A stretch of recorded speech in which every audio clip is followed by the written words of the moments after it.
敌军还有30秒到达战场，碾碎他。 Time to see if Weibo and AL get themselves some nice gyos.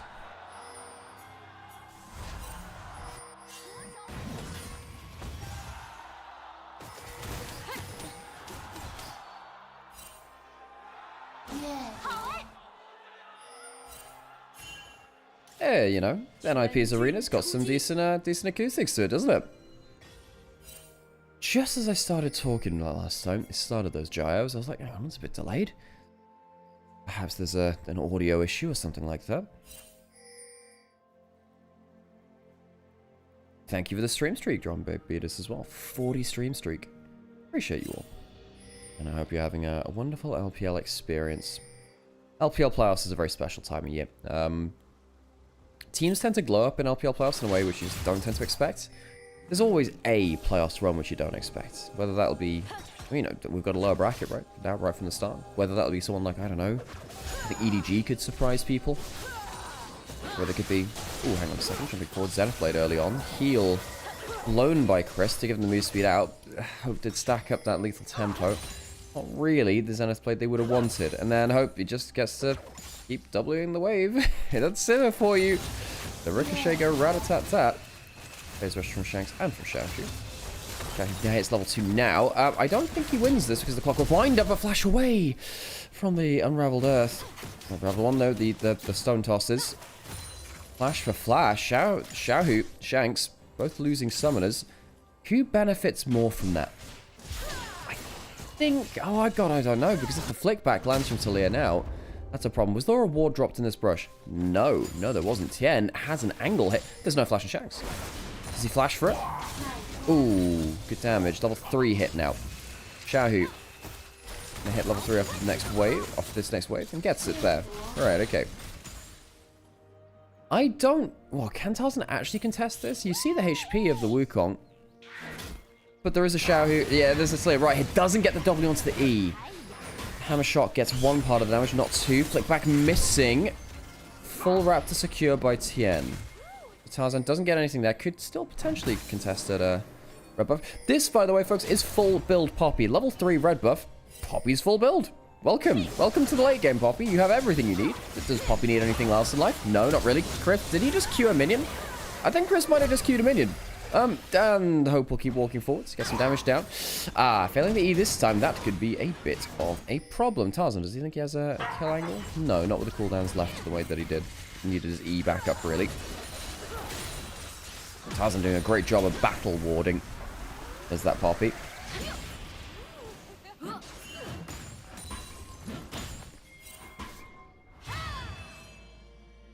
Tarzan, has he actually managed to steal anything away? I guess he got some of those, some of the Krugs, I suppose. It would have been really nice to, the big thing here actually is that Breathe is left alone in top lane. I think if Tarzan had managed to, you know, get into top lane, actually cause some problems there, that would have been really bad for Weibo. They need this Gwen to be relevant. Really need this Gwen to be relevant. You know, the longer it takes Gwen to get online, the less threat Weibo has towards the backline later on. I do think, you know, Leona Wukong can sometimes reach the Orianna and the Sivir. Through a Lulu, pretty hard to do so, especially since there's a cleanse on Hope as well. Can't exactly cleanse the Gwen flank. But down the W, you can't always polymorph it very easily either. If those needles start flying, yeah, you're in trouble. Alright, invade onto the other side now. Tien trying to keep up with Tarzan. Of course, lost a little bit of farm on the Krugs. Hasn't taken his own Scuttle yet either. Has a Smite, and he does have to use it. But now he doesn't have Smite for bot Scuttle if it comes round to it. Needs to wait for another few seconds to stab a Shanks. Not going to hit the QW onto the real Wukong. So double Scuttle achieved by Tarzan. Really bullying out the Wukong early. With the help of some aggressive trades in lane.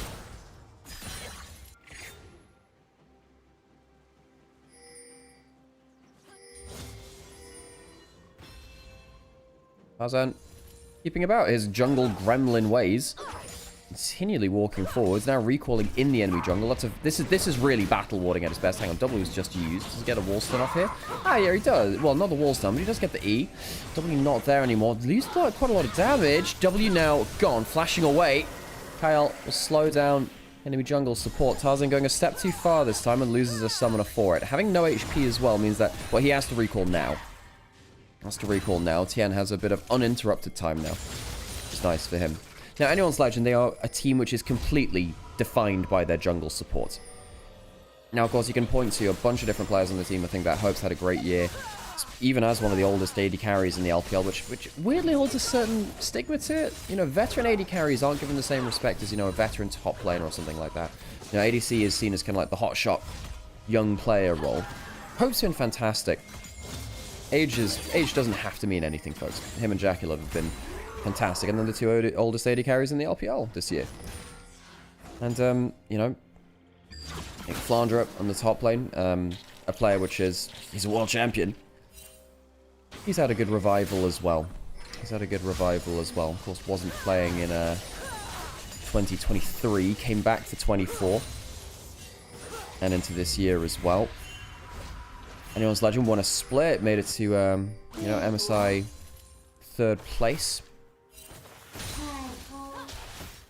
Weibo on the other side, oh god, this has been their worst year since 22?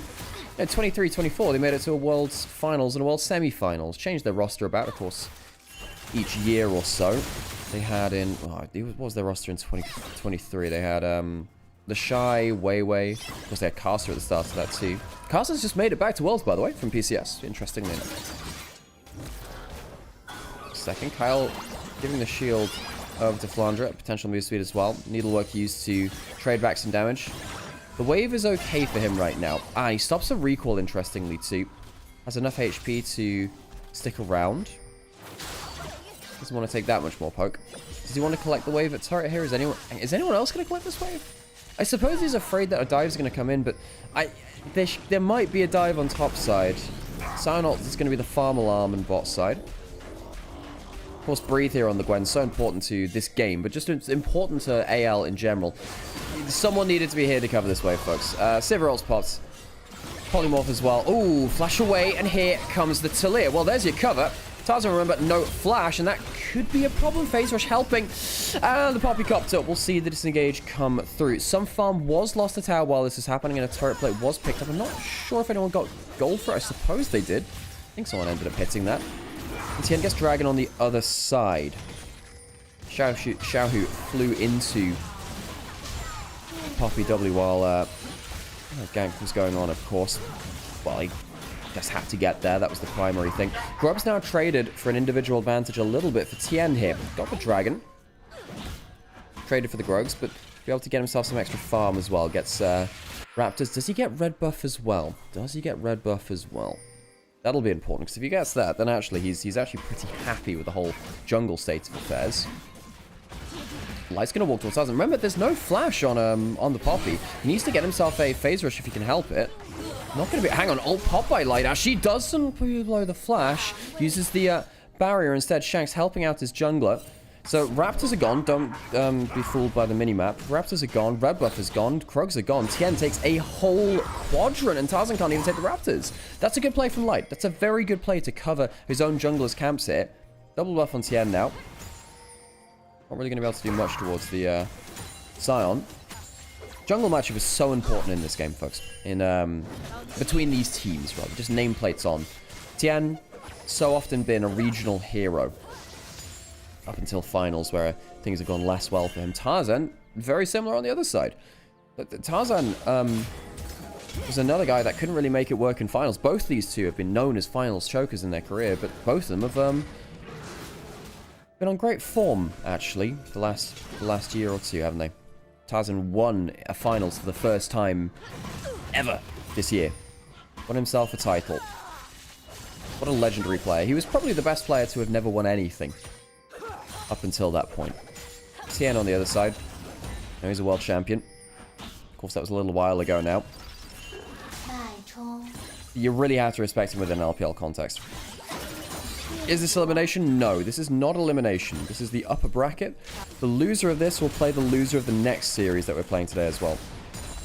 Which means that our matchup will be, you know, one of Anyone's Legend or Weibo facing up against one of Top Esports or NIP. On the other side, we have BLG versus IG in the upper bracket. Lower bracket, we have JDG versus EDG, which is interesting because we have Clear Love and Scout versus EDG. That is, it writes itself, doesn't it? It writes itself.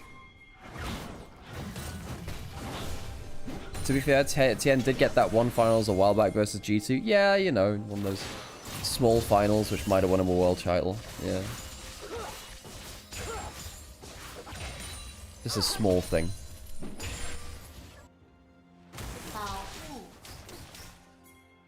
Shanks and Xiaohu. 10 CS difference between them. Not crazy, I suppose. We are getting to the point where the Orianna starts to bully around the Taliyah a little bit because the Shockwave can be used to trade very heavily in side lanes quite easily. Can someone tell me how JDG lost yesterday in a reverse sweep? Well, I mean, BLG came in as the higher seed, and they started the series very poorly. Swapping in Beige 1 was something else, though. Kind of crisp. Coming in at 2/3 HP, Shanks does have flash and uses it. Good flash away the solar flare. Oh, it's a double shockwave, and the Zenith Blade misses Crisp. Not great accuracy from him so far. I suppose he hit a Zenith Blade or two earlier in the game, but awkward that. Flash for flash at the end of the day. Shanks for Crisp. Crisp, a player who, of course, won a split himself earlier in the year on Top Esports. He was the starting support for Top Esports in winter. Then, come summer, they switch away from him. He played there in spring as well. And they swapped away from him. Replaced him with Hung. Hung's been great for Top Esports. He was very poor before that point.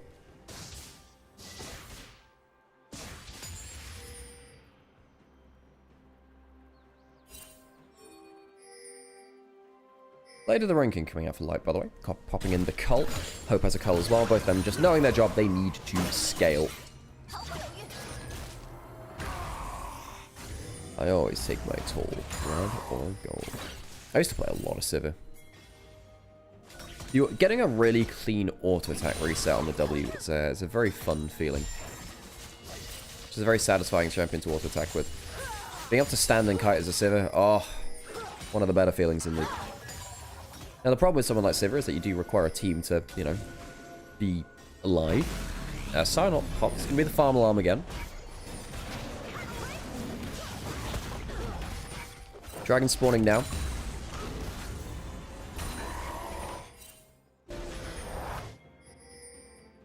Recall not cancelled. So Xiao, who can teleport back out into the map, does have no ult. Yes, he does have no ult. Yeah. Not double negative. Weird sentence structure that. No contest over this dragon, actually. Tian, of course, got the earlier one, trading that with the grubs. Very even between the jungles now, actually. Now first item's been hit by the Wukong, the jungle matchup gets a little bit more spicy, I think. That's where the Wukong can really fire back. Dragon secured by Anyone's Legend.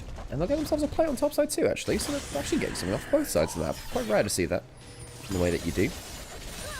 Typically, cross maps are a thing which Weibo really like to do. They're very, very good at that.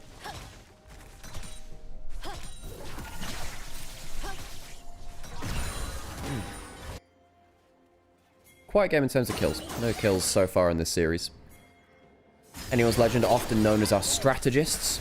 A team which are... Hang on a second. There is a flash and it'll be used. Tian walking forwards. Was invisible, of course. Triforce and nasty spike for the Wukong. Does have flash.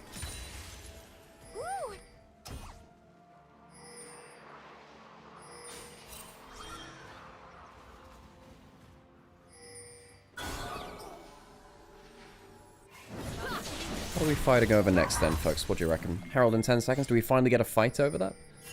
I don't know. One item for almost everyone. Is that enough of a reason? I don't know if Weibo want to take a fight at 2 items, do they? Do they want to take one now? I mean, it's not like they don't... Well, they don't scale badly themselves, I suppose. Maybe they just think, look, we've got a Gwen. Yeah, you've got a front to back, but we have a Gwen. Yunara's good at damage as well. I think you could argue up 2 items. Nymaera outvalues the Sivir. But with the Lulu, is that true? Shanks getting himself almost the whole turret here. Flickback misses. Use an extra auto attack or 2 might come in towards the tower. No. 3 grubs from Shanks really helping him on the turret there. I do wonder whether Weibo think they can still hang with AL in the big team fights. I'm just worried about the Lulu Sivir just popping off later on. Remember, Hope won a title in the LPL playing in a meta not dissimilar to this. It was the Zeri Lulu meta of 2022. Hope won on JDG in 22 summer. Tarzan, he's going to walk in to breathe. Can he get himself a good wall stun? Well, there, oh my god, he's just flashing into the Silent. That is one way to perish. Throws himself into the onslaught of unstoppableness. Shanks going towards what side? No flash for the Taliyah member. Is the Fraser Rush going to land? Yeah, it is. Flick back, helpfully landing for Xiaohu there. Can he get himself an ult? I think he might just be dead. Perhaps, anyway. Xiaohu getting a little bit more damage, but nah, Shanks. The ultimate was enough. Xiaohu goes down. 2 quick kills in quite cheap fashion. Now suddenly, with a numbers advantage, anyone's Legend feel like they can take a fight across the map. Cycling comes through. It's more like a stiff breeze, really. They go down fairly quickly. Redemption. The peel and the shielding coming through from anyone's Legend. Just a little too much. Nymaera hits the ground, and Weibo just fall apart. 5 deaths across the map. Every single member dying in the last minute. Tower goes down too. Why not? Herald on top of it. Anyone's Legend get objectives. They get kills. They get everything. I mean, Weibo, what was the plan there? You know, what was the comms across the map? Suddenly, everyone finds himself vulnerable. I just don't get it, folks. I just don't get it. That was an absolute collapse from Weibo. Flandra's getting... They get 2 side lane turrets at the same time. I mean, they have 3 grubs. It's a lot of tower damage, but come on, Weibo. What the hell just happened? What a collapse. We're not even going to look back at the kill which happened in top lane or bot lane. Both solo laners are already dead. 4v3 in mid lane. The Cyclone comes through, but, you know, the Lulu makes it so much harder for that damage to stick. Yeah, you're a one-item Wukong, but there's a wild growth. There's a redemption. Hope pops the ult, runs them, double kill for him. That's terrifying. The kill's going to the Sivir, which you can barely deal with later on. It's terrifying for Weibo. The Lulu is the Solulu. I think Lulu, just in general, is the Solulu.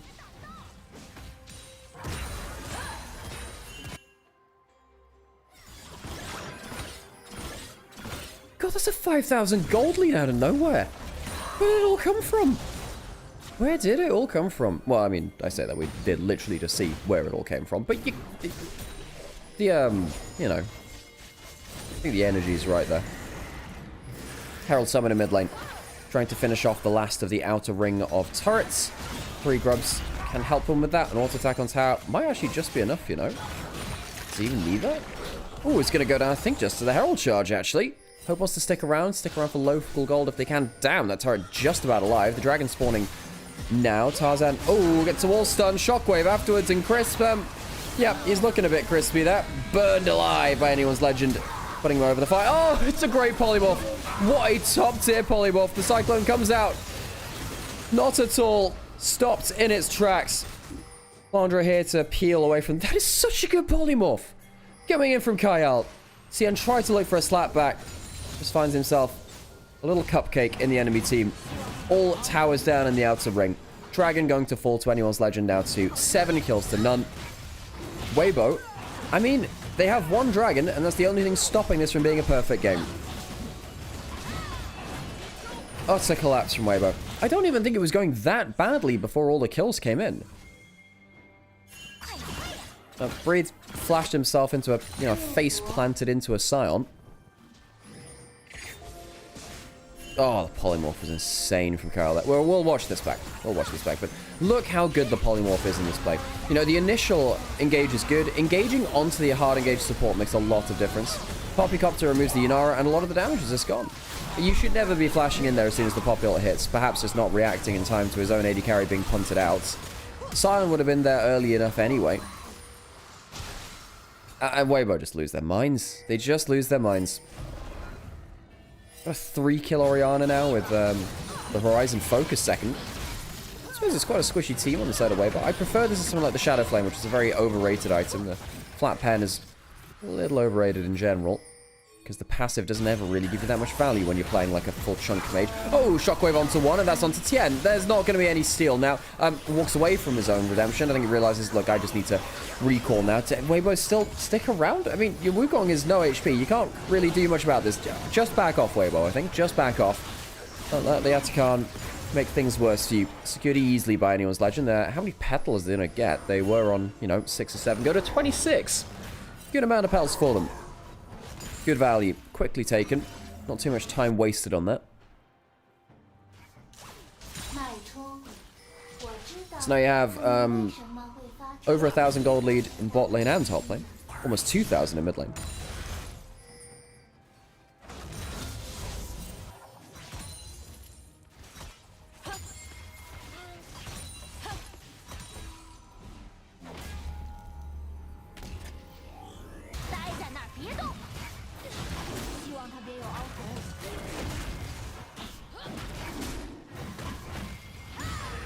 The most slept on abilities of Zoe E and Lilia are get out. Are you kidding me? Oh god. That is bad, Blade. That is bad. You're not wrong. Look, okay, I did have a very funny joke the other day. Hang on a second. Solar Flare, just a party Solar Flare, I guess. Crisp has flash. I wonder if he'll have to use it, actually. This fight's getting pretty scary. Shockwave comes in. Horizon Focus sees Weibo punted over the horizon, and that's 2 very quickly dead. I mean, Weibo have not had any sort of input in this game. As soon as things started to collapse, the game has been chokeholded out. Tarzan not getting a wall stun angle onto Light. He gets out of that angle quickly enough. Medic said something like, well, you know, Broken Blade was down a K, and I said, so he's Rowan Blade? I make myself laugh, I tell you. Needlework used on bot side. I think he just... Does he just die? Has to flash away. There wasn't even a shockwave available. The oppression from anyone's legend as soon as they got ahead in this game has been ridiculous. Smothering. Smothering. I think Tarzan, from beginning to the end, he needs a kill and a death to truly have the Spartan experience, but he's definitely been very, very potent. Walking into the enemy jungle right the way from early into the game. Hit full build Poppy, you know, just level 3 with a red buff. Walked into Tien's jungle, made a mess of things. God, a Magi's picked up by a mid laner of anyone's legend. Hey Harold, how's it going? You're sick? We know you're sick. Sick as hell.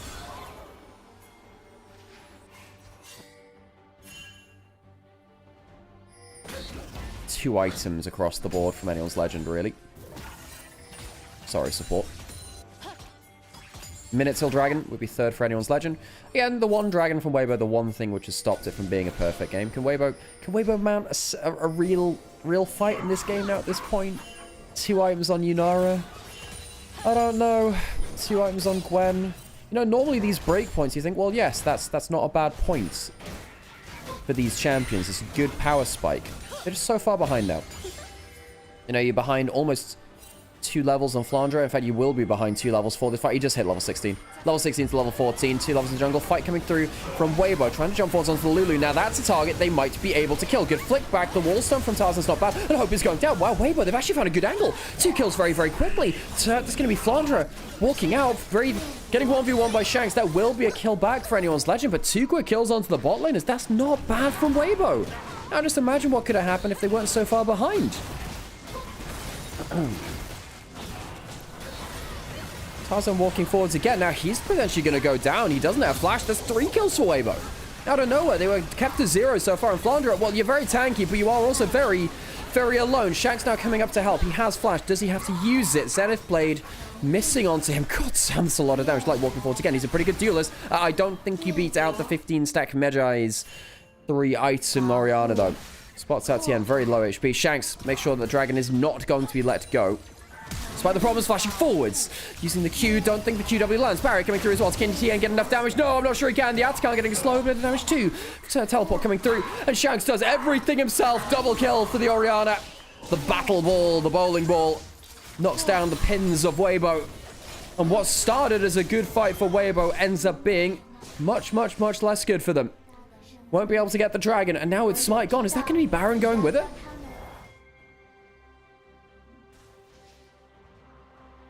(7-0) in suit. The bowling ball goes forwards. They really should have made... You know, I know they made a bowling Lilia skin. Where is the bowling Orianna skin? The ultimate could sound like a strike. Be fantastic. Sion ult coming through to push up mid-wave and get Flandre onto the map a little quicker. 5 seconds until Tien comes back up. Can Weibo do anything about this? No, not really. Baron going to be easily taken by anyone's legend. Flandre just being the body blocker here. A slight stumble from anyone's legend around that last dragon fight where they lost their bot lane and Tarzan in quick succession. I think your call of banning the Sivir was spot on. Weibo will regret that. I also just wonder whether Weibo should have taken it. I wonder. Maybe they thought, well, Yunara will be able to duel the Sivir. Because typically Yunara's got good 1v1s versus that champion. But as you can see, look, Sion Sivir is a team comp in itself. Sion Sivir, it doesn't matter what else you pair it with. That's good. And then you give him a Lulu and Orianna for double shields and extra range. Yeah, that's one way to have a front-to-back comp, and AL have looked so clean with it. Xiaohu walking topside. Shanks doesn't have flash now, does have the shockwave. How many people can he hit with it? Activates the phase rush, and Xiaohu, now he's left out to dry. A Poppy ult makes this an even less favorable fight. Shockwave onto 2. Quick triple coming in for the Orianna. Tower will fall as well. Weibo yet to find a kill in the fight. Inhibitor will fall in top lane, soon to be followed by 1 in mid. Oh, do they even need it? They got 3 grubs. Light is the only wave clear left. Of course, Gwen died in that point too. Walking towards those turrets. 1 down, 1 left. Tien walking forward, but he's W'd. The Cyclone again, feeling more like a category 1 Stormforce wins. I think that's the low ones, right? It's one of the low ones. Light, can he get anything done here? The answer is sadly, no. Nexus will fall. Anyone's Legend 1-0 in the series.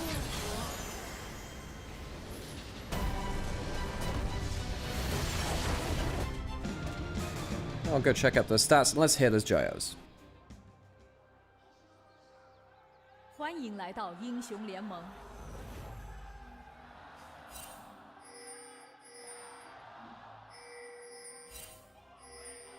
敌军还有30秒到达战场，碾碎他们。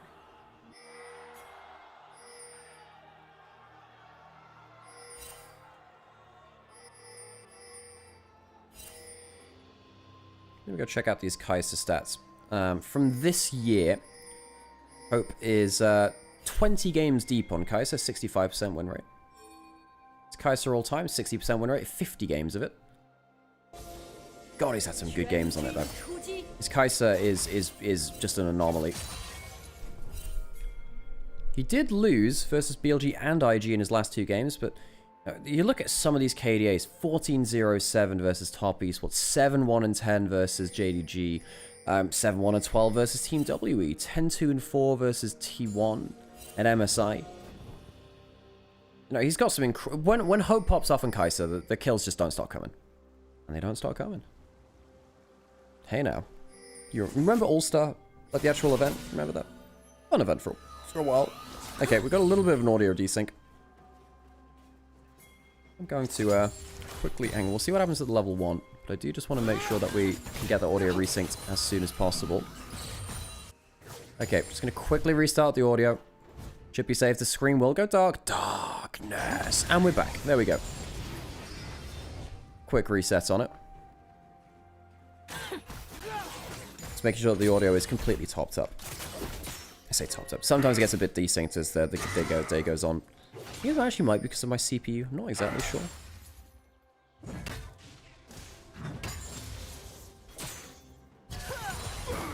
Ooh, flash away from the combo. Like, punish there. Good route back onto Alistar. Hope going forwards. Has the lethal tempo, as does Light. But, well, Desire, a little lower HP. And the execute threshold of don't want to say threshold, but the execute damage from the Kai'Sa is nasty. It's missing HP, of course. You're low HP, that stuff hurts. So, loosely, I think, 1-2v2 there from Hope and Kyle. They do lose some HP. If Hope can get himself a clean reset here, get himself a cull maybe, he'll be very, very happy. What does he go towards in that first back? Is it going to be a full cull? Yes, it is. So Hope is now very happy. First stage of lane working out very well for the Kai'Sa and the Alistar, beyond what you'd normally expect.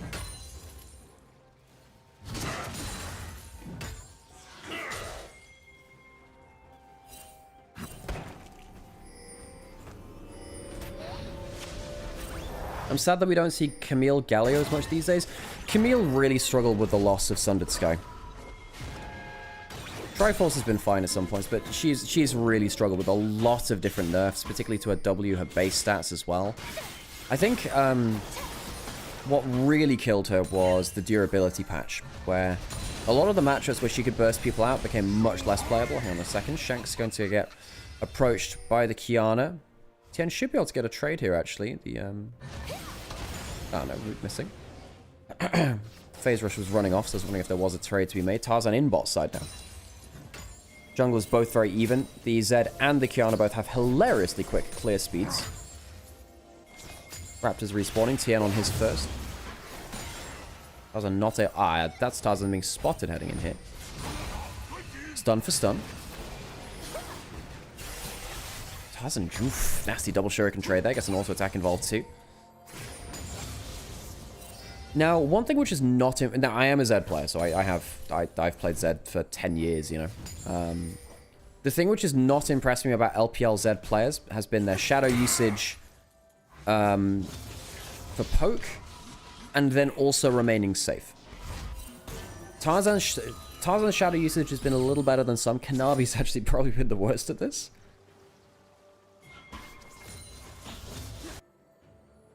But I really need to see this Zed play well on both sides of the coin. Of course, you want to see the flashy assassination combos, but you will, hang on a second, might see a dive hit. If he gets below half HP, the Kiana gets extra damage with that Q, and Flandra will go down very easily. Only just, what, 2 turret shots taken in the entirety of that dive? Very quick, very clean from Weibo.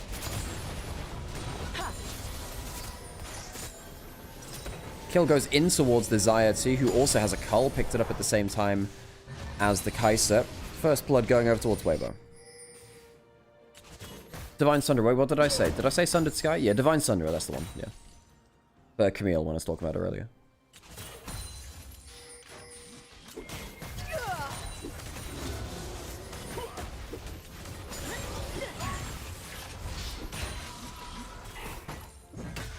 Breathe. You know what? I thought that was a Warwick skin for a second. I realized it's just Project Renekton, which actually... By the way, if you didn't know, Project Renekton just has a guy inside of the crocodile. It's like opposite Dorohedoro.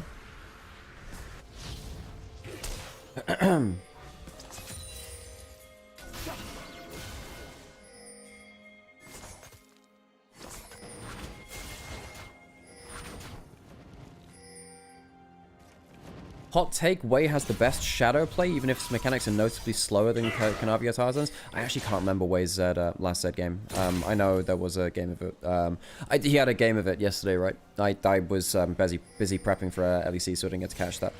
But, in a second, Hope coming towards it. Breed's fine. I will have to go watch that. You know, funnily enough, Sam, some people are talking about that in the Twitch chat as well. Stun landing, root landing. First strike for Tien. Ah, nice little sound effect there. Does mean you get the extra % damage increase. Tiny bit of extra gold as well. Brutalizer first from Tien, which means he's going towards the Profane Hydra, most likely. Could go, I guess, could go towards the Voltaic Cycler Sword. Perhaps it is going to be that, ooh, turret shot, Dominus used. I think he just dies here, doesn't breathe. Perhaps not. Hope doesn't have the level 6. Kyle, I suppose, ran out of CC. Ult and flash out there from a good play from Kyle. Didn't even have to use any summoners of their own. It's very high value there from the Alistar. We were saying, you know, could have gone towards Nico. Isn't that more lane dominant? Well, the Alistar did fine in lane, but got the flash out of light early. Making plays already, and Kyle, as we suspected, making the pick work.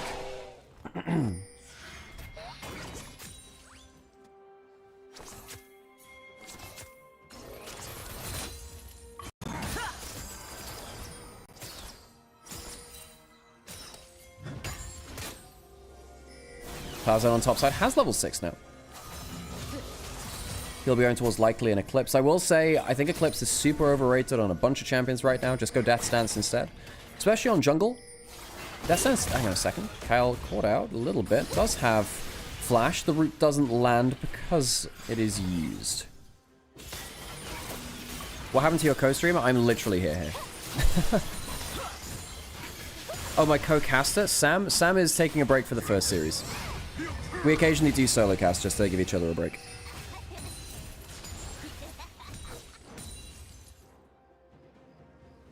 Because it helps us rest our voices and our brains a little bit. 3 grubs to the side of Weibo.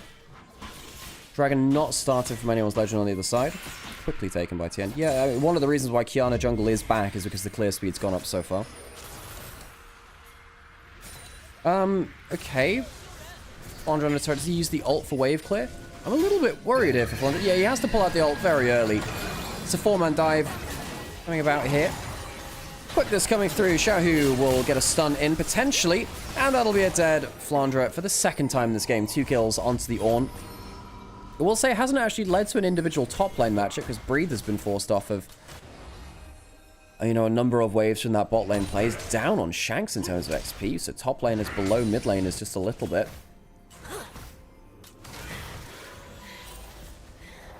On the other side, Hope got himself some plates there. Remember, there are 3 plates for a Weibo, so they push towers a lot quicker. They do get 2 from that. Is it 2? Just the 1 from the top side, actually. Just the 1.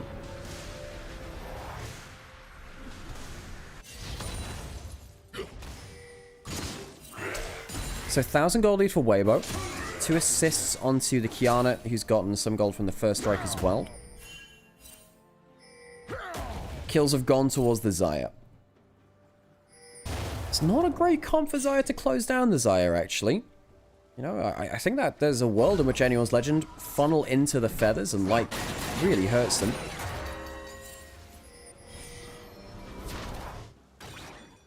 YSKM and Bin, the Camille OGs. Hey, YSKM came a little later, obviously. But he was really damn good. He was playing it even when he was out of meta. Yeah, last year. There was a fun time. We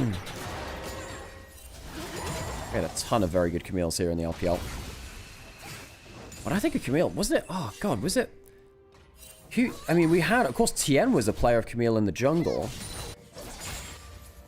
I remember Smeb's Camille being insanely good. That wasn't LC in the LPL, that was an LCK. Players like Someday and Keen played their trade on it very well. Back in like Season 6. Season 6 where Camille was just permanently pick banned for the entire year. Kyrium, we're all wondering that, don't worry. Hang on, combos through into that mid lane. Exhaust pulled down. Light still has himself an ult, but he's quite low HP. Just doesn't think he has a kill combo. Eclipse lands. And he has to ult away from the Qiyana. Ult forced out by Tien. He'll go down. Galio ult coming in far too late. And Tien outplays Tarzan. I really love that from Tien. Says, alright, I'm going to throw the ult at you. You must come into the team or blow your flash. Either way, it's a good trade for me. Tarzan chooses to ult over the ult and leaves himself in a very sticky situation. Could have just flashed, I suppose. Chose the wrong option there. Tien outplays. Tien on the Qiyana has been such a force for Weibo, actually. Not played it that much. But God, he's so good.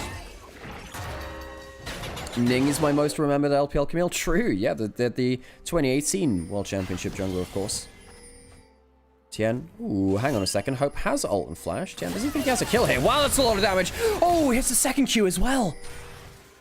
Forces the cleanse and the ult out of Hope. Tien, a man unleashed. The first strike getting some good value there too. Profane, not the Propane Hydra. No hydrocarbons here. Profane Hydra, really getting some good value. They're 1,000 gold up on Tarzan Zed now. Now, this is one of the problems about Fearless Draft. I would love to watch as much Qiyana from Tien as possible. You're only going to get a single game of this now. Perhaps you can argue that he wouldn't play it without Fearless, but God, I'm such a big fan of this guy on this champion.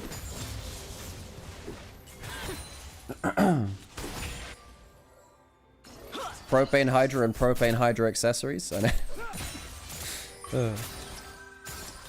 Profane Hydra is very slept on. It's very cheap and better than Ghostblade or Eclipse.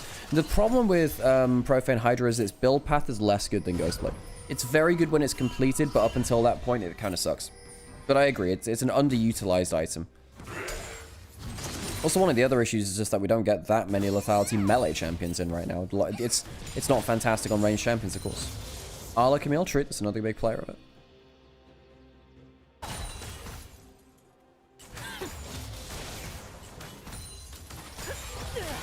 Got 2,000 gold lead for Weibo now. A minute till the next dragon. Feats of strength still being contested over the kills to Weibo. First turret would claim it for them. They have 3 grubs, so of course that's a threat which they can really use quite easy. Both culls cashed in for both AD carries, which means they're a little bit ahead of the game. Culls are quite important, actually. Xiaohu will, without phase rush, get out safely. We obviously now, with the overlays that we have in Pro League, we think about individual advantages a fair amount. We think about individual advantages between lanes, but because both AD carries have culls cashed in, both of that doesn't show up in the gold difference, but it does mean that both AD carries are slightly further ahead of the game than they would do. Sometimes it just tilts the axis of power just a little bit.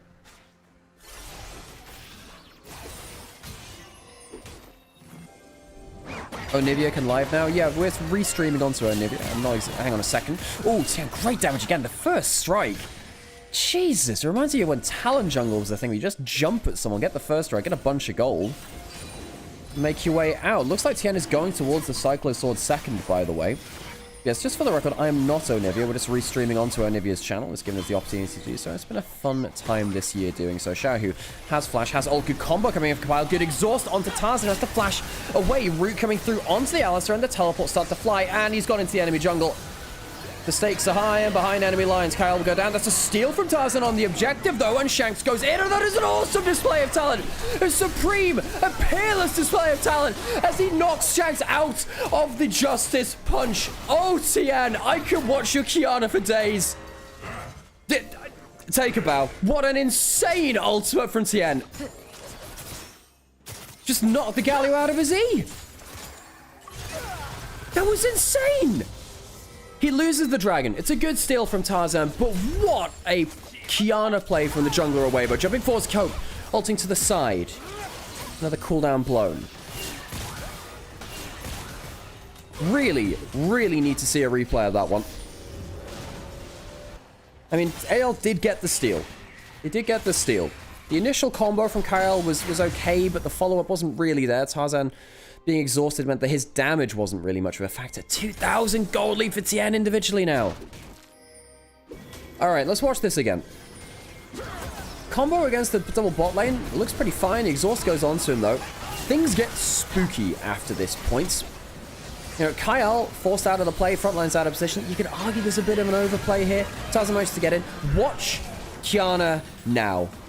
Ults him out of the Justice Punch, gets the stun onto 2 because everyone's in the Thunderdome, and it's a 1 fight. What an insane ultimate from Tien.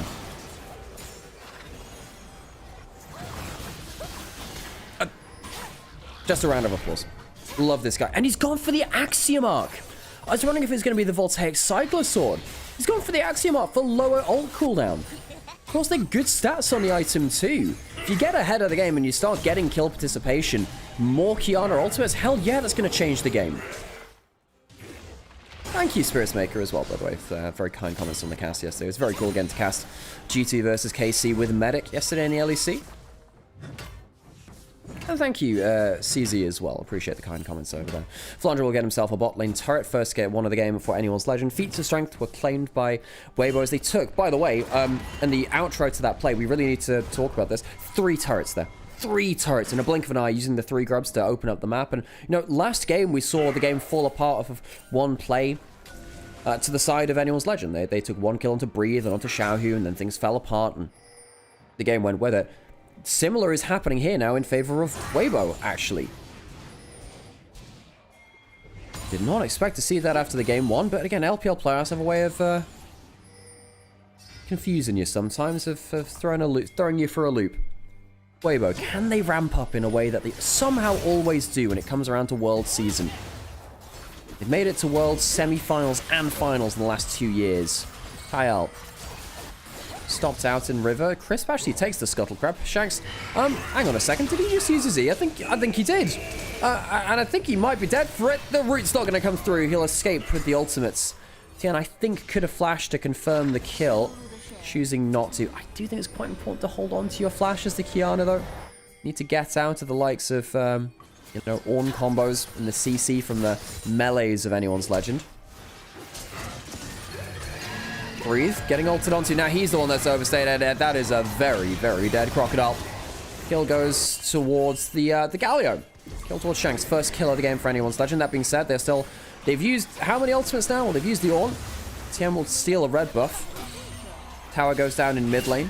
It is still technically a 4v5. Holding this choke point is nasty. Double combo! Where's the ultimate for the Kiana? It goes on to 3 people, and the combo is insane. Double kill for Kiana. And that Axiom Arc immediately takes off. What? Hang on a second. How much cooldown did that just take off? Whoa, whoa, whoa, whoa, whoa. Look at that Kiana ult cooldown. Isn't that almost back already? 2 kills and an assist in there? Tien's ultimate's almost back already. Axiom Arc value, baby. Redemption used under the tower? I mean, Axiom Arc value. Guys, Tien's ultimate was on a 15-second cooldown. Are you kidding me? Tien builds the ego item and immediately gets huge value out of it. Just whoa, back and folks. I need you to focus on the old cooldown of the Kiana here. Pulls out the ultimate. 2 kills and an assist.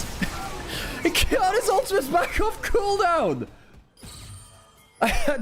Actually, he's just the GOAT. What can I say? I can't believe it. He's actually making Axiom Arc work. Oh, God. I mean, I need him to use the ult immediately now it's off cooldown. I need him to immediately use it. Just make use of the cooldown, baby. Oh, that's so funny. Now, the problem is, he probably won't use it until it would have been back off for cooldown anyway. Oh, God. Fun stuff, that. Awesome ult from Xiaohu to open that up. Of course, Xiaohu was the hero of that play. I just found the Axiom Arc very funny. TM will claim a dragon. First one of the game for Weibo, interestingly. Yale got the last 2. Atkan is available. Weird to think that the game is at that point. It feels a lot later into the game because so many turrets have been taken. But, you know, Atkan's only just spawned. Now, there is a chance for Weibo to throw around the objective. Let's not kid ourselves. It can happen like that. Tien's going to recall. I wonder how many... Is Tien going to get a full item? Did he just get a double kill? Used the first strike a number of times during the last...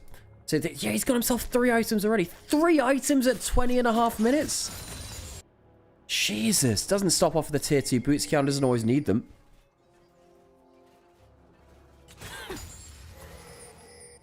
$4-0 Tien not found. Well, I think he absolutely has been. Normally in the enemy jungle this game, actually. Doing a good job of giving huge issues to anyone's legend. I think just the amount of extra random CC that can buy space for Kiana to do something is insane. Now, Galio ult is up and available. AL have all of their summoners available too.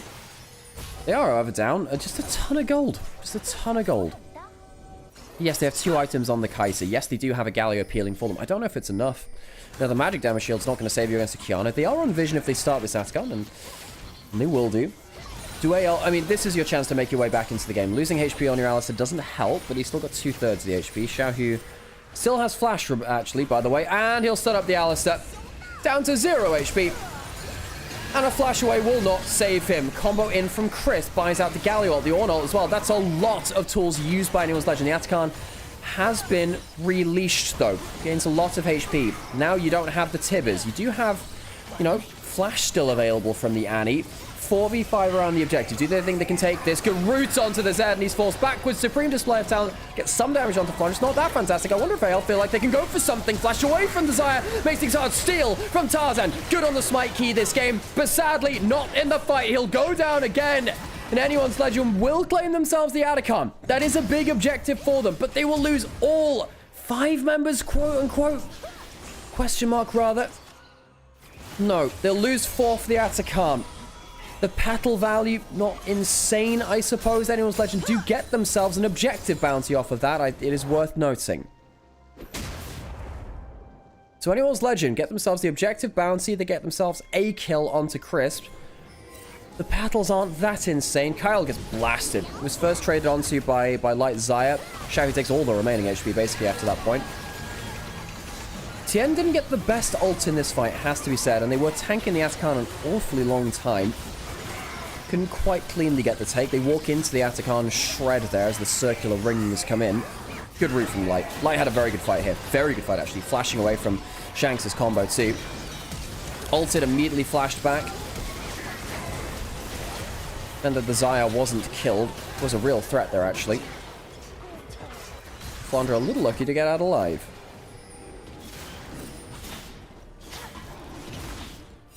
Anyone's Legend have given up their jungle now. Not that they have much choice about it. So going to be ult on bot side. Eclipse. Conqueror. Used. Ult coming through. Where are the cooldowns? Energy. Still enough for Tarzan. Tries to get the multiple shuriken. Needs an empowered Q for the heal. And there's not quite enough damage, actually. Shanks coming in. Doesn't have the flash. I think this is still going to be a kill anyway. Hope coming down. Here comes Tien. Look at that Qiyana. Chris coming in. Where's the combo? Tien walking forwards again. Ultimate stopped out by Kyle for now. And it's going to be the Galio escaping. Wonder whether he could have just stopped that with the Supreme display of talent. Choosing not to use it, but still 2 for 1 in that bot side. Breathe going down. Hope and Kyle, both bot lane as AL in trade.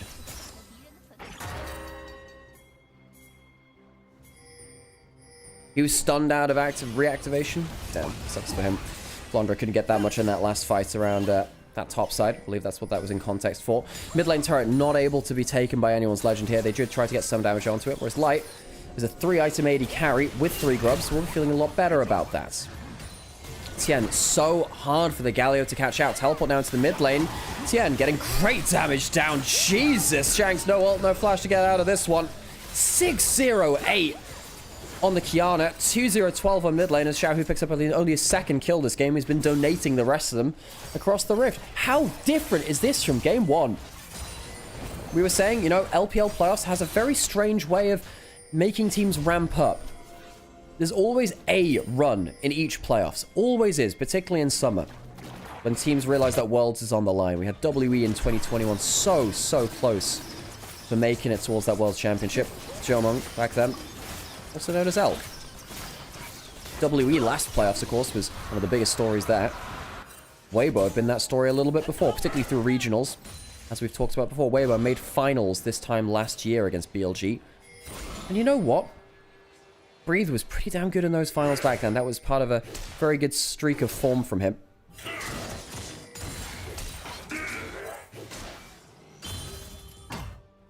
I missed watching Qiyana. I really missed watching Qiyana to an extent too. The thing is, Qiyana is inherently unfun to play against in solo queue. For a lot of different people. Now the thing is, I actually really like Qiyana mid. Qiyana jungle, I have some issues. Hang on a second, Tarzan. We'll spot out weirdly Breathe there. This is a Scorch Claw for a little bit of poke. Baron started. Okay, now this is a point where things get a little bit spooky for Weibo. You do have a great angle for Tien with an ultimate onto this. The all-seeing Baron does have some good terrain to stun people up with on this. But yeah, I think Qiyana mid lane I really enjoy playing against. Playing Qiyana jungle, when you're permanently invisible in the enemy jungle, a little bit less fun. She's a lot less powerful than she was, which I appreciate, I will say. I like how risk-reward she is. Ahri Qiyana, one of my most favorite matchups in the game. Have to just try and predict the mobility of Qiyana. If you ever hit the charm, she dies. If you miss, you probably die in return. Baron started up again. Anyone's Legend. Do they have a way into the pit? Put the ward down. Retreat back into their own jungle. Look how defensive they have to play. Supercharger backwards. Hop back into the pit, clearing out the vision. Weibo not cleanly getting a Baron start, just claiming vision again. Now what they're hoping to do is force anyone's Legend to drop all their wards, clear them, and maybe get a play when those things are down. Flash away from Tarzan just for the quickness. Chris has had a good game on the Rakan as well, worth noticing. Good damage from Tien, but Flandra has a great ult across the side of the team. Where does he reactivate it? Onto the support. Not that much damage. It's a big tool down. Big tool down. And I think the quickness is a little less valuable than the ult of the Ornn, actually. Because it feels like Weibo's so far ahead, they can fight with just their basic ability. Stun onto Kyle. Does he have to blow the ultimate? Yeah, he does. Another tool down. Just the phase rush and the stun used from the Annie. AL bleeding out tools and cooldowns. Tien off vision. It has the root. Kept that from the river. You can get a root onto someone. Things get very scary. Roots, sorry, knock up onto Flandre, flash away. Not bad damage from Tarzan, but, well, Tibbers slaps the Forge God down. Better than Ram, I suppose. Tien might even be able to get himself in mid lane in a turret here. Stole away a Wolves camp while he was at it. Almost a 10,000 gold lead to Weibo. Flash forward to Xiao, who again, Tien into the enemy jungle, and there's the ultimate. Stuns out the Galio from his ultimate, and Tien goes wild. Kyle trying to stop the Kiana from getting damage down, but I think the damage has already been done. A light in the darkness, not just for their AD carry, but for the team. Weibo blown apart in game 1, shining brightly in game 2. Don't even need the Baron. Tien, very low HP, but who gives a damn? Clean up through the enemy camps, get himself some extra regen. Weibo take a full 5 kills just for Breathe going down themselves. 7-0-10 the Kiana. Quite low HP to actually take this Baron, but Tien, after regenning up through the enemy jungle camps, should question mark be safe? I hope they're safe, because it's getting quite low. Shield comes in just in time, and Weibo will get themselves a Baron onto 4. Some clean feed just dying, folks. It should come back soon. This will often happen. A little bit of time. Wait until the audio comes back. I just realized, hang on a second. Audio went dark. Don't you worry, folks. It'll be back just in a second. Wait until the audio comes back. Should be fine. Just a second or two. I say that. Bloody hope so. Things happening. I say, there we go. So this is just a replay of that fight. Just a replay of the fight. Nothing's happened. Just the resets lost there. Sometimes the clean feed has a couple of issues. Of course, it's coming across the world from China to here. Don't you worry about it. Tien stunned the clean feed. Yeah, he's so powerful. He actually just supreme display of talented the damn clean feed. That's what happened there. IRL knocked him. Perhaps. Tien, level 17. Higher level than his solo. He's 3 levels up on jungle. 3 levels up on jungle. Jesus. 4 items going on 4. Tarzan takes a mid lane outer turret. Now, IG or BLG tomorrow? I think you have to take it as IG on recent form, but I don't know. Playoffs has a weird way of changing power rankings, doesn't it? Inhibitor falls in bot lane. Mid one is exposed. Tien is very happy to place separated now. Tarzan, he's pushing out mid wave, flashing in for the quickness. No reactivation this time. Chris might die for it, but no Forge God comes across the other side. Tower's falling. One of the Nexus turrets going down. Tarzan, not bad damage onto Light there, actually. And a W lands onto Light. Good shotgun coming through from Hope. Tien going in, and the supreme display of talent catches the Kaiser. And there will be no more gameplay from Hope. Hope is dead. Hope is gone. And Light is very much alive in the darkness. Weibo, a clean game and a clean response from game 1. We will have an even series, at least 4 games in series 1 of the day. Weibo carried by their jungler, 10-0-7. It's almost binary. 欢迎来到英雄联盟。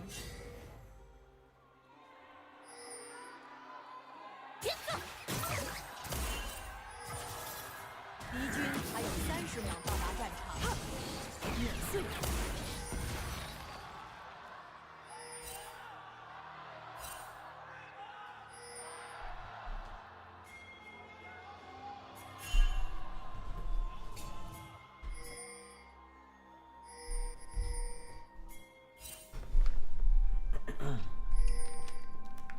Well, no one died at the level 1. I'm back with a coffee now. Wonderful. 全军出击！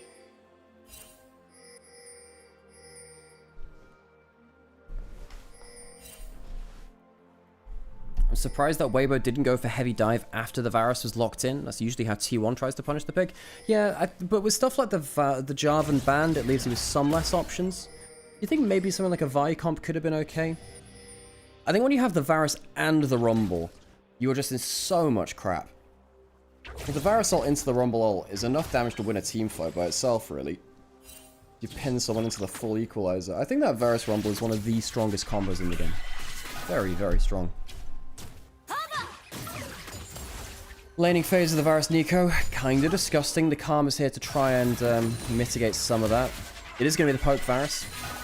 Kind of expected from a comp like this. You are playing full range. Triple range from AL. The Rumble does count towards that as well. And the Nico, tiny bit. Lost Blood landing onto Hope. Great cast yesterday. Thank you. Appreciate it. I really enjoyed casting a medic. Had a lot of fun. Kept up the hype.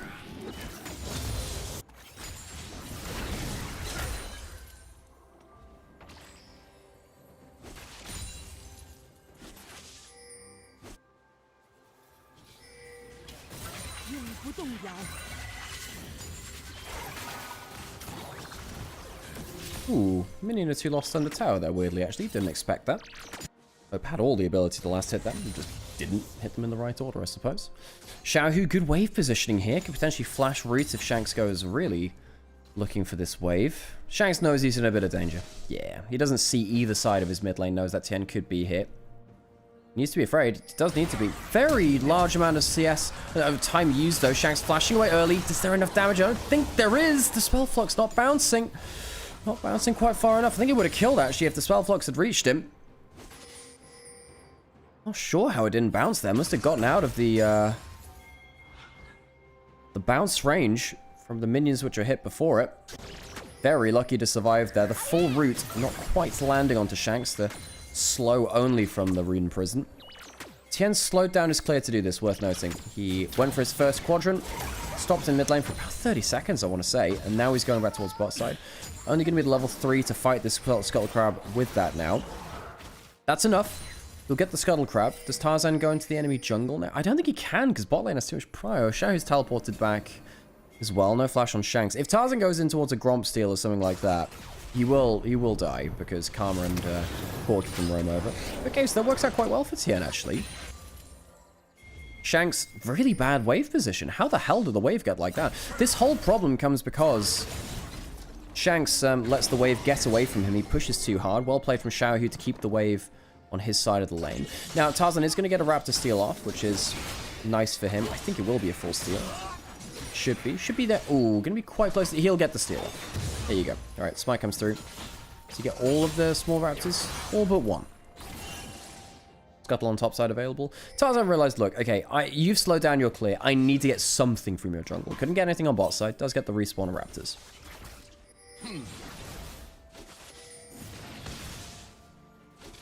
This jungle matchup has been so important. I mean, it's no surprise when it's Tien and Tarzan. No surprise.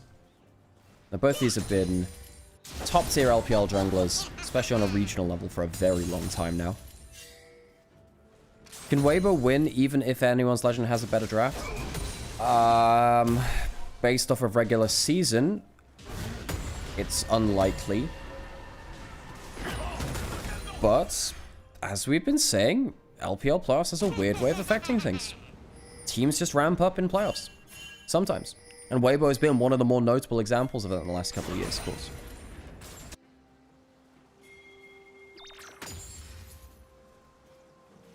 You know, you have anyone's legend with a great team fight comp later on. I'm really worried for Weibo as soon as we get to 5v5s. Weibo need an early advantage. They're not currently getting that. The bot lane 10 CS lead, that's not bad. Cull coming in from the Corki as well.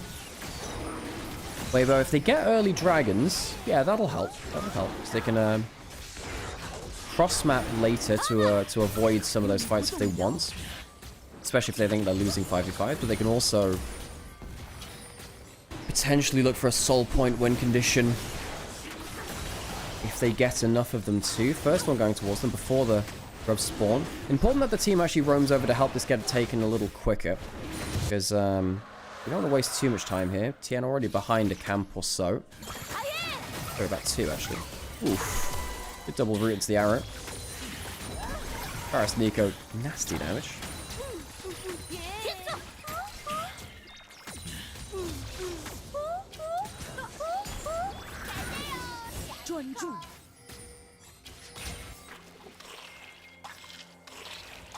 Weibo is super low range, but if Ryze get fed and can aggressively Realm Warp, they can play it.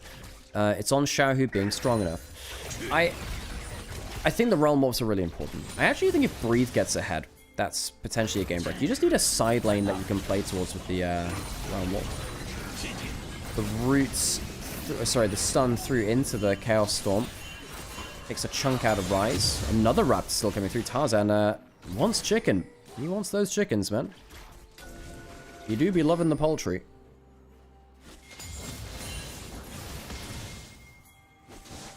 Wow, Varus damage doesn't really look that scary anymore. Yeah, the poke Varus has been hit a fair amount. It's still, you know, it's still the same champion-ish, and the ult will be very important later on, particularly for the Rumble. But yeah, poke Varus has lost a lot of its sting.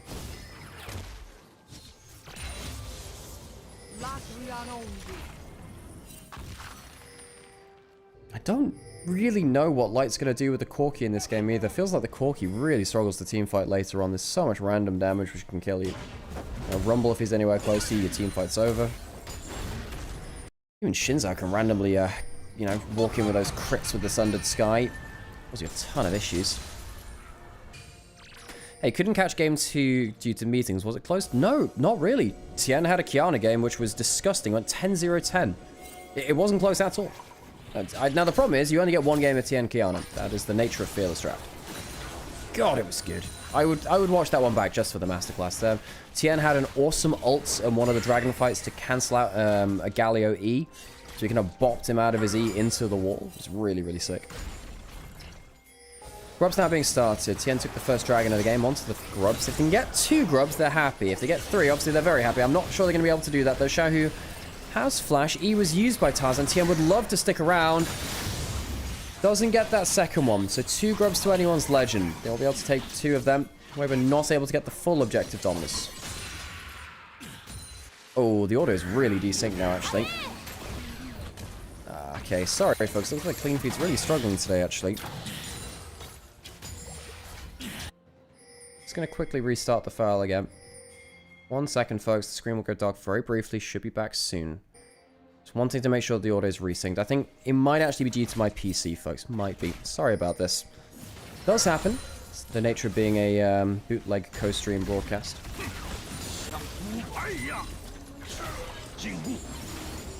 AL, 500 gold ahead. Weibo straight dominates late game, right? I don't know if I agree with that. I don't agree with that. I think that, you know, they do have a front line, and the one bonus they have is they actually have a tank. But A and Anyone's Legend have great late game damage, and they have a lot of range. Will Worlds be fearless? Yes. Yes, Worlds will be fearless. I wonder, I do suppose there is a question about, you know, does Poke Varus scale particularly well now?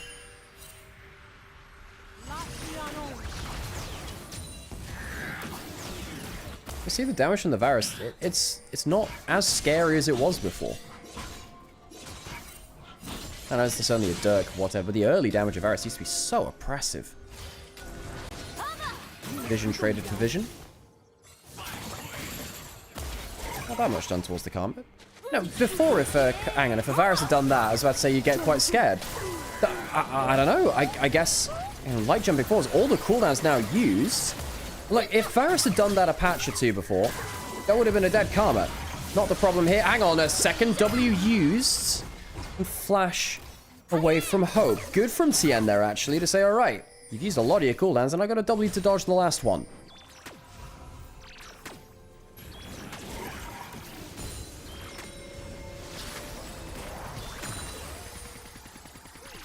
I just see Neferi and Ryze, and I insta-thought late-game domination. Well, Neferi's not as strong as she used to be either. Of course, she was very popular earlier in the year. A lot of LPL junglers picked her up after the mini rework coming through. Assuming no disasters, Victor should be online by the time Varus starts to fall off. No, I mean, the thing about Poke Varus is that it shouldn't, well, it never used to fall off, really. Poke check was so disgusting. But yes, Victor, once you get to 2 items particularly, becomes a big, big problem. Dragon is alive. Weibo really want this dragon. Ooh, breathe. Doesn't get the W bot back. Breathe takes some decent damage here. Actually. Another Q3 landing. He got that bot back before. Potentially could have forced the flash out. Flandra needs to be a little bit careful here. No teleport from Flandra is from Breathe if there was a fight over dragon. Could actually see a fight around that.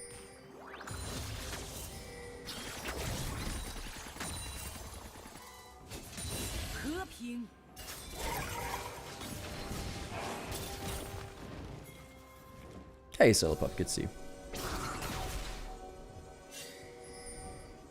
If Tien could play Kiana for 5 games, Weibo will be a world contender? Damn, you're not wrong. Fearless.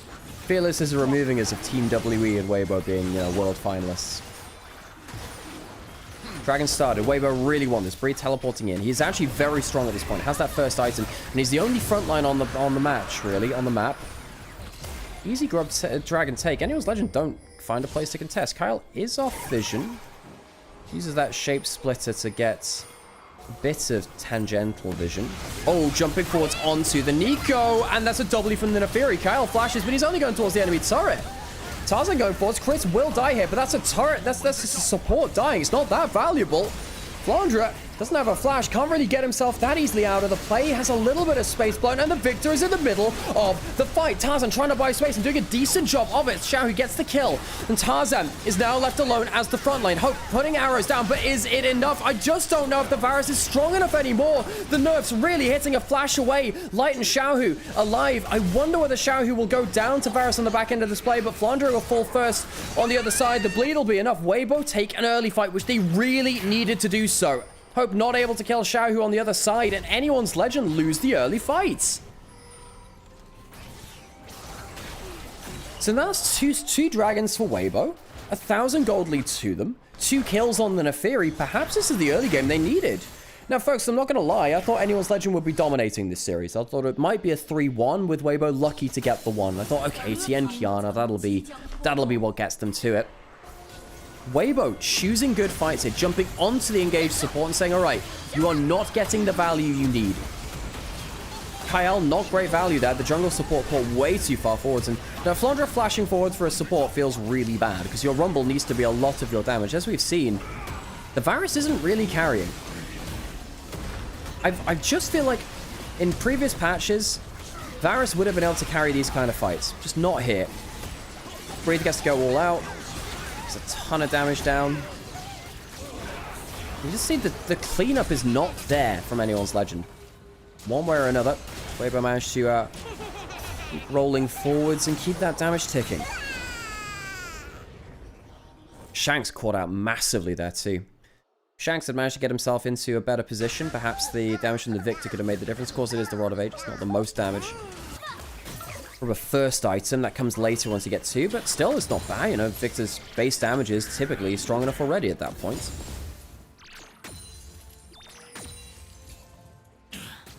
And folks, I mean, from draft, I was saying, look, Anyone's Legend, they smashed this draft. Eventually, it's going to get to the point where they outrange. They have a ton of different mixed damage sources. What can Weibo do? They need early advantages. Well, they have that now. They have the 2 dragons. They have the early kills. They don't have the 3 grubs. They only have the 1 of them.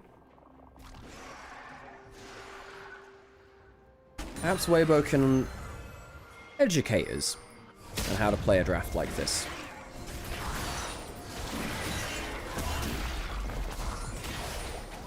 Herald now started from Weibo.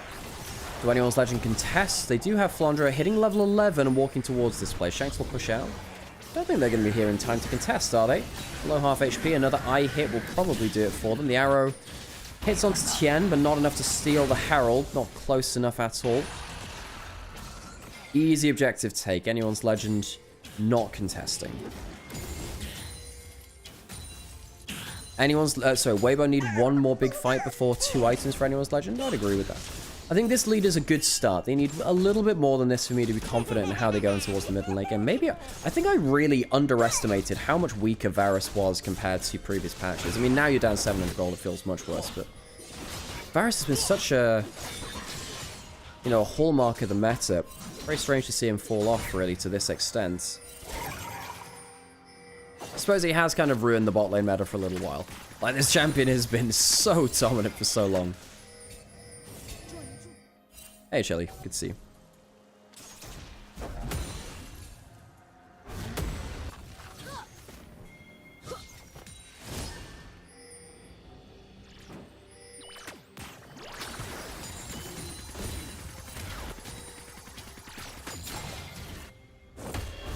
What's the next thing that's coming up? Dragon in 30 seconds. Weibo really wants to take this on cooldown. They want as early soul threat as possible. You're getting really close to 2 items for Tien, you know. That's really scary. Looks like he's potentially going towards that Black Cleaver second, not going towards the Shojin, which we sometimes see. I mean, the Eclipse really fell off on the Neferi, actually. We saw a lot more of Shojin into Black Cleaver, Death's Dance, skipping the Eclipse entirely. Oh yeah, that's true. There should be a Serpent's Fang at some point for the Karma Shields at some point. Worth noting, people talking about that in chat. Okay, wave's pushed in. Good timing of the wave push means you can go towards Dragon as it spawns. W used from TN early. They really want to take this on spawn. They want to take this now. Anyways, Legends, do they have time to contest? Shanks is going to go back, get himself a recall before fighting. 2/3 HP on Dragon. Anyways, Legend, need a good angle hit. He would really like to deny this Dragon if at all possible. Flash away from Chris Tarzan using his E. Can't go into the main fight now. Xiaohu gonna get stunned up. That's a problem. Varasol landing. Kyle getting onto Light, but I don't know if it's enough. The Equalizer's not fantastic follow-up, actually. Swipe comes through from the Neferi. Soul point achieved from Weibo, not the Soul itself. Varus goes down, though. And Hope's gone. Hope is gone. Anyone's Legend. They don't get the smite fight. They don't end up getting the actual fight afterwards, and Tian is in the backline. Starting to roll through with some of those daggers. And Anyone's Legend, they're a little bit late to the contest. Battle Herald coming through. Double hit coming through, and the tower is very, very low afterwards as well. It's even a tower. Weibo. How are they making this draft work? The early fights are working well for them. I think they understand their win conditions. Early fights. Good target access with the Neferi. Tien. So good in that last game, and honestly, very good in this one too. The Neferi has been a game changer. How did Hope get caught out there? I thought with Xiaohu getting stunned up at the start of the fight, he wouldn't be able to cleanly make his way into the fight. Let's look at that in the replay. We know what happens in terms of the smite fight. It goes the way of Tien, despite the fact that he's left alone on that dragon. It's quite scary. But Tarzan uses his E cooldown. You see that Xiaohu is stuck on the top side, and somehow he ends up getting the kill onto the Varus anyway. What happens to Hope? He walks into the enemy jungle. What is Hope's positioning? Hope just walks into the enemy jungle. My dude, you just can't do that. I didn't quite realize how egregious a mistake it was in positioning. I hope, my dude, that is just not where you want to be. Oh, what is happening? Shanks and Hope, their positioning in the last two fights has just not been what we expect of them. Now, Shanks had to, you know, he had to flash out of what the Cassante W or something like that in the last fight, and in this one, Hope walks into the enemy jungle with no teammates nearby. I mean, Hope perhaps thought, well, I have to walk here, but you can't walk into the enemy jungle and that far away from your teammates. If your flash is not carrying you to safety, that's just too far. Hope feeling like he has to go towards a Edge of Night second too, by the way.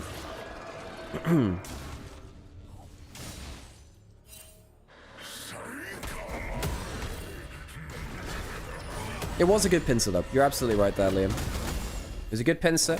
Forced Hope to position in a way that he thought he could, you know, get another arrow out. Just ended up too far away from his team.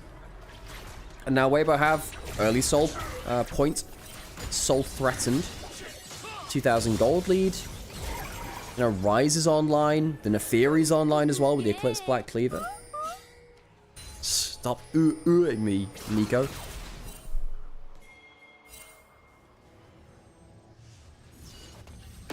Roll him up. Hang on a second. Tien thinks he can potentially get himself a kill onto Flandra, and I think he's right.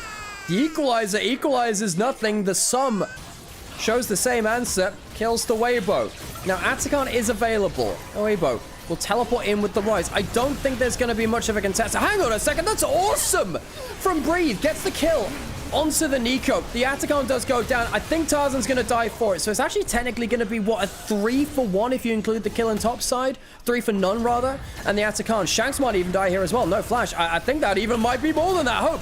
Quad under turret and Breathe is tanky enough to not give a damn about the structure firing back. 5 kills for Weibo.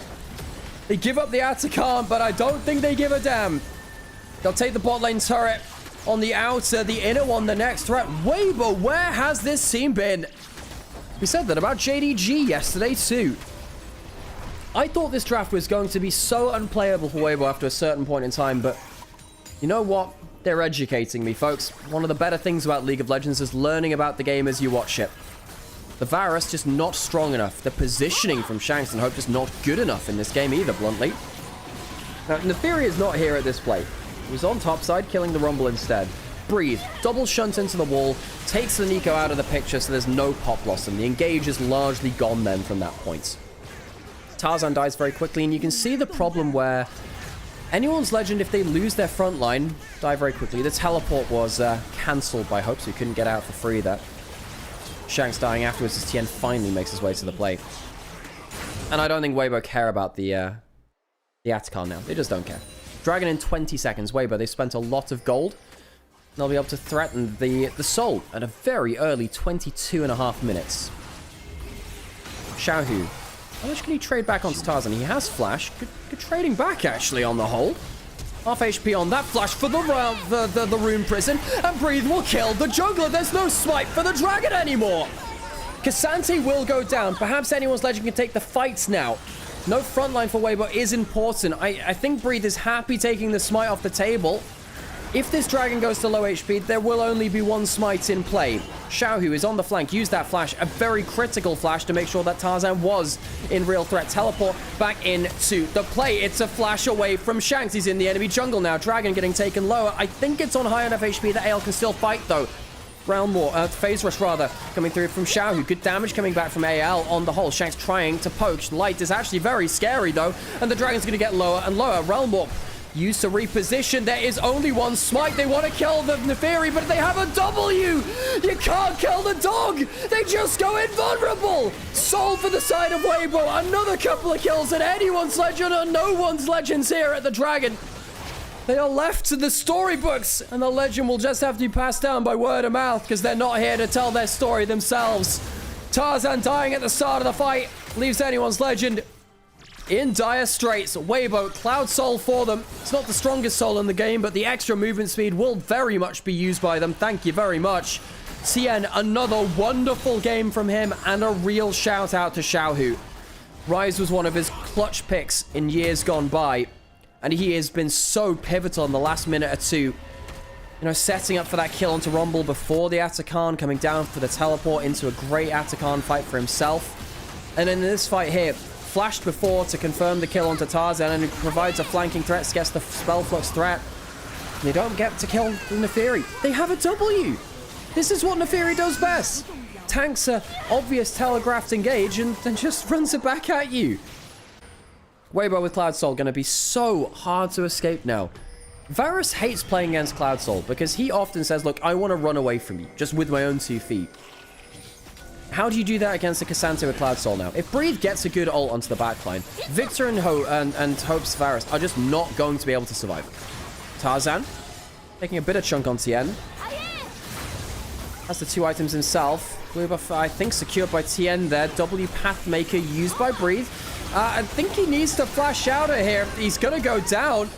Good pick off by anyone's Legend. Too far from Breathe. A bit of an awkward series to him, actually. He's been on decent form recently, but here, going a little too far. Tao taken in mid lane, though. Weibo not going to get completely traded on for nothing. Baron has spawned. I wonder if anyone's Legend to say, okay, you don't have the Cassante, let's go for this.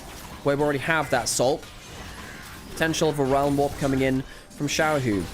Health King taken down slowly but surely on the Baron. They're not great at tanking the Baron, though. You can see that Tarzan down to 2/3 HP. Some poke coming in from the Corki. Kyle manages to catch out the Ryze. Can they manage to finish off completely? There's so much damage coming from the Rumble. He had no flash, and that's going to be one of the solo laners down. Breathe doesn't have teleport to rejoin the fray, but anyone's Legend, I don't think they take enough damage away from the members of Weibo to take the Baron. So they'll take 2 kills, one onto Breathe beforehand and one onto Xiaohu at the Baron fight. And they call it quits. Not a bad trade for them, but not really what they wanted. They would have loved to take the Baron itself. Ryze, 4,000 gold ahead of Victor.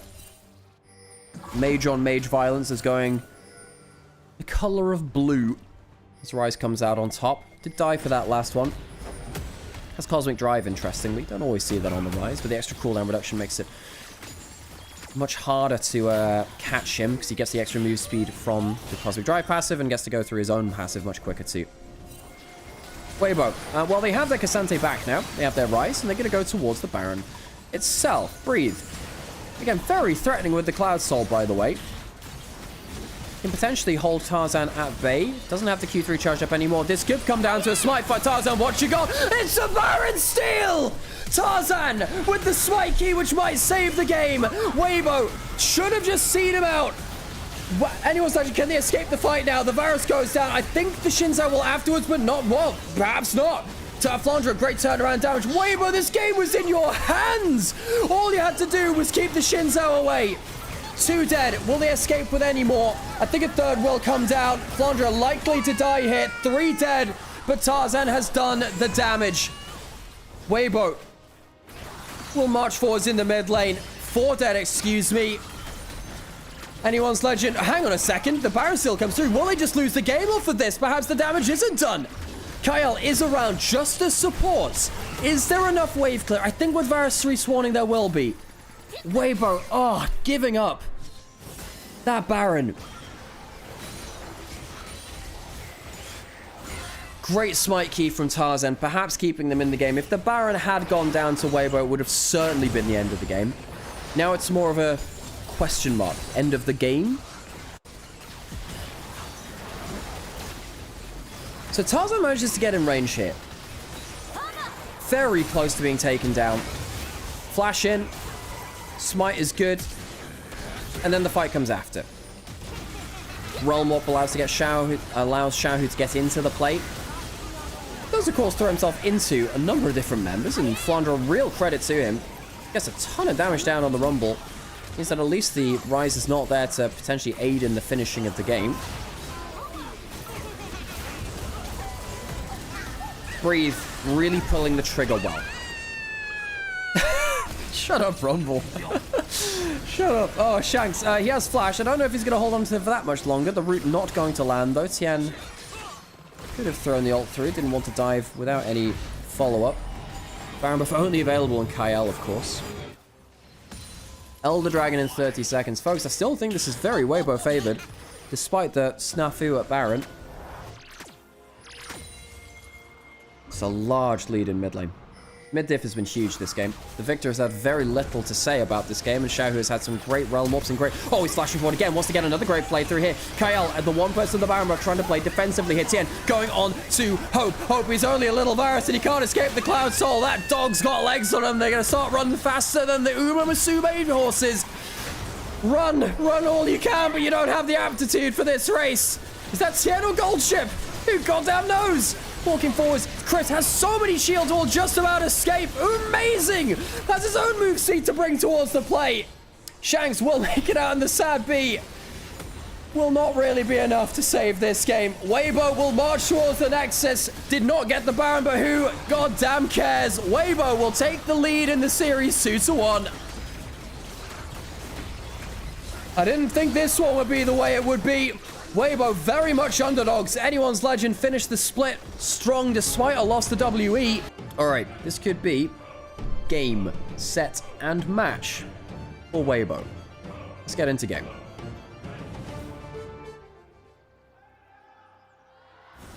Welcome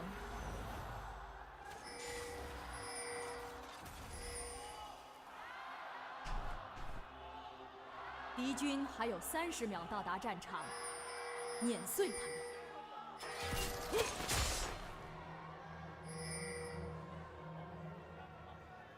Dude, if Xiaohu walks away with a win from this series, what a freaking turnaround it will have been from Tien and Xiaohu, whose regular season was kind of meh.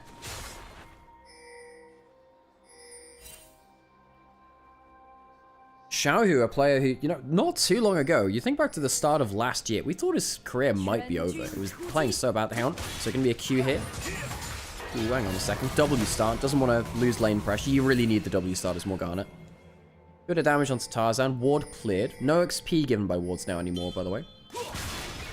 Can they get it again? That's another ward down. They've just put 2 wards down and they've lost both of them.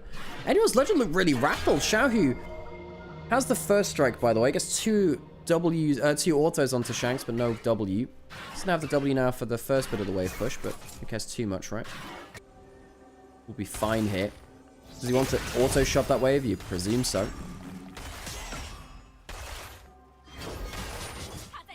Who's got the better draft? I think Weibo got the better draft.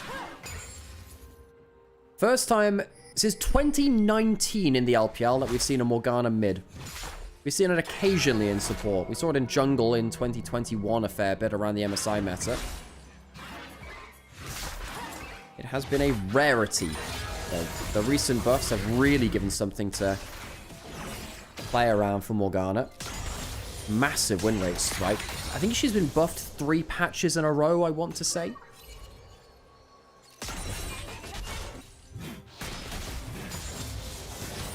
Quick check on actually what has happened with the champion. Light barrier. Yeah, so they must have used the barrier and the heal very early on at level 1. Sometimes you see that in the 2v2. We weren't focused on that. The camera was elsewhere. Crisp and... unless I just completely zoned out. That can also happen too. Kyle used his own heals. 2-for-1 summoner trade. The MF, lane dominant. Not gonna lie, quite worried about how much value the MF is going to have later into the game. I don't think it's going to be very much. Did he misclick? Oh, did he just... Yeah, okay, mate. Guess he just misclicked then. Whoopsies. Ooh, good Q there from Xiaohu through the wave. Getting auto attacks down. Xiaohu just perma-shoving. It's not like the casting can do that much about it. Shanks hasn't played the casting in this split. No surprise there. Not a very common pick at all. Very strange drafting here today. You know what? I'm a fan of seeing some different picks from time to time. As long as there's good logic behind them. We'll see if Shanks can make the pick work.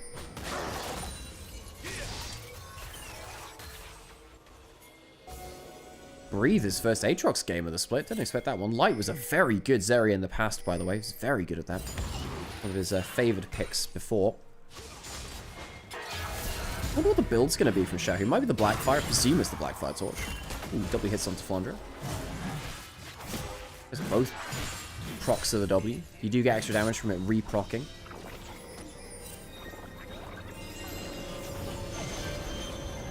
I miss seeing Hui as much as we did. Wait, we see occasional games of it. You know what, folks? I mean, it's a decent early game from Weibo. I mean, slight lead for the Aatrox, Jace over the Aatrox. Mid lane's going fine for the Kassadin. The lane matchup is good. I'm just worried about the value the Kassadin is going to give later. I don't think you'd love playing into much of this enemy comp, really. I think Aatrox can deal with you more than fine. Morgana, yeah, you have an okay matchup just kind of soaking farm. You're never going to get wave clear against them, and eventually gets to the point where Morgana lands a Q onto you and you die. Kyle will need a Mikhail's first item. But that means you're missing out on a redemption, which is very, very strong right now.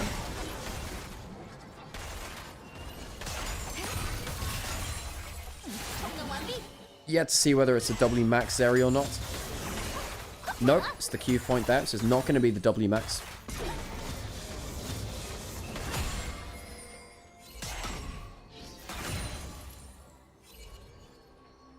I wonder how Tien's going to do on the Jarvan into double immobile carries as well.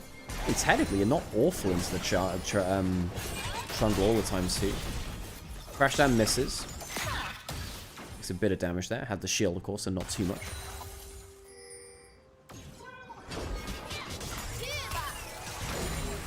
Light just trying to get as much shove in here with the empowered W's through the wall. Flandre doing fine on the Jace. Picked up a lot more Jace this year than he's done in some previous years. Anyone's legend. I mean, coming back from MSI, we thought, okay, they've slumped, but whatever. Must just be having a bit of a break there. Their Spartan schedule around that event was kind of insane in terms of their practice schedule. Not bad from Breather, actually. Very good for them. And then the split went on, and they ramped back up again. They did lose the split on, they'd lose the last series of the split against WE 0-2. But I thought, well, you know, it didn't affect standings. Surely they just didn't care enough about the series. Perhaps that was a sign of something a little bit bigger. Tarzan was spotted on bot river. Kyle's walking up. Yeah, he'll spot him now. He needs to hold on to his flag drag until Pill is used, and indeed has done so. Reminder that you can have... Hang on a second. Oh, not great from Chris. Flashing forwards. Magical Journey already in place. Summon it down from Chris. Uses the heal as well. Alright. Well, not that much value from Chris there. Switches over to the teleport. Swing in the miss somewhat. Tien will flag drag the crab. No contest over that. Quieter early game. Dragon started by anyone's legend.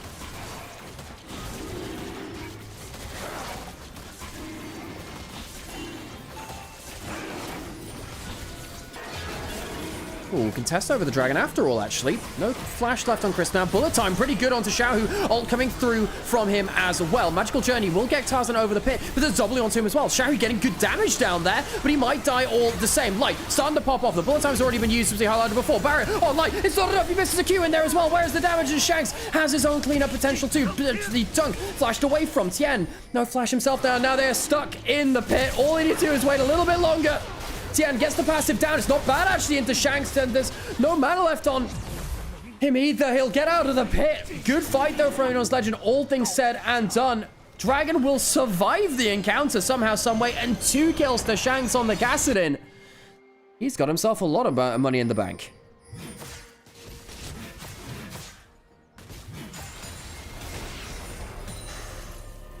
Two kills to the Kassadin. That changes the equation somewhat. The bullet time, real credit to Hope. Gets huge value, and I didn't expect it. The bard binding gets huge value. Chris not having enough in the tank either really helps. Really helps AL because he doesn't have the flash to confirm stuff coming through here. Light takes a ton of damage. Does have the barrier. Just doesn't have the go button there. Doesn't have level 6. If you have the lightning crash, I think they win this. Tien doesn't hit level. Doesn't you know, get the dunk through until later on into the fight as well. Just about gets the kill onto Tarzan. Walks into auto range of the Bard. I think he actually gets a kill if Bard ends up not auto-attacking there. 2 grubs to Anyone's Legend, so Weibo will get themselves that. No dragon kill just yet, by the way. Ooh, we've got a real audio desync now. Okay, folks, I'm just going to go do that audio resync again, because it looks like it's gone off once more. Happens again. Don't worry, the screen will just go dark for 1 second. Don't you worry about it. I'll be back in just 1 second. There we go.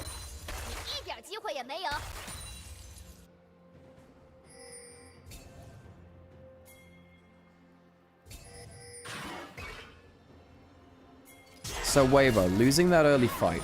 I think that draft's pretty good, folks. There's a lot of flashes missing on Anyone's Legend now. We'll see if Tien can use that now with the ultimate coming off of cooldown. Maybe they go towards Dragon and say, you come fight us, and we'll have a ton of ability to punish your flashless carries. Phase Rush from Flandre. Gets the Shock Blast onto Breathe, even though he dashes.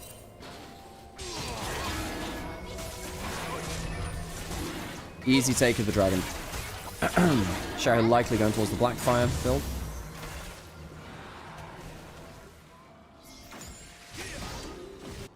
And top lane as well, Mavi, by the way. And top lane. Ooh, ult coming through from Breathe. Good knock away. Really good knock away from Flandre. That could have really been a kill there. If the W managed to get the pullback, or those Q3 had hit, you would have imagined Breathe would kill that.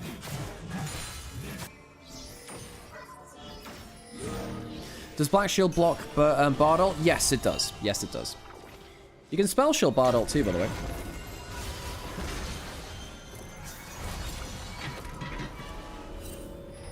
Quite worried about this Kassadin. Getting those 2 kills early. Now, I think it's quite hard to play the Kassadin in general in this game, but I think he's going to do fine as the Morgana, which is the problem, really. Black Shield tanks up a little bit of that damage. Not used for, you know, spell shield necessarily, but there to block the damage.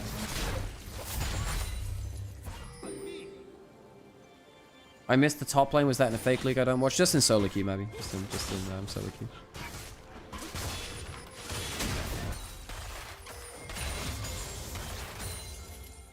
So Anyone's Legend, they still have some really big comp issues. They don't have any setup for the Misfortune ult. They're going to have to be just relying on Hope to find an angle for himself. You have the Jace and the Misfortune into a Jarvan, which both really struggle against that champion. There's no tank for the Aatrox to strip.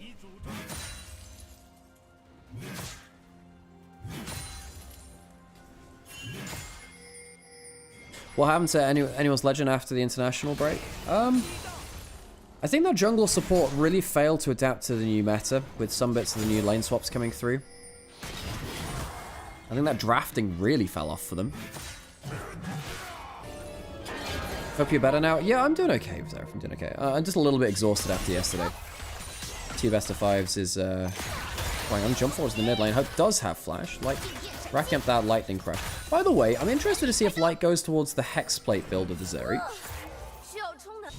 That might help versus some of the bursts from Anyone's Legend. Gives you a lot of ult uptime as well.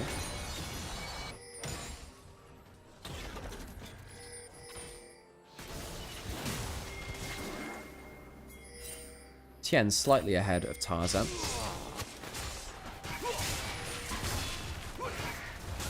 Ooh, hang on a second. Cooldowns are going to be up in 5 seconds or so.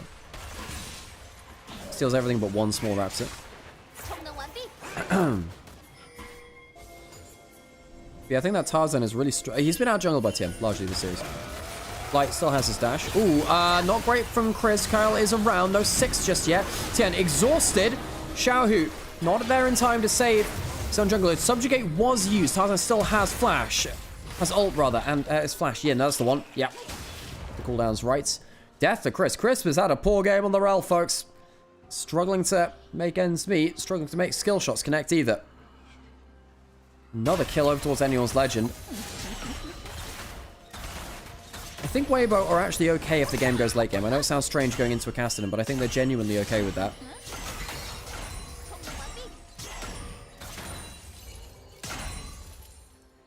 The G2 was rough for people think it was a Medivedi cast. I saw no comments about that, Apple, so I think that's just a you experience. I literally saw no comments about that. So I don't think it was rough for that. Actually, I had a lot of very positive comments about it. Nymaera and Jamada that goes, thank you, Tilly, appreciate you.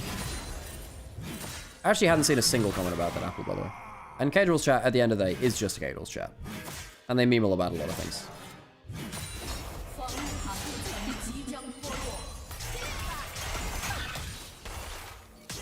Need a Vedi Nymaera Samcast? Hell yeah. It's the frickin' Simulacrum cast, or whatever it is. Doppelganger cast.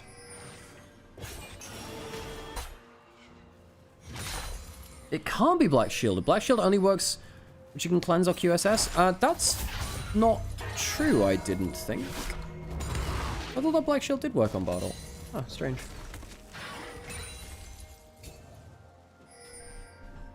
I didn't realize that, Gankus. That's good to know. Flandre going towards Breathe. Does have the ult. Pops it. I think he might just die to the Subjugate, though. The Redemption coming through as well. Sunder Sky not going to be enough to heal him. A couple of missed Qs and an easy kill for Tarzan. By the help of Flandre. Flandre's been playing out the matchup very well, actually. Good sidesteps. Is scaling for Weibo that much better? Well, it's about execution, right? But you do have Jarvan into 2 mobile carries, and I don't think the Castellan loves life here. There is a flash and a magical journey for Kyle. It'll be safe here. Good damage from Tien with the passive and the Sunder Sky giving that first bop on the auto. 2 growths to AL in a second. There is flash for Flandre. Can Tien force it? Just wave clearing with Fly Drag.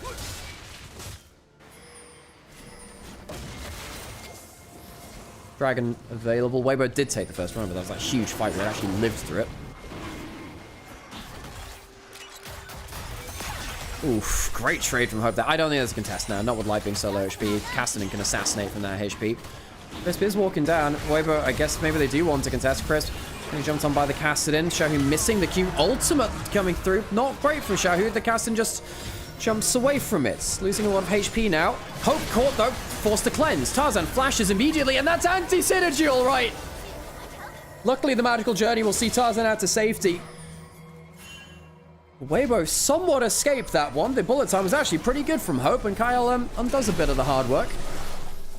Anything else happening across the map? Well, Light still fairly low HP. In mid lane, just clearing that one out. Weibo still sticking in bot side. Quite low HP on Tarzan, of course, too. There is still the dunk, and Chris goes forwards. Hope flashes away. Shanks on the side. Good damage coming in from Hope, actually, as Weibo once again failed to actually make people stick in place. The Bard disengage has genuinely been very impressive. The pillar to stop things out. Subjugate was used there. Tien stopping for an auto attack. He's not going to land on him. Subjugate now down. Shanks has level 11, and he flashes into the binding. That is not what you want. Dark binding into a dark casket. Tower now opened up here. Weibo find a pick onto the Castellan, and Shanks, who got so much early gold, showcases the Castellan is still very much mortal.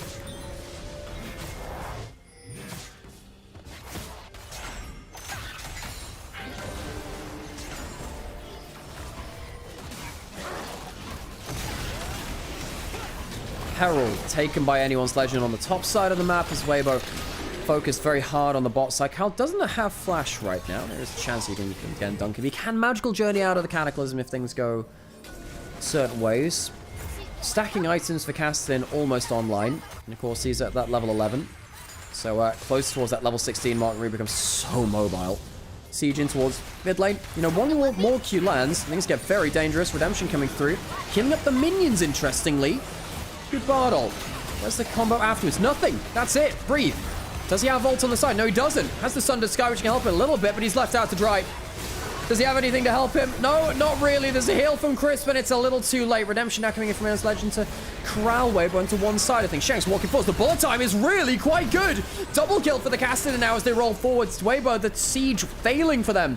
His Herald will now take the mid lane turret in return. Another turret likely under threat as it can be charged into the mid lane inner. Anyone's Legend, a great turnaround as Weibo, they looked like they were in a good position, and Breathe caught out on the flank undoes their hard work.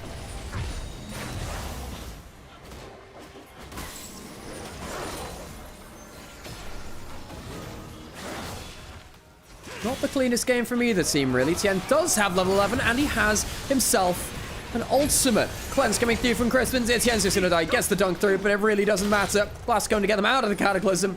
As Weibo, the wheels are coming off a little bit now. Anyone's Legend. Using the pillar, using the Bard mobility very well. This is when Anyone's Legend look a lot better. It's when their jungle support is really firing on all cylinders. Very dramatic there. Vampire casted him.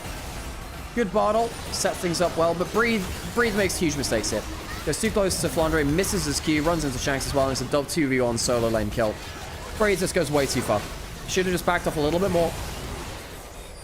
The turret wasn't dying anytime soon. He wasn't going to go under it. Big mistake by Breathe. And suddenly in the 4v5, without the Aatrox there to disrupt, makes things very difficult. Good pillar back into the bullet time. Allows Shanks to jump forwards, get that final kill.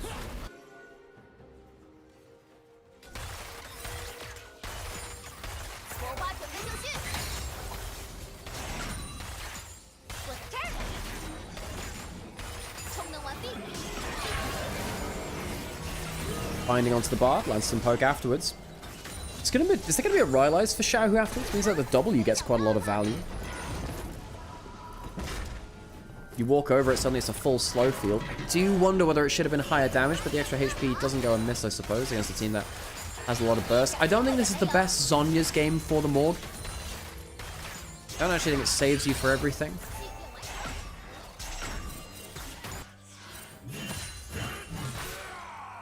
Breathe now down 1,000 gold. And again, everyone's down 1,000 gold besides support, and that's 500. That's still pretty significant too, actually. Hope's had a really good game on the MF. Real credit to him.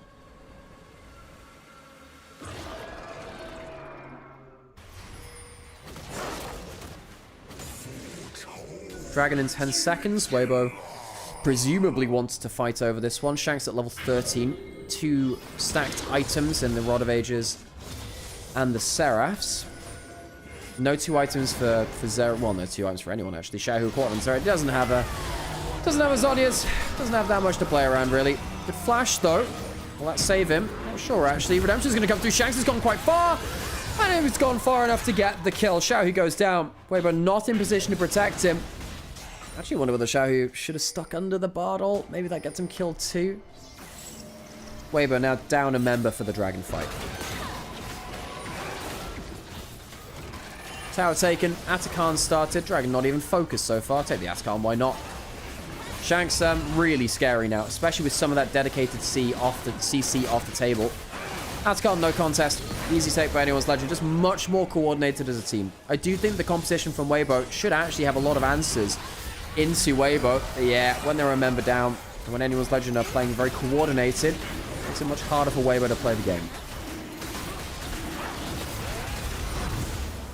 Dragon taken easily.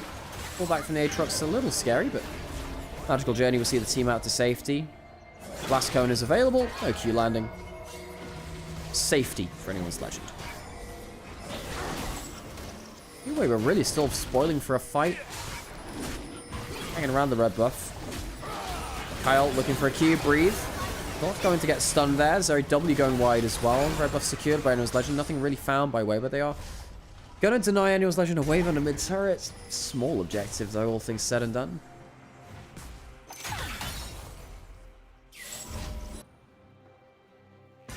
The HUD's not showing the gold gap. It does it between members. You don't need it between the teams all the time.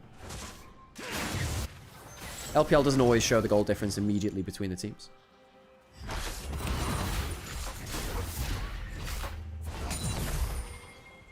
Five kill Kassadin. Bit of a problem there, isn't it? I wonder whether he goes towards Malignant's third. That can be a really nasty way to up your mobility even more. Go Cosmic Drive occasionally too. Lichbane for burst. Going for the Seekers. Go for the Zonies. Why not? Can help you against something like the Morgana ults. Allows you to jump in, get the AoE slow from the Force Pulse. Thank you, Monserrati. Appreciate you. It was a fun time casting yesterday. I really enjoyed it. Good vision control by Kyle. Kyle's had a very good game on the Bard. He's been everywhere he's needed to be. Good stuns in multiple points. Great vision control. See right now, Weibo, they have one Scuttle Crab taken. That's the only vision they have, which isn't on their side of the map. Does not care about getting hit by a W there and a couple of Qs from the Aatrox.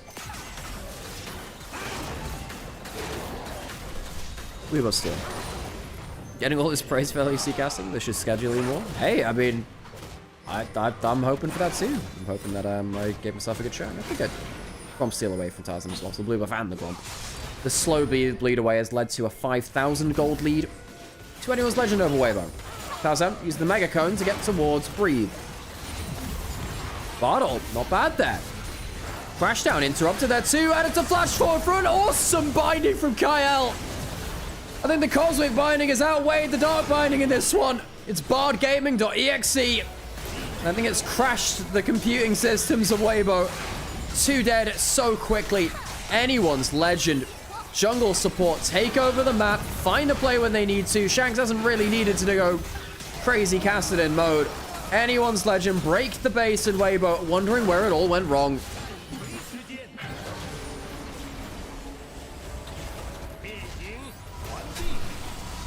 Wait, I love when casters change their buy right after casters comment. He is going towards the Malignants. You're right, he didn't go towards the Zonias. Bought a Seekers, thought now I'll go towards the Malignants. It is really good snowball line for casting. If you get Malignants on him, it does do a crazy amount of work. So the Monster Energy Blast Cone goes wild. Allows Tarzan to get the slow there, and the Bardock is insane. But the special bit is the flash here for the double binding. And we said there's not much setup for the MF ult. There is if Kyle plays like that. You don't normally expect it, but god damn, that was some important CC. Kyle is my man of the match for game 4. No doubt about that. Yes, the kills are on the Kassadin, but Bard, what great play from him. Another Cosmic Binding lands there, actually. Shanks, very perilously close to level 16 on the Kassadin. And there you go. Full Kassadin late game achieved. Only gated by mana now, not really cooldowns. We'll keep jumping around. Hopping in and out of portals. More damage, the more stacks his ult gets.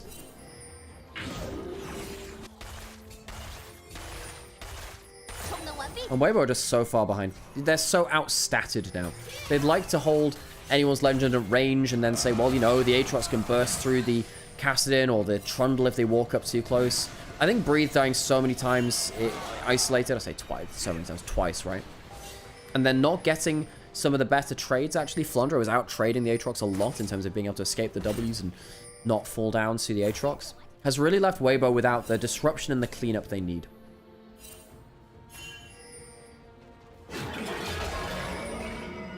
The Morg mid, as we said, first time since 2018 for Xiaohu, first time since 2019 for the LPL. It's not achieved that much, really. Not really. Couple of bindings here and there. The early fight around the dragon, the very first dragon fight of the game, almost got value. Couldn't quite after that point. Dragon taken by anyone's legend quite easily. Get up to third dragon. Weibo realizing, look, can't really do much about that one. Malignance is in for Shanks now, so his ult cooldown is probably at about 1.2 seconds, if I remember rightly. He'll have all of his... if he has ult Hunter stacks, that'll be there. He has the spellbook, by the way, on the caster. Didn't really touch on that before. Didn't feel like it was that important to touch on.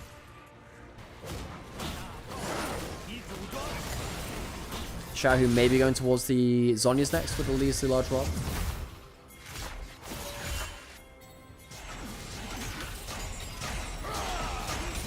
Tarzan walking towards the enemy jungle. Stun missing from Rel. And the bottle catches onto the Zeri. That's a nasty bullet time afterwards. Chris does get a pretty decent combo back, but the HP is just not there now.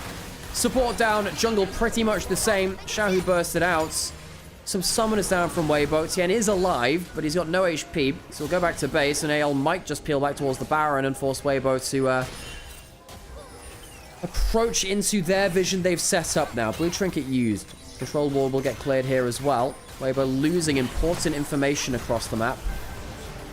Kyle will escape through the magical journey. Tien coming over, does have the dunk. Flash forwards, they catch onto the Zeri, and Xiaohu has been massacred. No HP left, Shanks jumping forwards, and he just keeps going. Level 16, Malignance. Breathe is trying his best. The Sundered Sky is okay, but there's too many stats. Too many people. Anyone's Legend will end the game here, you have to feel. Weibo lost in the early game too. Gave too many stats, too much gold over to Anyone's Legend. And could not stand and fight. A wave in bot lane will be their red carpet on blue side towards the red side base. One tower down. Anyone's Legend will bring us the silver scrapes. Bring out your finest cutlery. We're eating good. Game 5 in just as many days. 2 times in the last 2. Do so again here in Game 5 to secure the series. One last game for this upper bracket match. Loser goes down to the lower bracket. And we'll follow the rest of the Gyos. 欢迎来到英雄联盟。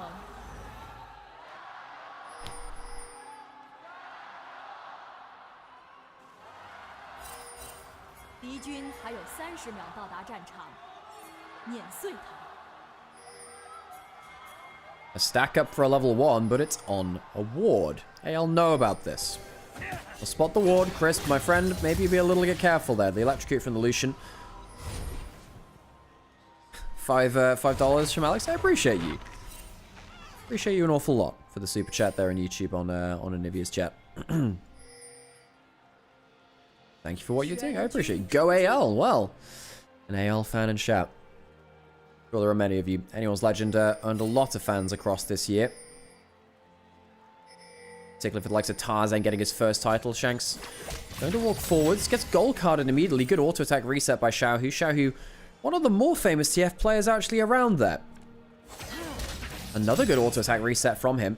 As the spellbook doesn't have something like the Comet. Quite hard to use that into the LeBlanc, of course. Oh, another top deck gold card. Gets him an extra auto attack. Now, typically the blue card does give you better damage, but if you get extra auto attack afterwards because they're stunned, of course, that's better for you. You get an extra auto attack. At level 1, that makes a lot of difference. Shanks is still trading back fairly effectively, though. This should be a tight game. Oh, flash forward for the Q. Misses, though, Hope. Flash for flash. Heal. Blown from Crisp as well. Both summoners available on lights. Hope much more vulnerable.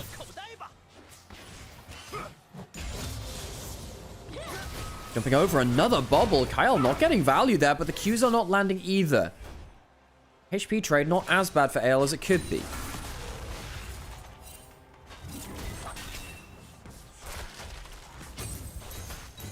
Winnable for Weibo, but split push strat for Anyone's Legend. Well, the problem is you're split pushing then into at least Sin TF, who are very good at shutting down side lanes. Assassinate you very quickly.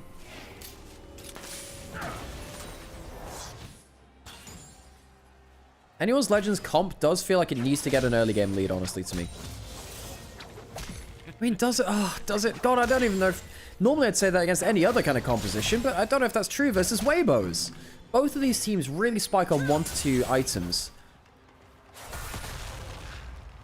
This is a Lee Sin win condition. You know what? I don't disagree. Lee Sin, if he gets ahead of this game, can assassinate a lot of the enemy team. Particularly, you know, not top junglers easily, but everyone else quite well.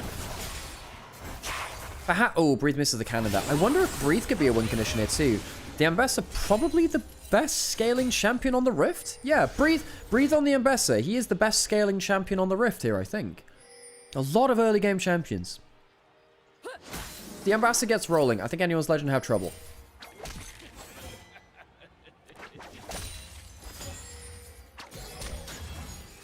Oh, flash one for the gold card. Flash away from the LeBlanc. I did see that, Spirit Maker, actually. The last time the Rek'Sai top was played, but it was only played last year. Rek'Sai top was very meta in bits of last year, and bits of 23, I want to say, as well.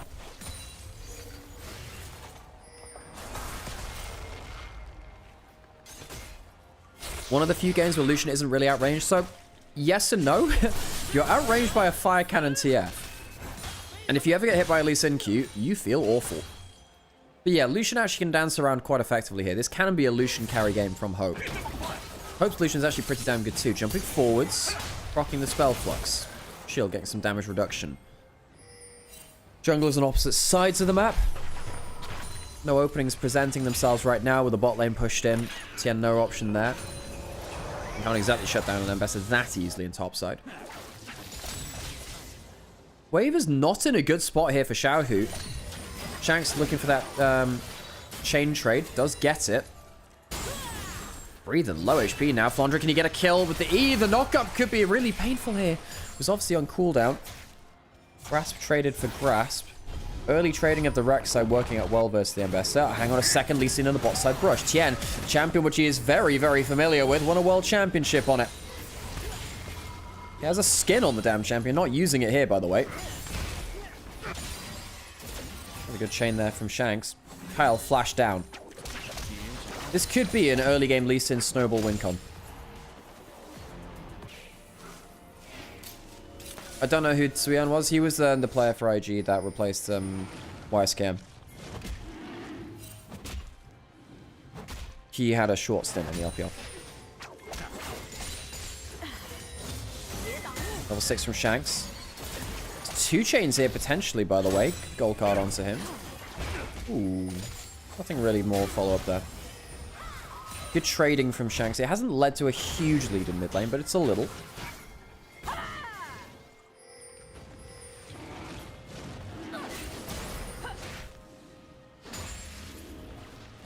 Do you think Sundered Sky is a bit too broken right now? Well, it is very strong, but... yeah, I mean, you compare it to, like, the mage items in the game, yes.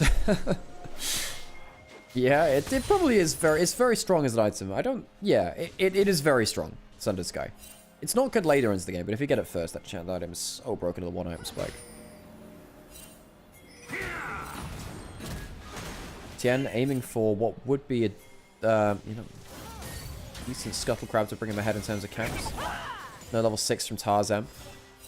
This is the kind of game that can go from 0 to 100 very quickly. I think every champion is actually weirdly ready to skirmish already. You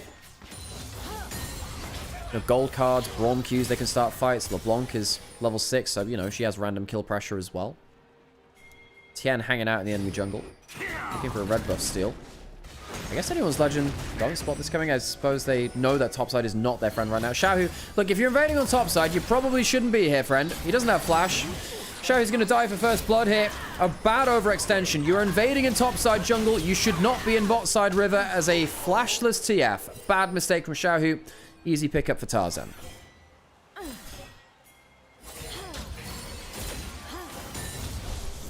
Shanks gets himself a Dark Seal stack. Dragon started. Xiaohu does have ult if he can respawn and get down towards bot side in time. Tien is just not really interested in this, so wants to go towards topside camp steals. Takes away an entire quadrant away from Tarzan. Then what he'll likely do is go towards his bot side quadrant and then use the TF ult as pressure to potentially skirmish through it. I wonder whether Weibo look for a bot side jungle skirmish. They lose the dragon and get Tien ahead. I think he should go and protect his bot side camps. I think he should go towards it and see if they can skirmish towards it. I think he's powerful right now. They're choosing not to, though. Grubs spawning now instead. Okay, he's going towards the grubs instead. Tarzan will match the camp stolen if he goes towards this full bot side clear. Hey, Sam, how's it going? Game 5. Yeah, there is Sam. Sam, can I trouble you to get me another Red Bull? I'm struggling over it, man. It has been a high energy series for a lot of it. Tien, one of the real main characters of it. Grubs. Being fought over. Level 6 hit from Tarzan. He can lock down this Lee Sin or, of course, breathe. Shanks jumping forwards. Chain hits onto him. It's flash to break the tether. Oh, Ezreal steals one of the grubs. It steals one of the grubs. That means that actually there's a smite of level 10. This is going to be 3 grubs. Tarzan, he missed smotes. Ezreal getting that ultimate on target gives Weibo the full set. So I'm going to dip out for Series 2 so you don't need to put the chair in. Okay, fine.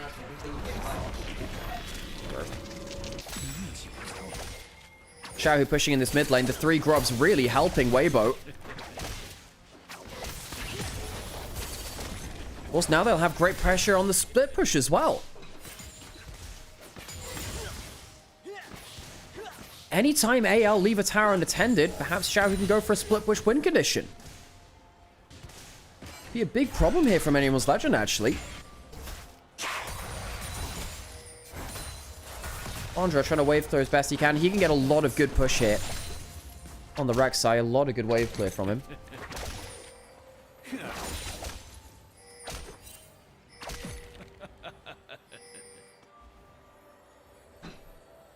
Xiao, we'll see what his build is as well. We've typically seen the Rod of Ages into the Lich Bane coming back in.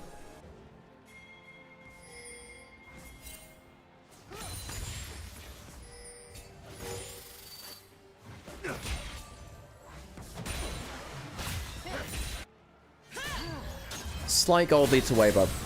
Jumping forward, Shanks a lot of damage. Is there anyone covering his lane? No.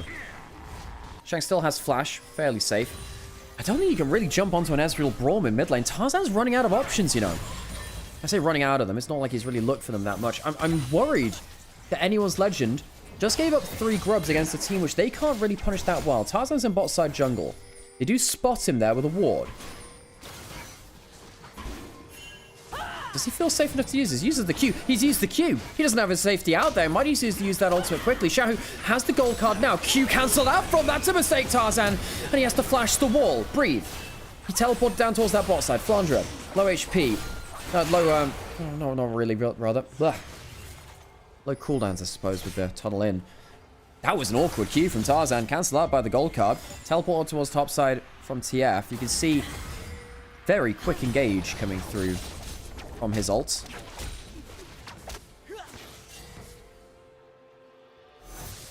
No way TF holds versus Rek'Sai. TF has a lot of wave clear. You can just always just clear wave clear with Qs. One of the things about APTF is that, you know, one of the buffs to the champion was the Q base damage, which means that your wave clear is actually very good again now, comparative to what it was. A red card, a Q, pretty much cleared a wave at that point. Nymaera Red Bull sponsorship one. I'm saying, I said this yesterday, it would make my life a lot easier. 3 grubs.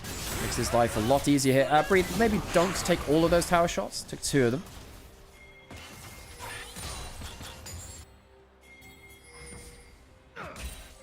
Mr. Affes, did Flandre really intentionally pick Rek'Sai into Impesa? Look, the actual tank champion pool had been completely nullified.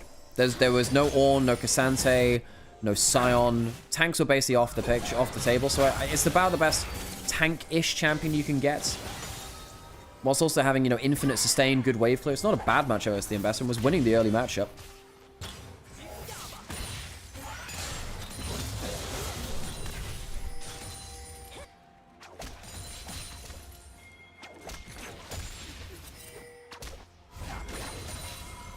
Three grubs, Weibo splitting the map. This is danger for AL.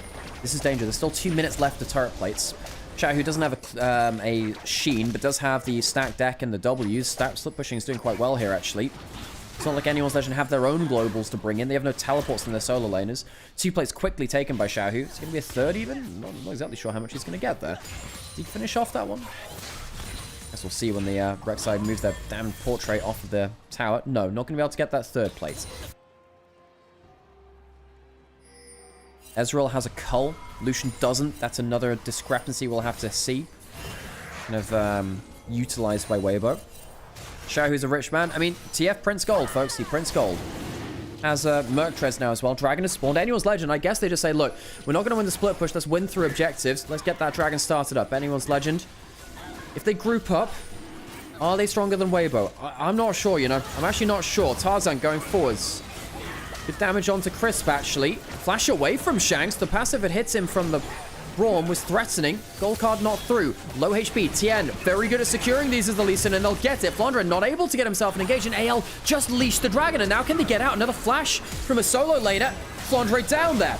Passives coming through. Can they get the Braum passive completed? Breathe got very deep, and the tidal wave sweeps Weibo aside. The kick is awesome from Tien, though. Perhaps he can be the difference. The Lee Sin, that one Worlds can't get the fight. Light has a little bit of damage, but he can't finish off anything but a clone. 3 dead from Weibo. Then they go too far. 3 for 1. They get the Dragon. The Breed goes far too deep looking for that fight. Lee Sin for Tien, so close with that massive kick and E combo. Cannot get the final damage they need. They go too deep trying to finish off the Braum passive onto this Rek'Sai. It lands here. Flash for a gold card. Ezreal ult, Glacial Fissure, but the auto attacks just don't follow through, and the tidal wave is monstrous. What an insane tidal wave. It is an insane kick into E. Tien tries his damn best to tell you, but they just don't have the follow-up. Not quite yet. Oh, Tien, a full team kick. It doesn't matter.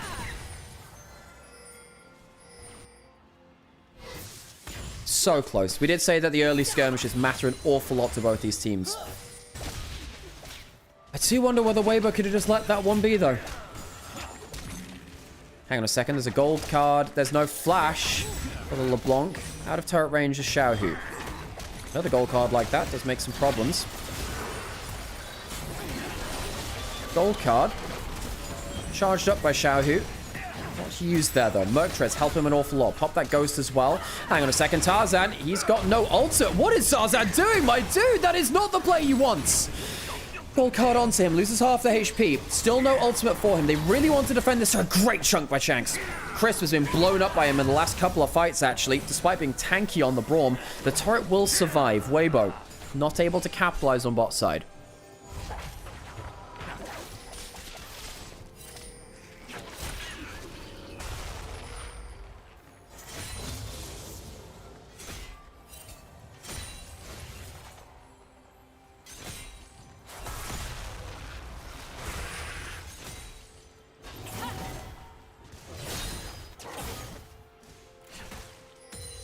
So Weibo would love to have taken that first turret there. Open up the map a little bit.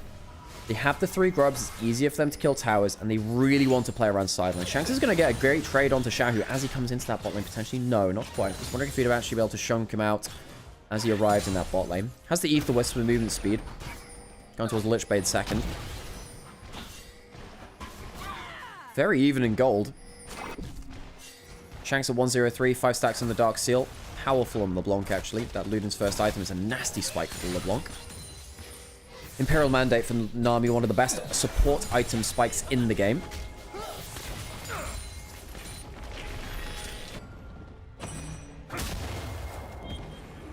Lee Sin and Vi, very even in terms of gold. Herald started. I don't think it's spotted. Don't think they aggroed the ward, as in, like, didn't auto-attack the ward, so it wasn't spotted that way. AL moving their jungle towards bot side. Xiaohu playing more defensively this time. Oh, there's some blast guns in bot jungle, weirdly. Spots LeBlanc, of course, clearing that wave down there too. A couple of Krugs, mini Kruglets, secured by the Q. Level 11 on Xiaohu, does have the Rod of Ages stacking up. Just a fail, where's that going? Going under tower. Okay, just using it to check that there was no one behind the turret. This turret is still going to die, though. Bad miscalculation by Xiaohu. Could have popped the ult earlier to spot people roaming down and instead wave clear. Now he's just wasted his ult, lost the tower. First tower goes to Annual's Legend, giving them the feats of strength. Mistake there by Xiaohu. That ultimate is very important. I think Xiaohu's actually had a very good series on stuff like the Rise. Did that in earlier on. Right here, though, losing that ultimate and the tower. That's not great. Tien going to get engaged onto. They've lost vision, and AL pounce. They get themselves the vision control, and they pounce so quickly. Herald does still destroy the mid lane turret. That is a victory for Weibo in terms of getting that down, but losing their jungle and their mid laner in the last minute leaves a lot to be desired. Dragon spawning in 10 seconds. Can Anyone's Legend go towards that before Tien has come back up? He'll be spawning in 15. We'll need a number of... about half a minute or so to get towards the objective. No TF ult as well. I think Weibo just have to leave this. And sadly for them, they don't have the Twisted Fate ult to go cross-map. They'd love to be using that top lane right now. Throw it towards the side of the map. Are they teleporting anyway? They want to contest. They want to contest. They have no jungler. This will not be a smite contest. This is about the fight, I suppose, more than anything else. Teleport into the tunnel. Thunder will immediately E away. The macro from Weibo leaves a lot to be desired. Anyone's Legend, very good at picking off people in the last minute. So no recall stopped there by Lights. Wave cleared out by Flandre on the bot side as well, so Weibo can't immediately push in towards that bot turret. Well played by him. Anyone's Legend, playing around the last objective or two very well, taking that bot lane turret. The easy kill onto Tien, good trigger pull by Tarzan. And Kyle's follow-up with the Tidal Wave has been the same. The Tidal Wave in the big fight earlier on was the big decision maker there too.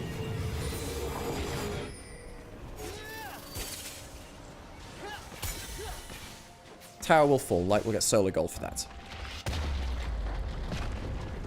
Even in gold, but Anyone's Legend 2 dragons up on an Ocean Rift. This is the kind of game where an Ocean Soul can actually make a big difference. It's very easy to dodge out in some bits of damage after the initial engage. The first person's going to die regardless, but you know. Lucian managed to get a double tap, hop backwards, makes it a lot harder for you to kill him once he has that soul. Normally, I think Ocean Soul is very good when you've got tanks in the game. Of course, Rek'Sai will be loving that.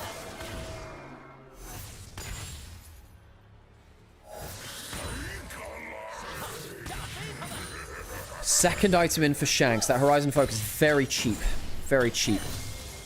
Only 2,800 gold for 125 AP now, is it? Something like that. Lichbane for Xiaohu means that he's actually a damage threat. He can go towards top side. Does he have teleport? No. No, he doesn't. They're trading Atakan for the top lane turret, but with the amount of petals taken on the Rift, I actually think there's going to be quite a lot of value from the Atakan. Weibo, one of the most likely teams in the LPL to actually give up this objective. TF is now warming down. Does have the level 2 of the ultimate, not the max range on it. Teleport down into bot river. Lee Sin is here. They have full vision over them, of course. Azrael is not fantastic there from Light. Flandre jumping forwards. And Xiaohu gets jumped on. The shield's not bad from the Braum. Actually, that saves the Tidal Wave from splitting up the team. The Redemption coming through to heal that same Braum as well. And now suddenly the Vi ult is down. That's not bad for Weibo. The Atakan not traded at all at the end of the day. Chris, quite low HP. Needs to be quite careful here. Bit of poke coming in from the LeBlanc. The Weibo think that they can take the Atakan. Do they want to just leave it, given that Light and Crisp are a little low HP? Tien. Oh, spotted out by Tarzan. It's scary. That was a blind Q into the brush. Weibo using that TF ult to bring him back down after killing that turret, but he hasn't managed to spend his gold yet, so it's not like that gold is actually useful right now. Tien getting level 12, using that smite. Shanks jumping into vision. Tarzan, no ultimate. Chris, low HP. They can take down the support. Chris dying again. Flandre, tanky enough. TF now flying back into the play. Has enough move speed from it to get out. 4v5 now. No Crisp. I did wonder whether Weibo should back off because he was low HP. Ended up killing them down. Q missing from the Lee Sin, but LeBlanc is forced to jump back. Anyone's Legend. Take the freebie. We'll move back towards mid lane. Weibo still took a tower in this whole trade, so they're not unhappy with that, I suppose, in an objective sense. But not able to get a fully capitalized fight. Not able to get the Atakan. TF ult almost back off cooldown, so you can go reset safely. Get back out onto the map in good time. Anyone's Legend. This is where normally these kind of games are the ones which they thrive in. The ones where it's about intricate map pro, about strategy. They are our strategists. Tarzan and Tabe, the combination of jungler and coach, was one of the biggest selling points for this team for me. Tarzan, one of the greatest generals on the Rift, and Tabe, one of the best coaches off the Rift we've ever seen in the LPL. LeBlanc build is interesting, valuing vision over damage. So, worth noting that the Horizon Focus is one of the best second items in the game for damage too. Very, very efficient AP. Gives you the same amount of AP as a death cap for a ton less gold. With also getting a ton of cooldown reduction too. With the Ludens, you actually have a very good 2-item poke combo. Is this the best Weibo we've seen all season? Oh, man. So you're telling me you won't be at the next International? Thank you, appreciate it. Yeah, sadly, I don't think I will be at Worlds. I would think I would have been contacted for a visa at this point. But hey, you know, I'm happy to be casting here LPL for you all. I appreciate the commentary all the same. And thank you for the super chat again. I really appreciate you. So, Dragon up in 20 seconds. Anyone's Legend will get themselves to third. They've been trying to play around the Flandre off vision. Ooh, that could be huge. Flandre. What a veteran player he has been. It's been a key part of this Anyone's Legend roster. Do they spot him out? They do now. Okay, Shanks jumping force. Great damage onto Breed. He has teleport. They have Redemption as well to top him up. He needs to recall that. You can't fight at this HP. Dragon will be started. That's the go button. Can they stop the recall? No, I don't think so.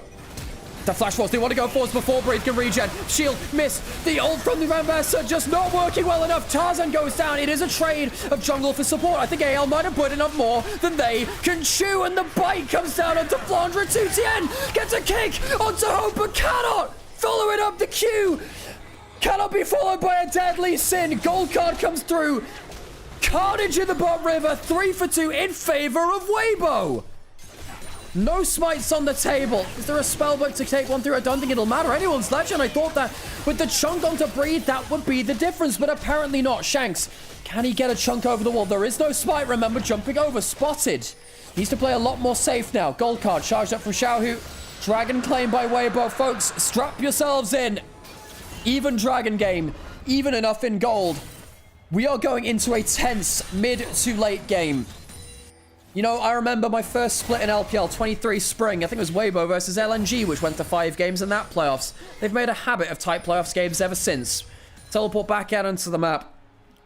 You can change the players. You can change the names.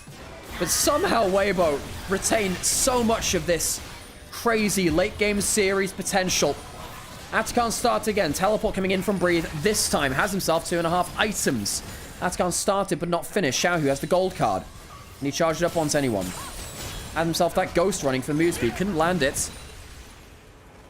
Atakan resets. Aggroed by Weibo this time. Resets coming through from Anyone's Legend. They're doing this on full vision. Not sure they should have aggroed that, folks. Teleporting towards mid lane. Anyone's Legend would like to push that in. And then go towards the Atakan. Shanks has a Medjai's, by the way. If he gets one good fight, he will start popping. He will get the mid lane turret off this wave if no one responds to it. TF does not have ult for the next 10 seconds or so, I'd imagine. Turret will be killed. Shanks gets that one. Some extra gold in pocket. Evens up the gold between him and Twisted Fate, even with the gold generating passive. This is the fight we'll look back at. Dragon, still need to see the Atakan setup, really. Great chunk from Shanks. And they think, look, we have to get a chunk now before Breathe resets. They see him recalling because he's on vision from the Horizon focus. And they want to look for a fight before the regen comes through. Goes on towards the TF, but Chris blocks the door. Even with the Ambessa ult missing, it doesn't really matter. They managed to peel back, trade 1 for 1. Chris gives his life. This time is a much better usage of the Braum full HP bar than before. This could have been game-changing. The Q can't be followed up on because he dies. LeBlanc zeroes him out.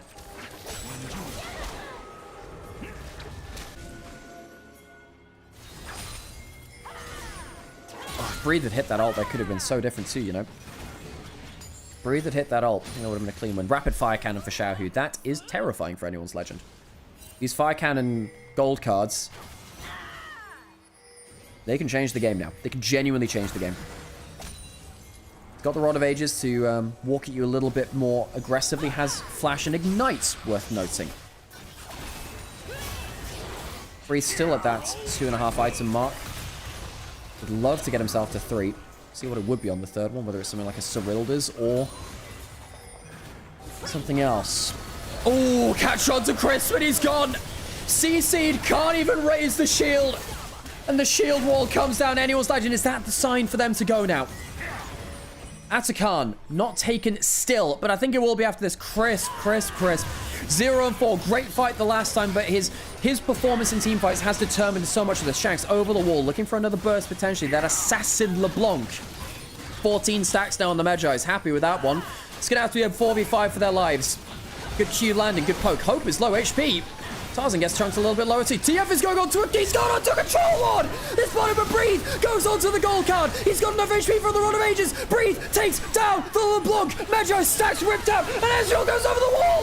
Light in the darkness. Perhaps enough. They're winning a 4v5. Another kill as the Na'Vi goes down. Flandre trying to pick the pieces. Trying to kill the AD carry with the help of the Atakan. Another tunnel. Another bit of damage. Is it enough? Yes, it is. And Tien misses the Q.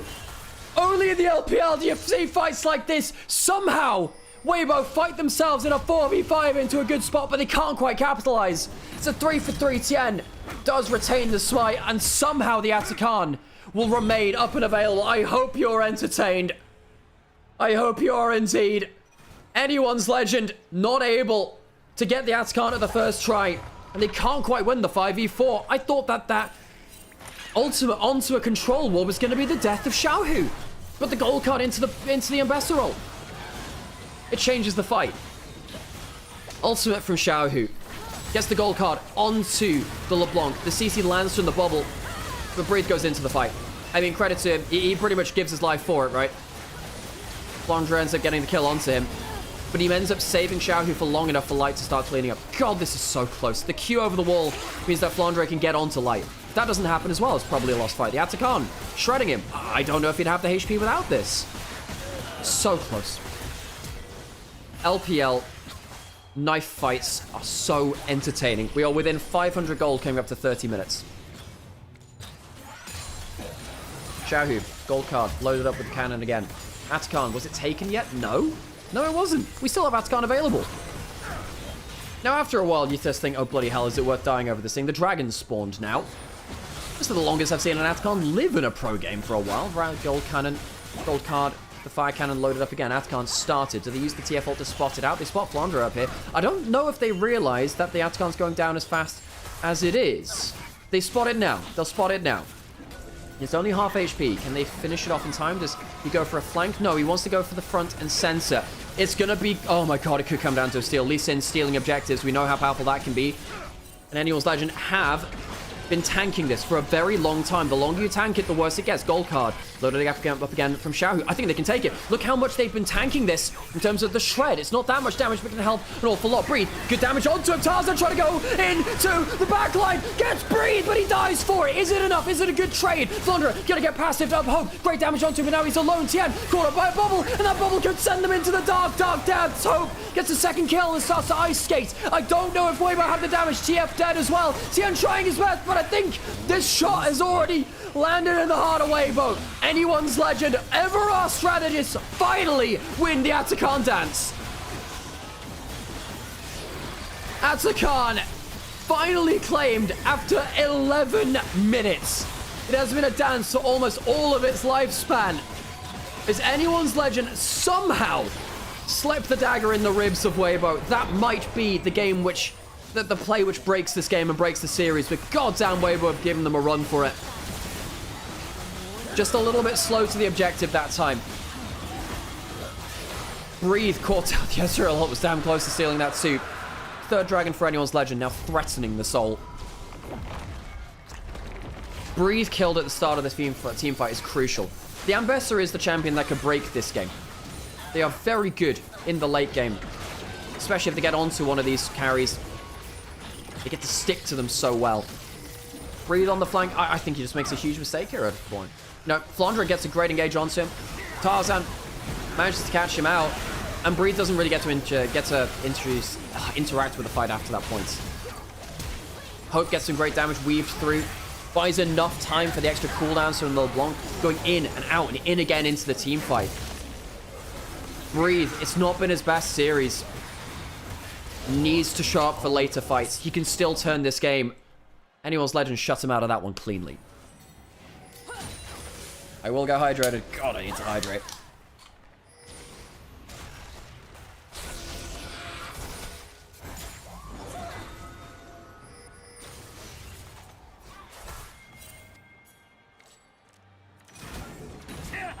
So it's a 2,000 gold lead to Anyone's Legend. It's not to break the game. That being said, got 14 stacks on the Medros for Shanks. He's earned back some of those stacks he lost earlier. Has a Void Staff. It's a good game for a LeBlanc, I gotta say. No one's that tanky. We saw how much he blew up the Braum earlier.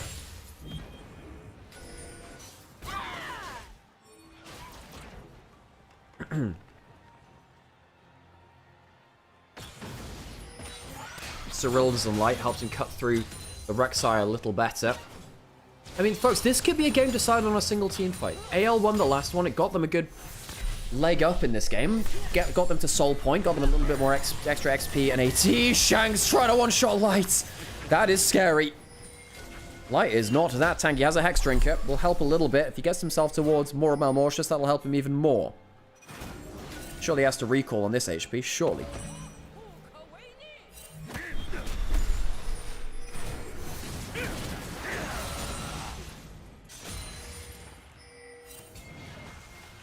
And reminder, folks, this is the first of our 2 best of 5s today. There's another one after this. Toppies, what's NIP? Doombeat, Playing up against top esports later. Fire cannon loaded. Not walking around because they don't want to walk into the Rek'Sai passive. Breed's ult misses because the Nami's already dead. Can they find the fight off of this? The GA popped onto the Lee Sin. Maybe this is the fight that Weibo are looking for. Another gold card. Surely coming out soon. And it's a fly into the backline. Shag's trying to clean up, but all he's found is a fistful of a fist in the face. Breed walking forward to Shags. Smoke, mirrors, but you can't dodge the gold card. Weibo clean up 5. And they'll be able to walk down mid lane. Can they get... What are they looking for here? What are they looking for? They have themselves 3 grubs. Do they think they can end the series? All we said, it could be a one-team fight. Do they take the inhib and go Baron? Do they look for the end? There are 30-second death time as Weibo. Where there is a will, there is a Weibo. Anyone's Legend are ruling LPL champions. Meets their match in the most unlikely of opponents. Weibo Gaming, consistently inconsistent, win. Versus him. I see you leave. To the Rift we go for the 6th time today. And our first time between top esports and Ninjas in Pajamas. There's the skybox. NIP, hometown versus #1 seed. Kanavi, level 1 hooked. I think he's dead.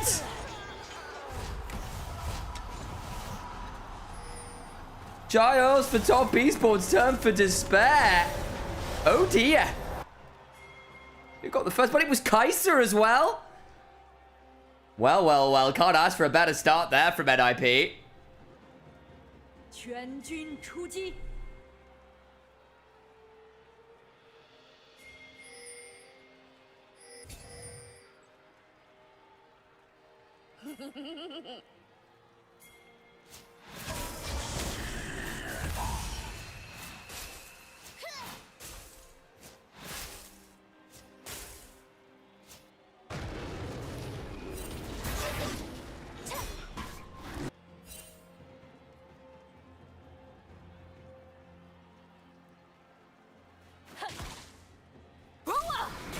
So, looking for the wall there from Nycat. Too much to see on that one.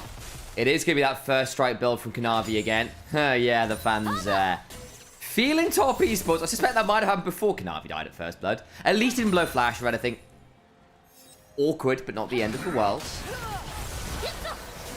Heal burn from Hung, turning it around now pretty aggressively as Nycat's already down the ignite from that play earlier. Spirit of cultivation from Jackie Love off stacking that Q. Got lethal tempo rolling as well. What did I just see mid-zone? Yes, you did. Yes, you did. I kind of like it into the Annie, personally.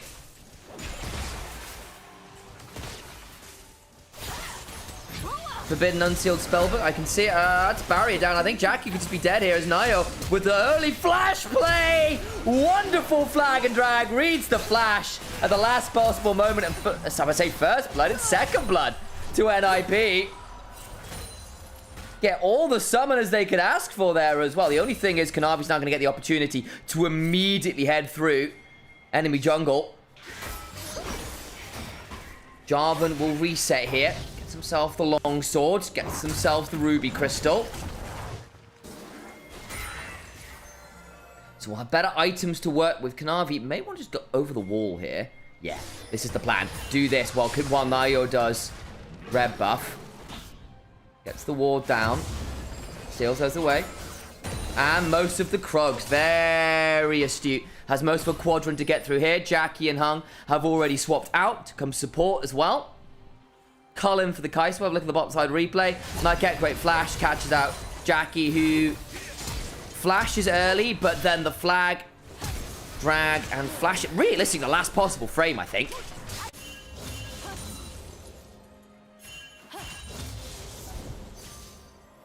Nice play from Nayo. Early gold lead now to NIP off the 2 early kills. The only thing, of course, is because of the invade, Nayo, well, not the invade, the early gank, Navi did get to basically nab away a couple extra camps, get that topside scuttle crap. We'll be able to reset shortly and head back towards his bot side quadrant as it spawns. Should have a fairly nice first back here for, might even just be a straight up Coalfield. See what the, I don't remember what goes into Eclipse. Might be a Rectrix or a pickaxe. Okay, there you go. Gets the Fairy Charm and the pickaxe.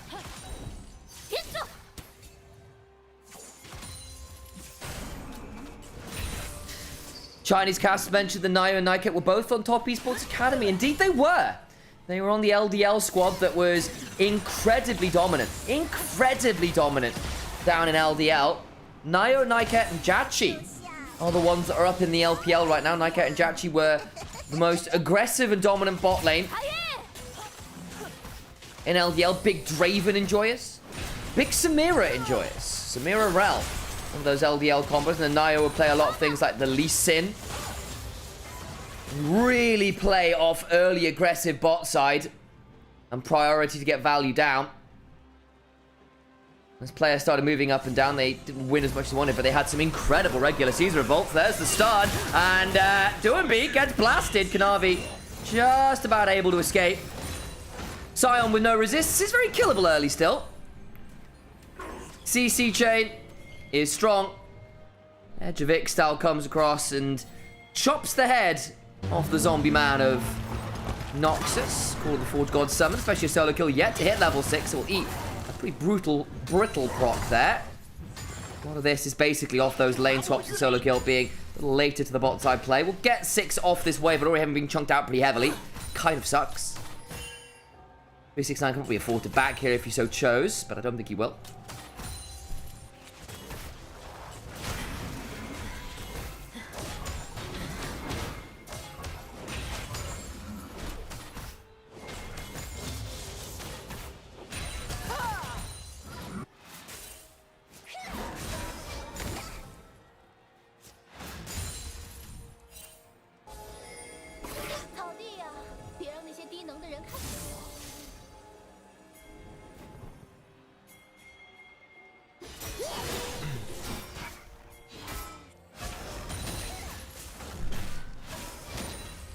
It's okay. Joe can still win this lane, find its trust. Honestly, Moon Knight by Night, my suspicion is that Doinby doesn't need to win this lane. He just needs to come out of it in rough and vaguely touching distance. Like, his job is to be Sion this game. Early Spectre's cowl would be really annoying for this Annie to manage. I wonder whether Annie's going to be forced into a Leandry's build, actually. We'll see. NIP will pick up the early dragon. They brought the bot lane down for it. Whereas Top Esports kept their shoving as Doinby is here. Doing his best to clear it out under the wave. Again, you do have, theoretically, the weirdness you can do with with Nico. Cream gets ignited. Throws down Tibbers. And he eats a bit more damage than he was hoping for as Nyket. Burning that ignite. It's not going to be the heal, by the way. It is that ignite early on. Again, you've got the spellbook, so it can change out a little later on. But for now, it's that one. Oh, Weibo won? Yeah, they did. Off an insane last pick.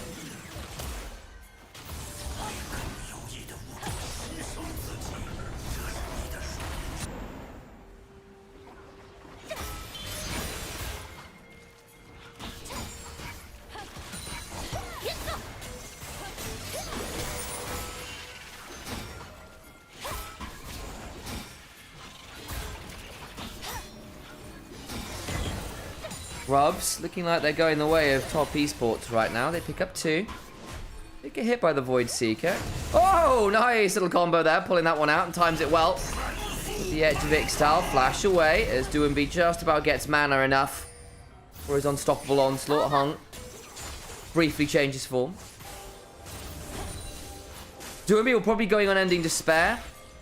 Yeah, he probably will at some point. I think it might be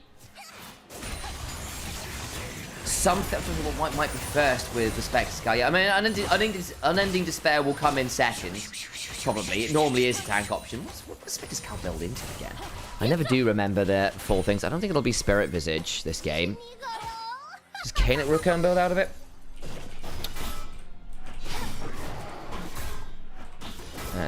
Spectre's Cowl. Let's have a look.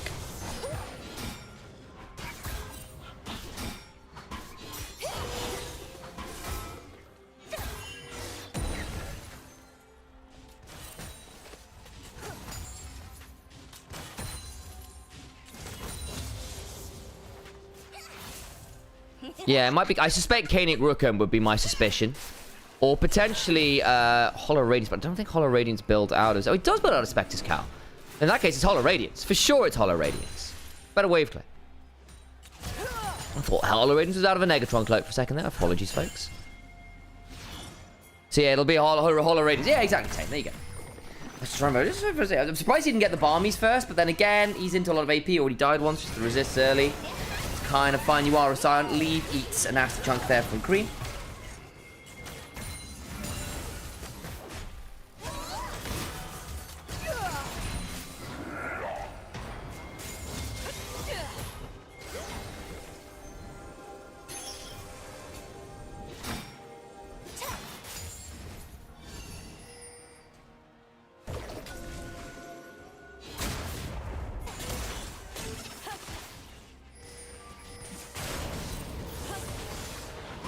That's Kanavi behind enemy lines. Nio flagging Dragon away. Is that AP Scion? No, it'll be Magic Resist Scion. It'll be probably Hollow Radiance first we've been kind of nattering about. Though it is doing B, who knows what goes on in that man's twisted brain. Solid early gold lead here for Top Esports off laning, by the way. Despite the kills going against them early, they are up actually nearly 2,000 gold. And that is from mid lane being up about 10 to 15 CS. Big lead in the jungle. Leave, gonna try to jump on forward to Cream, who does not quite get the stun. The Catherine Rain's not quite there. But now Kanavi's there, gets the slow. Edge Val's impact comes on forwards and takes the head off Leave. I apologize. Edge of Ixtal. Skarner has done horrible things to my naming of Qs, but there we go. Navi now may be in danger himself. Will be able to slide away and get blasted by the Cataclysm timing from Niall. Nice work from him. Buffers through the supreme display of talent.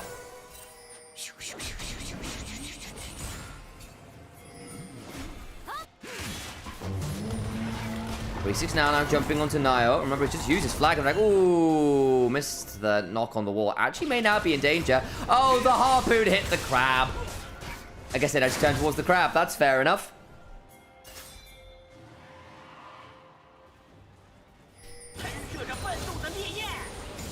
Profane Hydra done for Kanavi now. A lot of burst on this one. We don't see a lot of Profane Hydra in Pro. It's very much a... how do I put this? It's very much a... hang on. No, not too much happening right now. Very much like a Rengar item. If that makes some sense for you.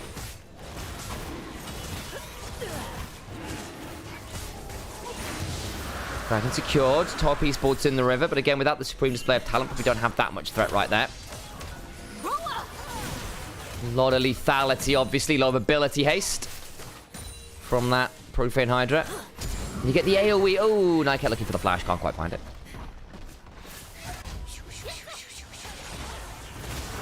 You get that heretical cleave plot, which is a lot of extra burst as Jackie gets jumped on. Kind of turns it around, though, as he pops his own ultimates. Nio is now eating a lot of damage. Kanavi's waiting. They're going to have to TP in on this. Supreme display of talent is coming. Last couple orders from Jackie. Just out of range of the Decimate's match. Hook onto a minion. Nymaera actually now goes forward. Pop Blossom on top of him. They try to get the death charge back, but now over they come. Cream is exhausted, but still they get the kill on the Nautilus. Kanavi here has got a supreme display of talent. Nio gets shot back out of his flag and drag and popped under the turret. Now doing below at about 20% HP. Cream warding off Leaf. Could potentially kill her instinct in, but I don't think he's going to be given that much opportunity. Doing be Soul Furnace. Times out. Gromp being taken. That'll give Kanavi some healing. Tibbers may well be used to tank, as will the clone from the Nico. A disintegration comes on through, and it's a wonderful dive. Top Esports come away with 3. And then IP just left blinking and wondering where the hell their health bars went. Leave at least goes back to mid and picks up a plate, but it is small comfort. Cull will clash in shortly. It's not exactly like Jackie Love is miles behind. He's a wave of cashing his own in.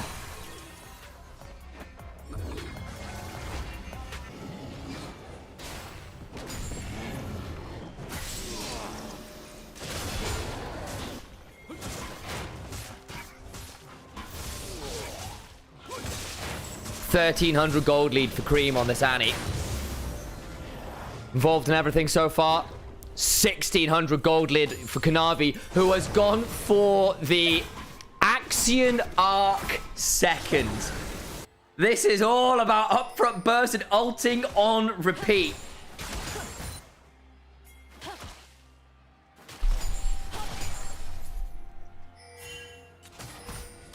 There's a world with Axion Arc angles as well. If you get a few kills in a fight, but you get a second ult off in a fight, by the way.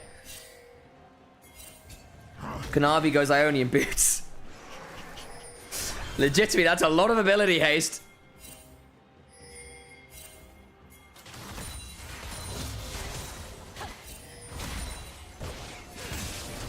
Oh, turn around. I think that's a very dead member of NIP. Nio gets eviscerated. Sun and Sky is only great if you get to auto people for the healing, and you certainly don't there.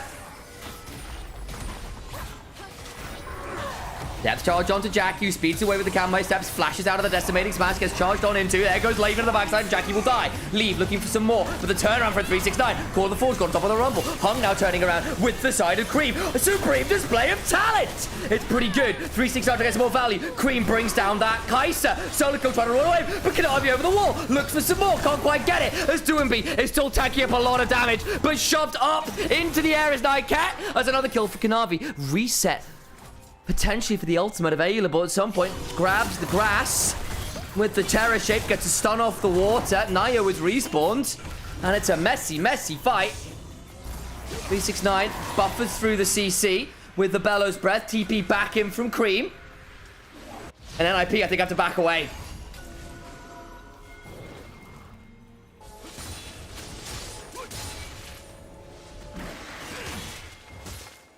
Let's have a look again. It starts with a great pick onto Nio. Gets absolutely blasted, clearing out vision by Cream and Hung. And they try to find a little bit more, but Nightcat is quick enough on the hook out to be fine. And then basically they start this up, and then Jackie basically gets caught between a rock and a hard place. Gets depth charge, Kanmei step flash, buys a fair amount of time, but it's still going to get charged by the sign, which allows Leave to come on in and they destroy the 80 carry, which is valuable. The thing basically then is watch 369 and Kanavi. Last one side. It's not the best Supreme display time, but it does stun up Duembi. They do eventually bring down the Nico. The problem is they've gone very deep to make this happen, and Cream is just about able to get away with the flash, and Duembi can't keep on top of him as Kanavi and 369 bring down Nightcat. And Duembi just needs to leave at that point. Back to live we look. Dirk in inventory for Kanavi, who is now 2.4k ahead alongside Cream. We said this mid-jungle. They started snowballing. That burst and CC chain was going to get really nasty for anyone not named Duembi to manage. Nightcat's gone Spellbook as well, remember. So his tankiness is very conditional. He's got a Kindle Gem and a Dream right now. Herald into mid, claims another turret. And top esports are, despite being down 2 kills very early on, up 5,000 or so gold. TP in from Duembi is a little deep. He's tanky. I don't know if he's that tanky. It was the Kanit Rooker, not the Hollow Radiance, by the way. Did wonder. It wasn't Abami's first. Nio still on this dragon, down to half HP. Gonna try and turn around with the Call of the Forge God. Don't quite catch me because they want. Flash away from Leave. But it's still gonna be the knock-up onto the solo kill on the other side. The Scream down onto solo kill. And Nio trying to do some work, but Nightcat goes down. And they bring down the Nautilus. Hung is dead, but Jackulum has managed to transcend himself and is cultivating his spirit as Duembi. It's becoming a target dummy for all of the DPS checks. Just about gets to walk away, but Kanavi will hop over the wall with a terror shape and an edge of Ixtal.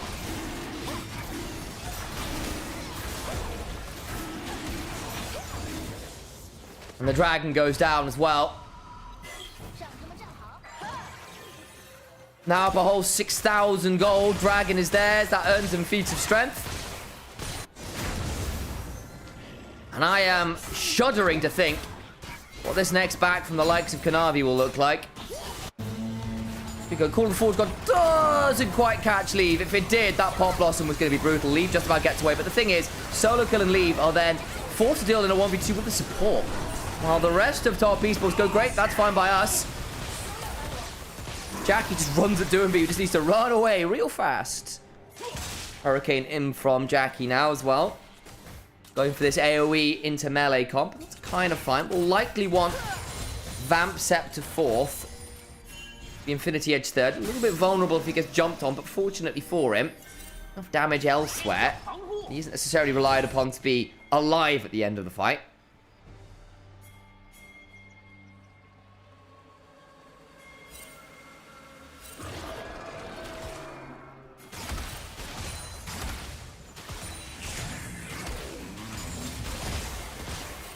So, where are we at? A few minutes till the next objective, so really what we're waiting on is if anyone wants to be very aggressive around an Atacam, we'll just spawn towards the bot sides. Top esports are going to do just that. Start it up. Want to pick up that Rose, Jack, if you get the chance. Solo kill's not there. Does have teleport. We'll claim this turret. I think this is just gone. They've got a Nautilus, not Nautilus, an Orn. That's the one.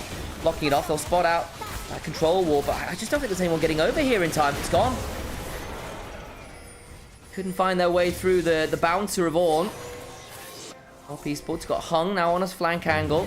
All of the Forge Gods summoned. That's not a flank. That's just straight up opening the door. Now trying to turn it around. The speed of player talent isn't fantastic, but he still stuns up to Emby. Cataclysm is good. Cream flashes away and survives. The rest of Top esports continue to pounce on in. Kanavi finally brought low, but hung. Nice to get a rocket belt forward to and be rooted again. Knocked up by Orn with a searing charge. And you'll take a 3-for-1. Kanavi sells his soul for the rest of his team to bring low 3 members.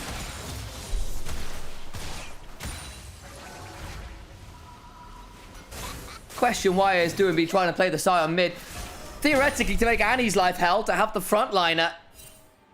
Didn't really work out. Unfortunately, got killed from an early gank in lane. Just hasn't been able to be the frontline. I don't think he's necessarily been a non-tank in these fights. It's not really been about the Scion, honestly. If anything, it's been more about the fact that Kanavi and Cream have just got monstrously ahead. Despite Nio finding a few good cataclysms, Jarvan has just kind of gotten outpaced in the jungle. Just look at that gold lead in mid and jungle. The kill involvements have been ridiculous. If they'd been allowed to scale safely, if the snowball hadn't happened, then you start having this issue for Top esports. They try to burst people and don't quite have it. They're a squishy comp. And Scion and Nautilus and Jarvan set up for a Kaiser and Rumble to hard carry a front to back with a nice bit of pick and dive. It's not been the case. Top esports, as they have done at their best this split, have put their foot straight to the metal and threw it bluntly. Hit the NOS button. And careened to a runaway freight train of a lead. Largely off these relentless picks, Kanavi and Cream have been able to get involved with. Edge of Night now done for Kanavi. On his way to a 4th item. He's 1.5 items ahead of Nio. Yikes. Same deal in mid as well. Leandries, Malignant, and an arm guard. And ornaments are beginning to come on through as well. The Kraken Slayer has been upgraded to what was once known as a Worm Fallen Sacrifice before the ornament names were removed. I still remember them. Bit of an engage there, actually, onto Hung, but he flashes away. Good Cataclysm, but the Port Blossom turns it around! Finally get the kill back, but he's still trying to the jungle. Supreme Display of Talent! Leaf gets stunned by it! He can't finish up Jackie, who dances away an untargetable shadow! Oh, Kanavi, a glorious ult! And Jackie, somewhere out there, there's a Mary Poppins talking about let's go fly a kite! That is steps that you could ask for. The very least, Nightcat will back. But that is a disaster. A wonderful Cataclysm that Leave wasn't quite in range to follow up on immediately. The solo kill couldn't follow up on immediately. Ult from one side of the wall to the other, straight to the Supreme Display of Talent. Oh no. Hung initially gets jumped on by the depth charge. They land the hook. And actually, the equalizer's not bad, but it doesn't keep people on top of it. Cataclysm not quite synced up with it. Oh, they hit multiple members. But that Supreme Display of Talent, it's brutal. And Jackie just gets to step away from them all.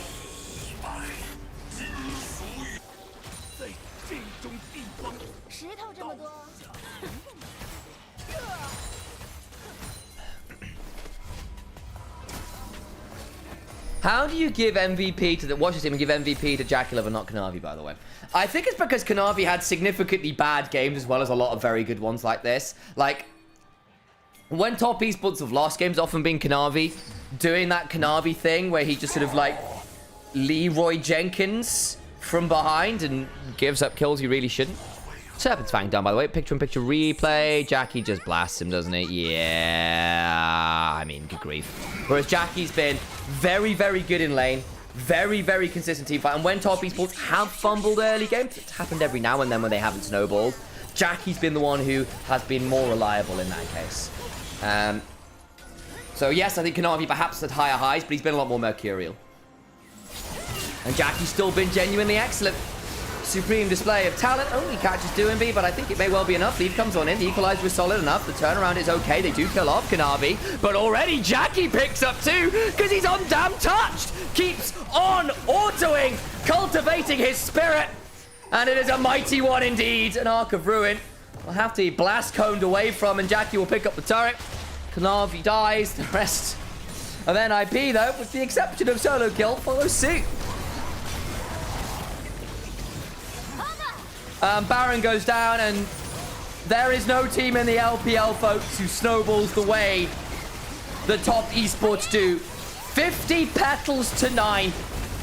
10,000 gold lead. An 8 and 4. 4,000 gold lead in the jungle. Kiana. And that was after dying for first blood before but minions had spawned. Oh. Yeah, Doomby would be tanky if he wasn't into that amount of gold. It's a wonderful pop blossom. It really is. And Jackie just gets all the AoE he could ask for. This build does AoE and does it well. Down surround, who needs lifesteal when you can just hop around a fight? Infinity Edge done. BF sword in. TP in from Leave. I think he needs to get out of here. Oh, they spot him all right. Supercharges out. 369 now here. We'll forge another item. Who's it for? I imagine Cream. Yep, Malignants get buffed. Profane Hydra from Kanavi as well.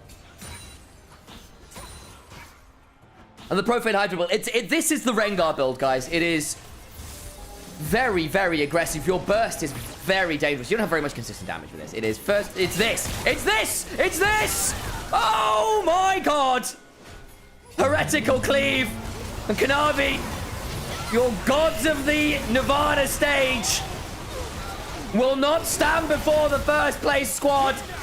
Somewhere out there, top esports remind us all that they have been regional dark deities for a long time. 10 and 4. 5,000 gold lead. 4 level advantage in the jungle. Kanavi is 4 levels ahead. 4.5 levels ahead. And NIP, welcome to the big leagues. You've got a mountain to climb.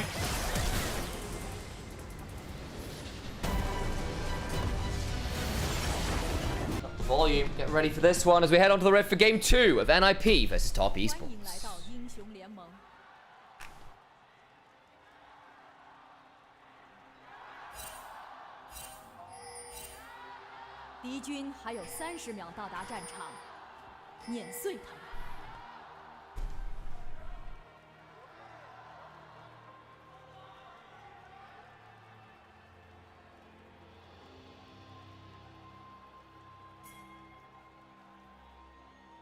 Okay, well, last game, Top Esports snowballed through the early game incredibly aggressively, despite giving up first couple kills. Good gank from Jarvan, good early pre-minion spawn kill onto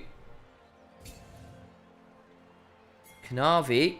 Couldn't win out through the laning phase. Mid-jungle in particular just snowballed miles and miles and miles out of control.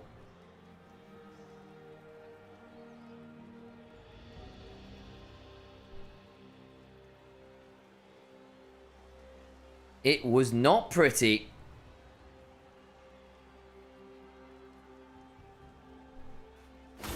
What do they do this time around? They have gone for a bit more of a scaling teamfight comp of Top Esports. Sivir and Aurora.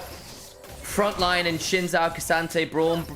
Shinzao a good skirmisher, Aurora a good skirmisher. Siv's not awful either, actually, by giving the move speed, even if you don't provide that much more than utility and a bit of AoE until you get an item or two to your name. Good chunk here onto Leave, who did not enjoy that. The level 1 Braum doing a lot of work. There's the heal. Double passive stacks, actually. That's going to suck for Nakai a lot. He needs to be very wary here as the ricochets keep flying. Leave has done a decent job of trading back, though. Level 2 race is going to be close. I think with the ricochets, it should be Jackie Love and Top Esports getting it. Land another Winter's Bite onto Nymaera.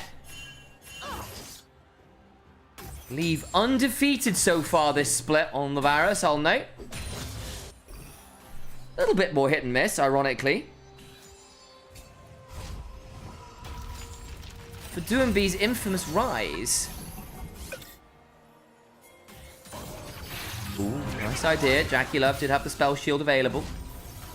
Didn't go Boomerang Blade second. They know that now. There you go. Kanavi 5-1 on Shinzao. 3-0 for the Aurora. Yeah, that sounds about right. That sounds about right.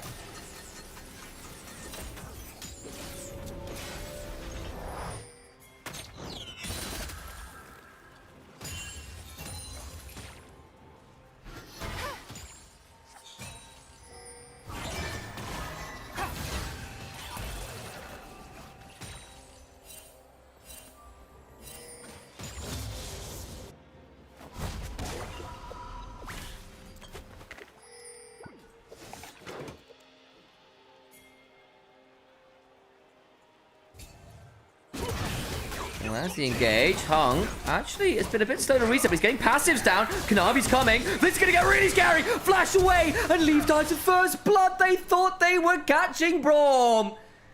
And it was all, as they say, a ruse.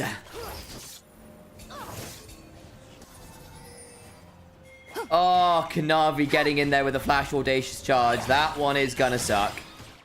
Debated.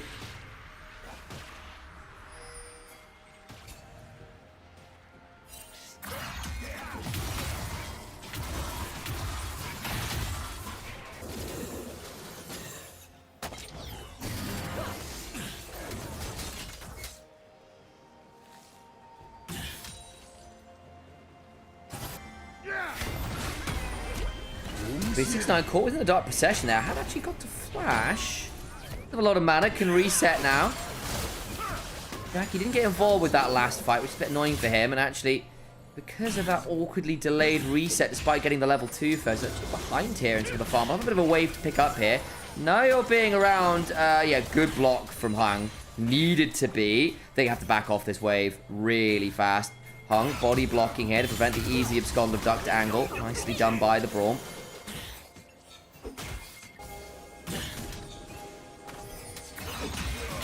Scream's coming on down now. Can go between worlds. This one potentially gets really dangerous. Knocked up. Wonderful Rune Prison. Flash over the wall from Cream. Trying to look for the autos, and they get it with an overload. But still a knock-up on an IK. He's now very low himself. Does have the cooldown, but not enough to work with. Kanavi now waiting. Abscond of Dark. Getting some Kingslayer healing. They finally bring down Hung in the 1v3. Kanavi can't get the kill onto Niall. And Niall comes away with a double and a lot of stacks of the Dark Seal.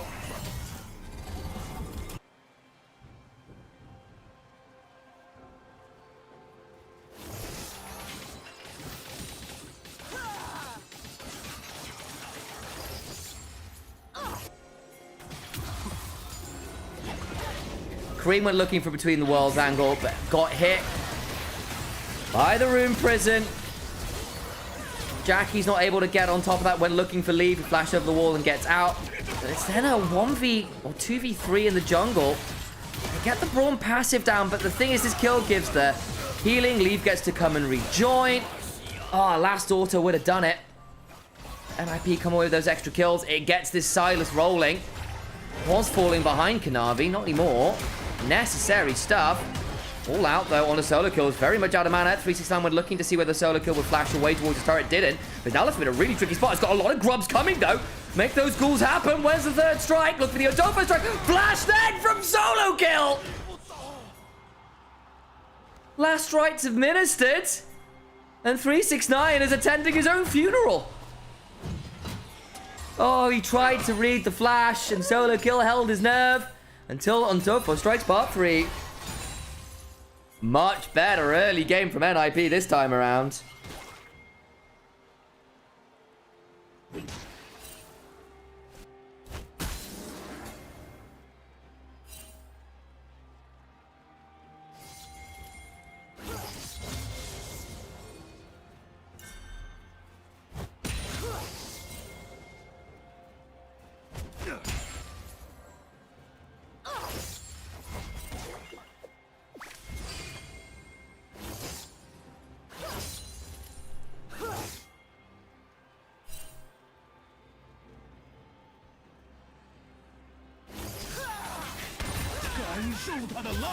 Jackie and Hung just clearing out this wave now. Different game, isn't it, suddenly?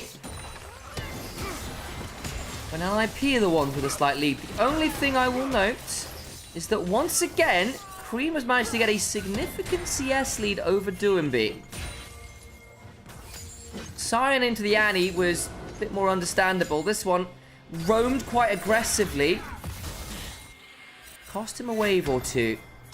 Hang on, jump here on a solo kill. Reminder, he's blown his flash. The Dark Procession won't save him, I don't think. Is there a flash available? Doesn't necessarily need it because the Chilling Smite comes on down. Tries to get the last right's healing, won't do it. Turret aggro is well juggled.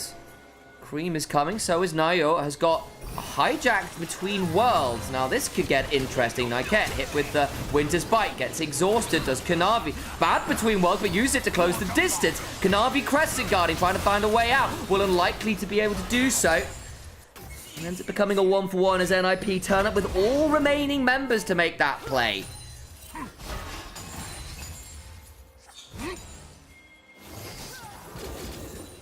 B69 got a wave shove bot sides.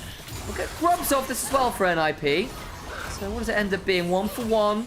Plus a couple waves lost for NIP, but they get all 3 grubs. Bit of a wash, probably. And if the objectives keep stacking, that's good news for NIP.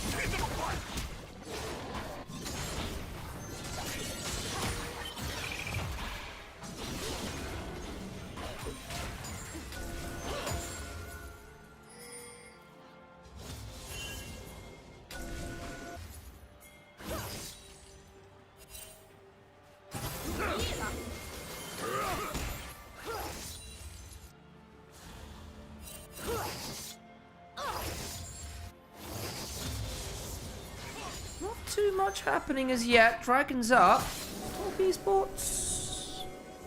Interested, perhaps. Mid-jungle, sorry, jungle support rather. On screen, clearing out vision.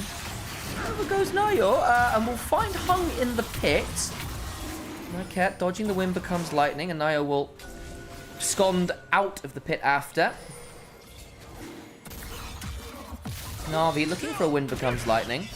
Winter's Bite comes wide as well, but Top Esports in control of the river. Navi goes on forwards, pressing guard down. Lee forced to flash, but the knockup comes on through with the flash follows. Between worlds, and Lee is shotgunned as Kanavi picks that one up. Root onto Nyket goes down as well as Cream gets another. Wonderful gank. I suppose just straight up skirmish from Top Esports. It's a gank in the sense they turn up in mid lane. NIP not ready for Kanavi's aggression. He blows the flash and it ain't enough. Picks up a Ghost Blades to try and outpace it next time.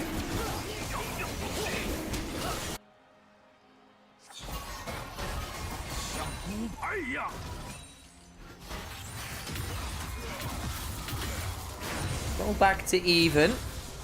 Nayo with a stolen Shinzao ult. 369 may now be in danger under this turret. Thinking about diving in. Always the easiest against a K'Sante. Good path maker buys some time. Drags the likes of Nayo all out. Rocket Belt used. Nyket now coming on up with the headbutt. The pulverize. Got a ghost rolling as well. Nayo is potentially dangerous. Nyket just about survives the turret aggro juggling alongside the jungler. 369 goes down. Doesn't burn his flash. Doesn't think he was necessarily going to be there. Doesn't really cost NIP too much more than health bars and a summon a spellbook spell or two. Cream goes across the veil and gets out of the dark possession of evil pandas.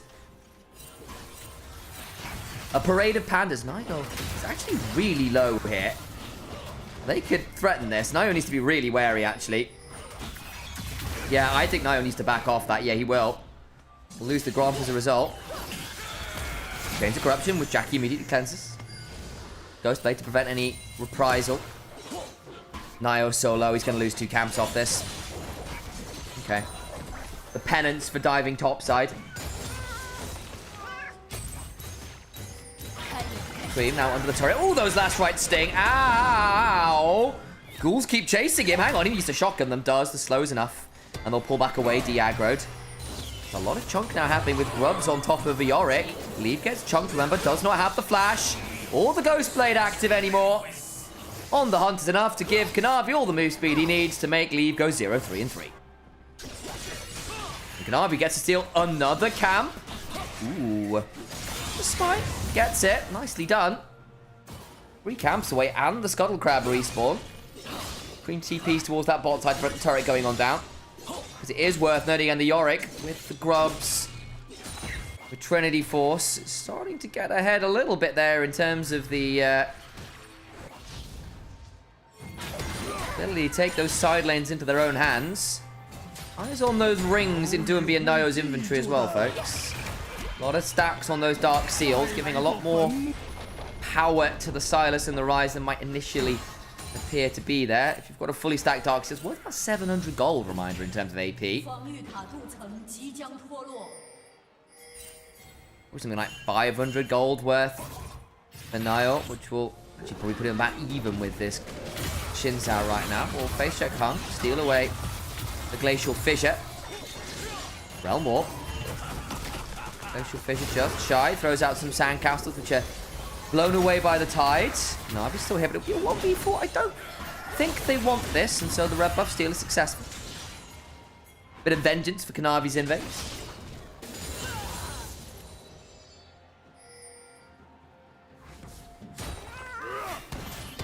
Cream, man, gets hit by another Morning Mist. He needs to be really wary. I think that's first turret.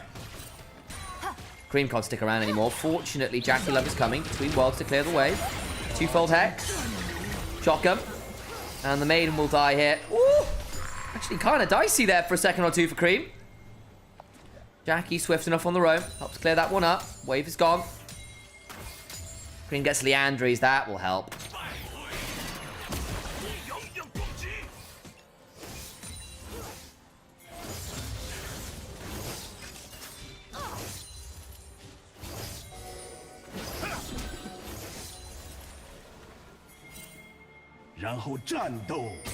That's probably going to be a bonk on that turret. It's not quite enough to claim it. Will the Grubs and the Ghouls be enough? Yes, they will. First turret to NIP in the Yorick.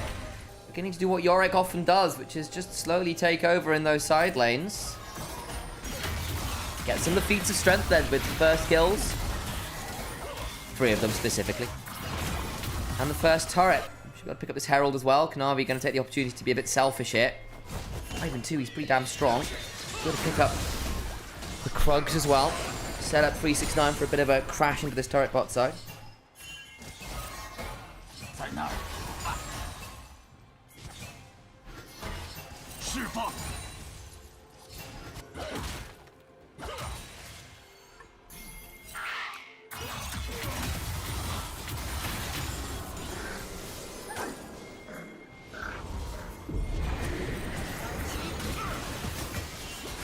Ooh, Nio needs to back away there as the passive. Winter's Bite, Concussive Blows all stacking together. Double Crescent Guards, making the full circle, but Nyket now split off from a team. Flashes over the wall, as does Leave. 369 goes all out, brings down the cow. In a 1v3, doing a lot of work, manages to footstep forwards alongside the Pathmaker. Nio trying to dodge the Untofo strikes, does so. But to kill top esports, a lot of summon is blown. Both sides, but primarily on NIP. Nio being down his flash, Leaf being down his. Fairly critical. And the member being down means that Dragon is going to be top esports to start. Arm guard and inventory for Nio. Can go golden at some point. Toss esports in the river. Have vision control. Cream and Jackie hidden off in that banana. We're going to get a chunk onto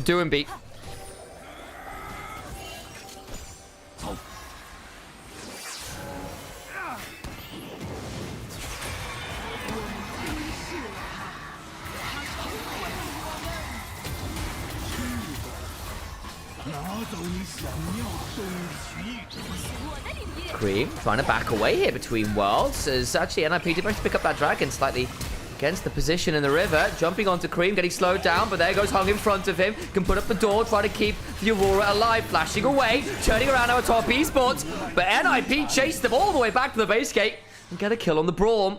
Cream at least survives, but this is much better stuff from NIP. It's much more competitive. 369 will take the opportunity, though, on the free wave in time on this top tier 1 to pick that turret up.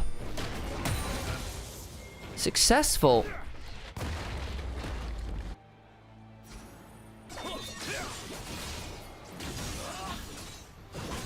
Leaves early prowess in lane. Solid enough. That solo kill was really good, but has now sort of just slowly bled a fair amount of CS in a way I wasn't actually expecting. Behind in gold versus the Cassante, but Top Esports been much happier to play those side lanes a bit more aggressively. A lot more collapses from NIP, and Leave now in danger. Lands a Chains of Corruption, but he's dragged all out. Nice block with the door and the cleanse in inventory from the spellbook. Nice heads-up play from Hung. You can see why he got first all-pro support. Very clutch summon a spellbook usage. And Leave dies for the 4th time in short order.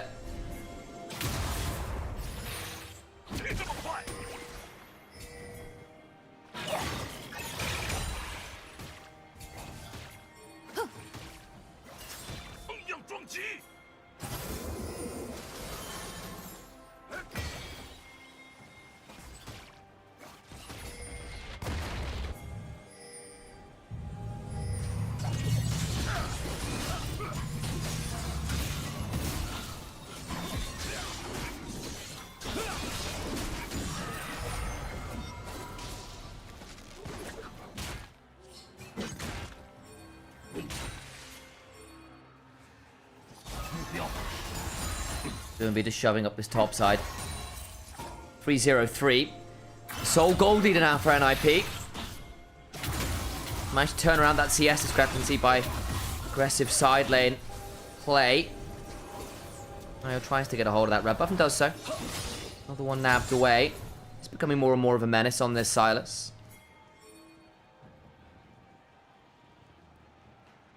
But Top Esports with a mild gold lead heading into 20 minutes. And I say mild by the slimmest of margins. Minuscule. 100 gold if that. The only thing is you are the team with the civet. With the front to back. Again, your side laning options are exceptional for NIP. Yorick and Rise. Very, very good. I don't think the Aurora and the Cassante will have as much success there, but it does start coming down to those 5,000, those objectives. The AoE of the Civet and the Aurora, backed up by the front line of a Braum, of a Crescent guarding Shinzao, of Cassante. A lot of disruption, of space to make the Rise and the Sylas and the Yorick struggle to find an angle through it all.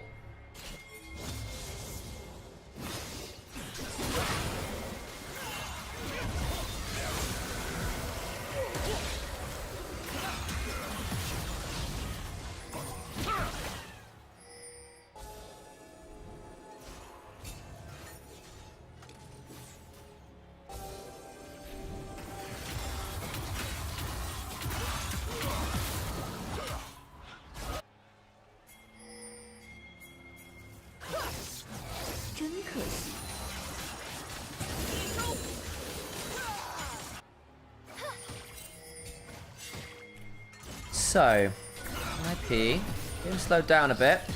You know what has spawned though, of course? Atakan. Start this one up. They're spotted by the far side alterations. A ward just to the right of our screen as well. Solo Kill can take it. 369 trying to body block here, but he's taking a fair amount of damage. Nio will really sting, as will do and beat. Atakan can't be finished. They don't do it fast enough. They're playing a 4v5. I think Top Esports might have fumbled this.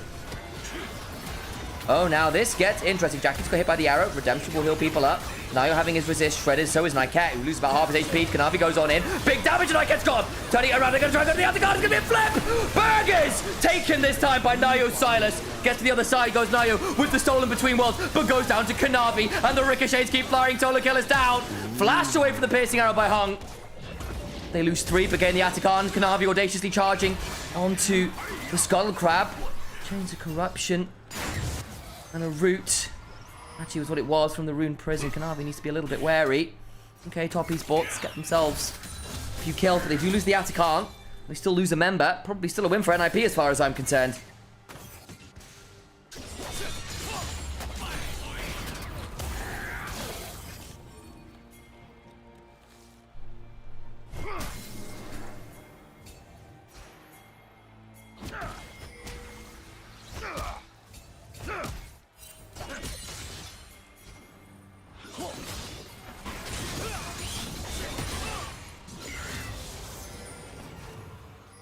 Dragon now, Top Esports. Atakan was picked up as winner by NIP. Get some extra petals, some slightly ahead on that front. They've got feet strength as well. So there's lots of extra little bits there, giving them some joy. 10 stacks on the Dark Seal for Doumbé as well. This Rise is really strong. Will continue to be so. That second Dragon goes to their Top Esports. Couldn't claim the Mountain one earlier, otherwise they would have been at the sole point. Look at this replay. It does come down to a flip, but Nio wins it. The Between Worlds hijacked. Ended up giving Nio an attempted escape, but they did win. One, as Nio ends up going to the other side of that, trying to find some value, gets exhausted, tries to flash away, and unfortunately still gets tagged with those concussive blows. Flash from Hung was really required though. I think that arrow claims his life as well.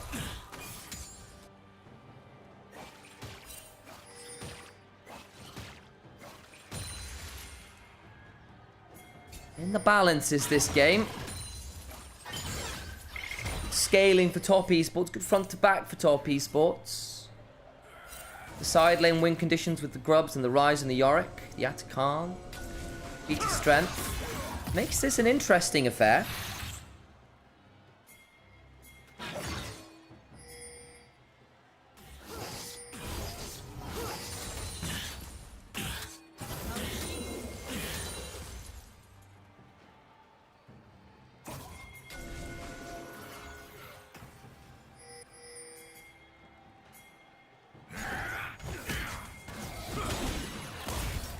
When's our next set of objectives? A little ways off. Baron's coming. I think it would be a little bit slower this time around. NIP would like to just leverage some side lane win conditions. Rise was theoretically threatening a Realm Warp play down mid lane. Couldn't find it. He's going to have to deal with Cream pushing away on this side lane. We'll overload a little.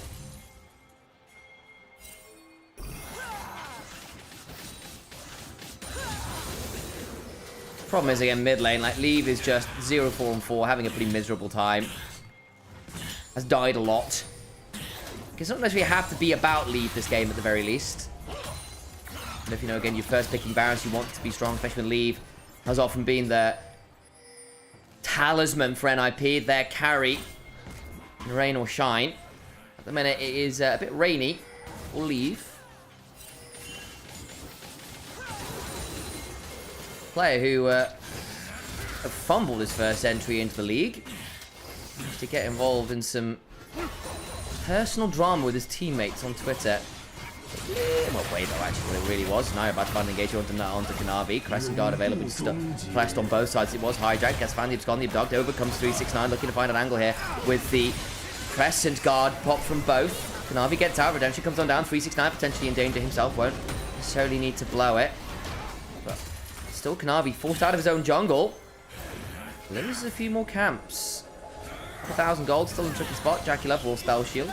Have that propped by the Hail of Arrows.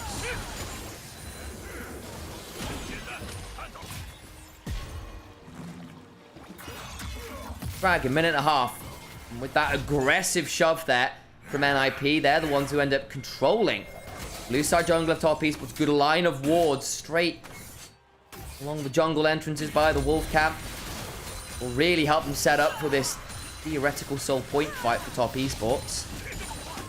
We'll probably need to shove out some waves and set up around it. The problem is, of course, that Baron's up as well. So maybe Top Esports just say, yeah, fine. Baron's not as important as forcing you to come somewhere where you don't have the control.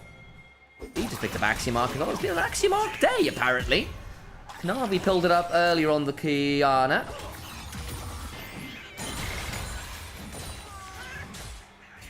Kinavi. And Leave's doing it on this Varus as well, just trying to get Chains of Corruption up as fast as possible.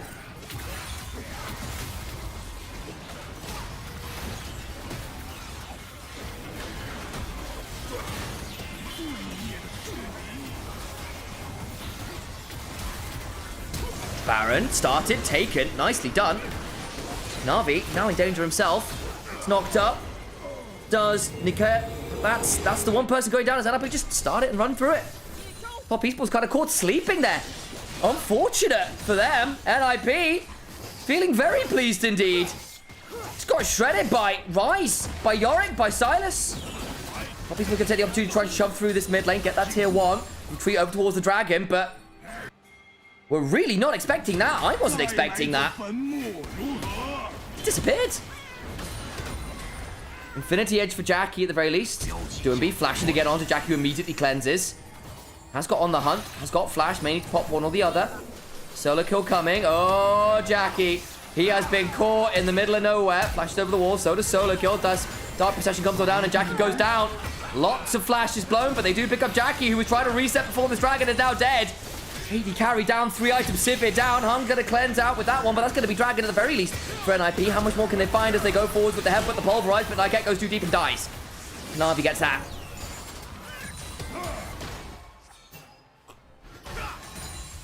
Big moment from WBG. Great realm walk, great collapse from Solo kill.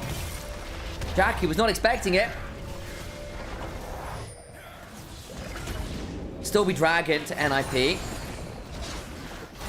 Get themselves a meaningful gold lead. This is a good moment from them. Nice attempt at extraction from Jackie Love, but really did not have anywhere to go. You get the double flash off Solo kill and WBG, I suppose, but him dying meant there was no real way to contest the dragon, and NIP get so much value over these last few minutes. Baron rush. Top Esports were theoretically in position to contest. They were the ones in the river first, and then pulled away to reset, and NIP go cool. 404, enemy health bars not found. Neutral health bars not found. Na'Vi the gold leader, but WBG is within, what, 20 gold of that? And that should scare you on the rise.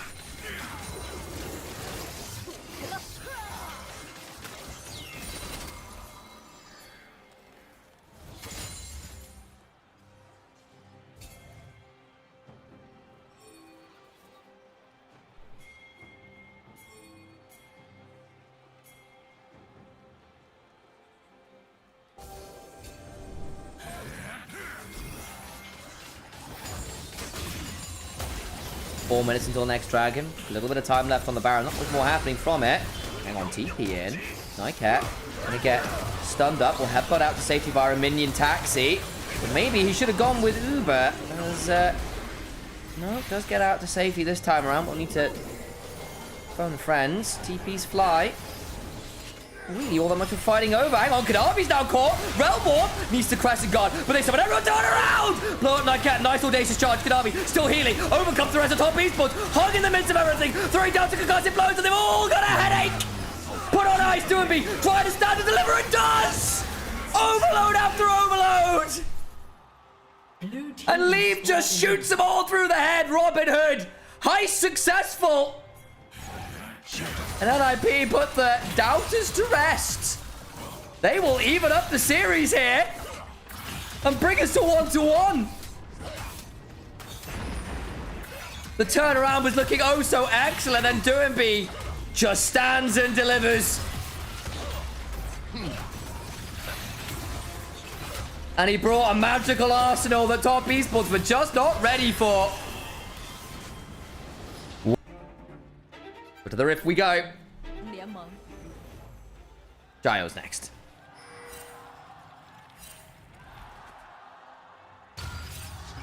敌军还有30秒到达战场，碾碎他们。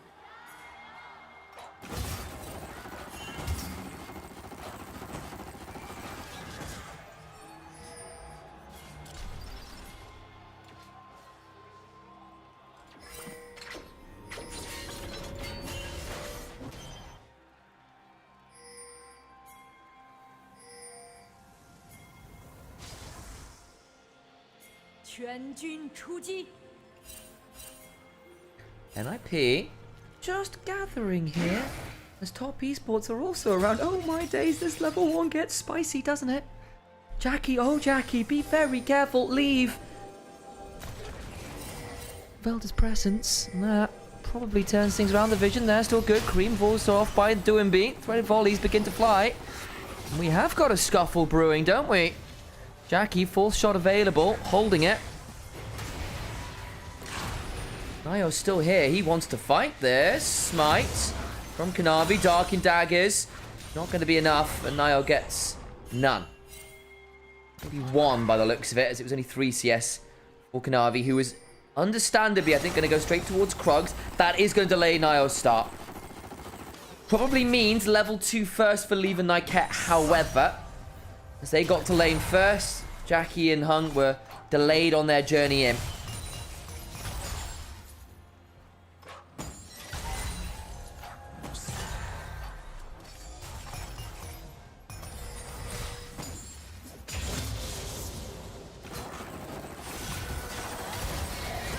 They go. Hung just about surviving. Gets himself an Eclipse off. He started level 1 with that. Don't blame him, actually. Heal burn from Nyket. Level 2 came on through. Shouldn't be too much more to get there. And then the level 2 hits. And I wonder whether we might see an all-in from TES now.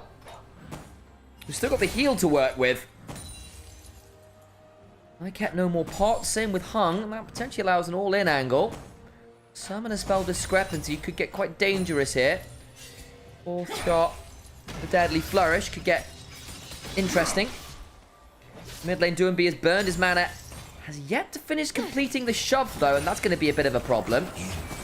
Nearly level 3 actually for NIP. And then maybe another all-in angle. Cream. Oh, he's just got so much more mana. Doumbé's got nothing. Yeah, that's going to really suck. Traded too much of his mana at level 1. Forced to flash away from the soldier. And that'll be the reset. He's going to have to drop that wave. Now Nayo, of course, was slow on this clear because of that early invade. And oh man, that got interesting for a second. We'll be sharp on that smite.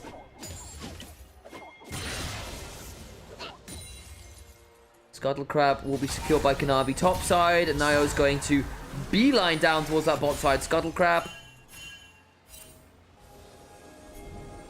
They will know this is happening now. There you go. All put down. TP back to lane from Cream. It's worth noting, Doumbé didn't end up dropping as much CS as I thought he might. The TP back okay to get the tier. Still down that flash could be problematic. Navi, Cream, once they hit level 6, have a lot of tools to punish a flashless Talia between a Skarner and an Azir. Impale, Big Styles Impact, Jurima Shuffle, Empress Divide is the historic term. Even if we do use that quaint old nickname, Niall going to take the opportunity to potentially wrap around here. We'll not see the Raptors up to have an idea that Kanavi has already cleared them out, likely on the Krugs as a result.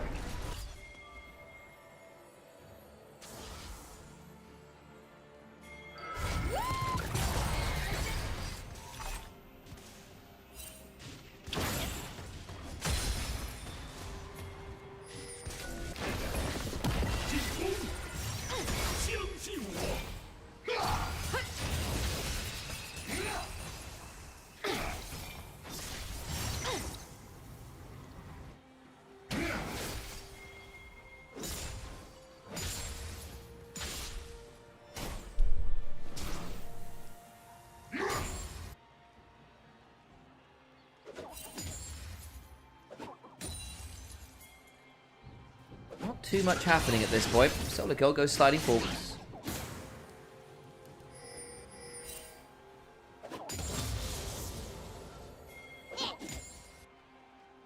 Kanavi just hanging around mid lane, driving on through. Got himself a load of ruby crystals, baby. Moving towards some giant's belts and the like.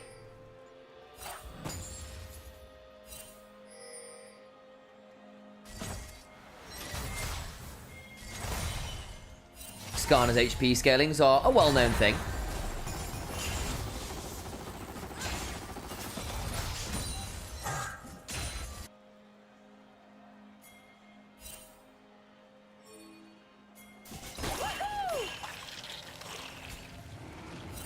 Nymaera. I'll spot out that ward, takes it down. Another one in that hit as well. I'm going to try and leave that last auto there to leave. Bit of extra gold. Always nice when you can justify it. Slower game again. Leaning. Definitely slightly favoured right now to top esports. 2B in particular. That early flash blow has started to hurt a bit more now as the wave's getting crushed. Nymaera gets rooted but crashes down well. In goes that Zenith Blade though, will force the heal and the flash. Nice combo from top esports bot lane.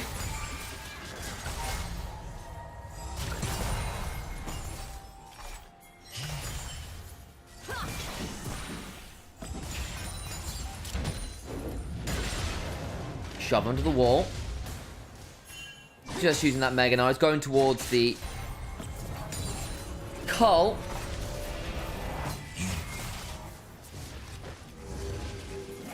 What top esports do have in this comp is CC from every player and a lot of range from the Jhin and the Azir. Can play quite defensively this game. And then IP have to be quite wary about diving in and ending up getting caught in monstrous CC chains. Getting to the Azir, getting to the Jhin is not going to be an easy feat, especially once it becomes more about front to backs and less about skirmishing and more broken affairs. If NIP can use the Talir and the Neferi, maybe a Renekton flank to catch people off in translation. Rotations.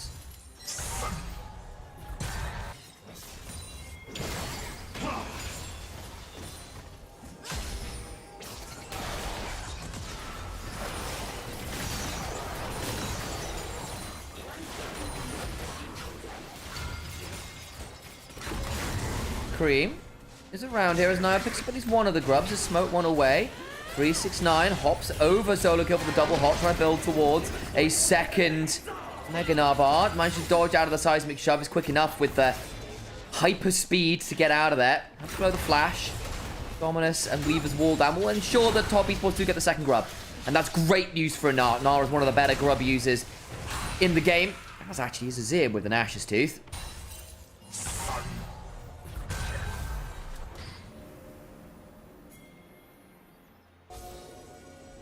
Is this the real LPL? Yes, it is, Joe. Hello.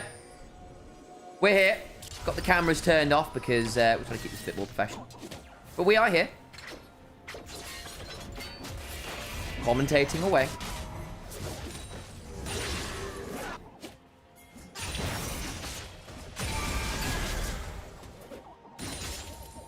This is now nearly at Mega again.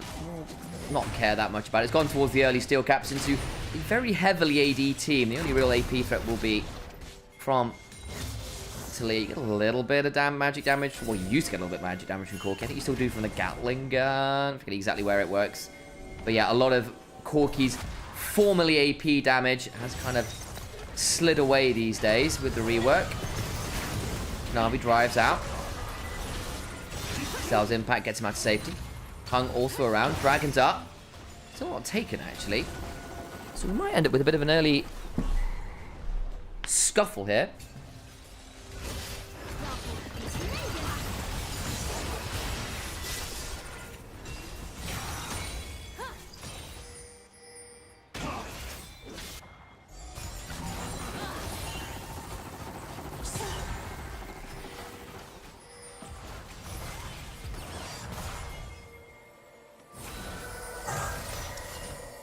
Teleport coming on forwards. NIP starting the Dragon first. Top esports around.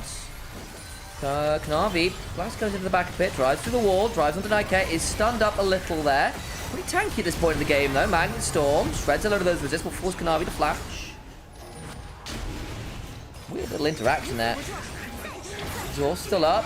No solar flare quite yet.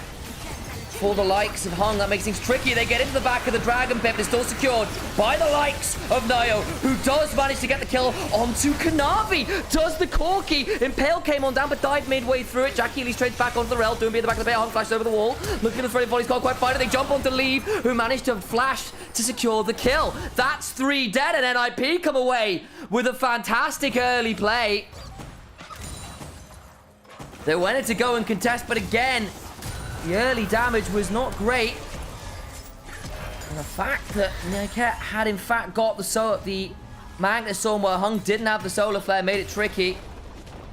Solo laners weren't there in the forms of top laners, and I honestly thought after the Impale the fight might get a bit better.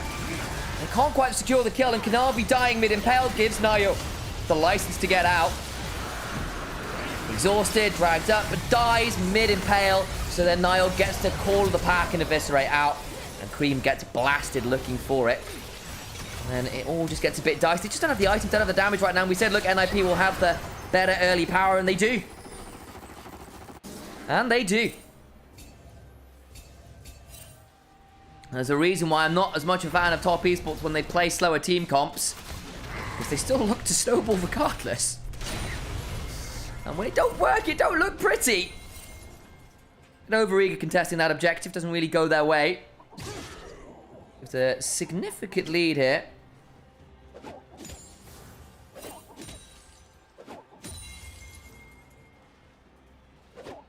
Significant lead to Leaves Corky.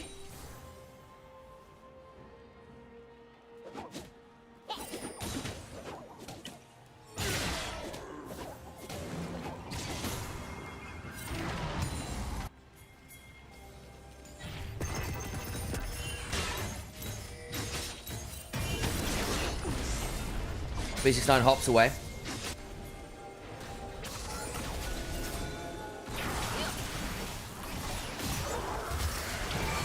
Don't leave too much there as NIP take the opportunity to clear out some of these wards around the bot lane. Jackie, I think, is probably our best Jhin in the league, actually. If you go back to Split 1 in particular, was hard carrying on the champion. See what he exactly wants to build out of this. Dirk. Look at the pickaxe collector. Not gonna have that many true tanks, so probably okay-ish. Cream needs to be a little bit wary here. Just gets to back off. Attempted Weaver's wall gank. Ultimate use from Doomby to no avail.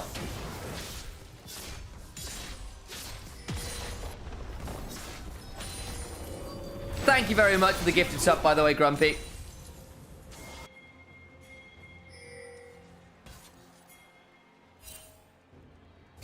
Appreciate you looking after us here.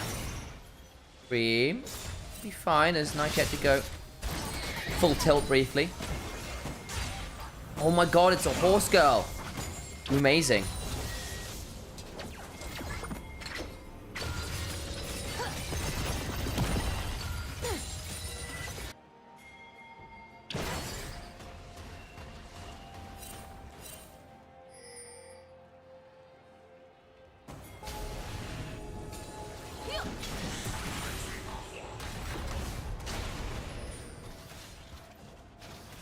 Herald's in 20 seconds.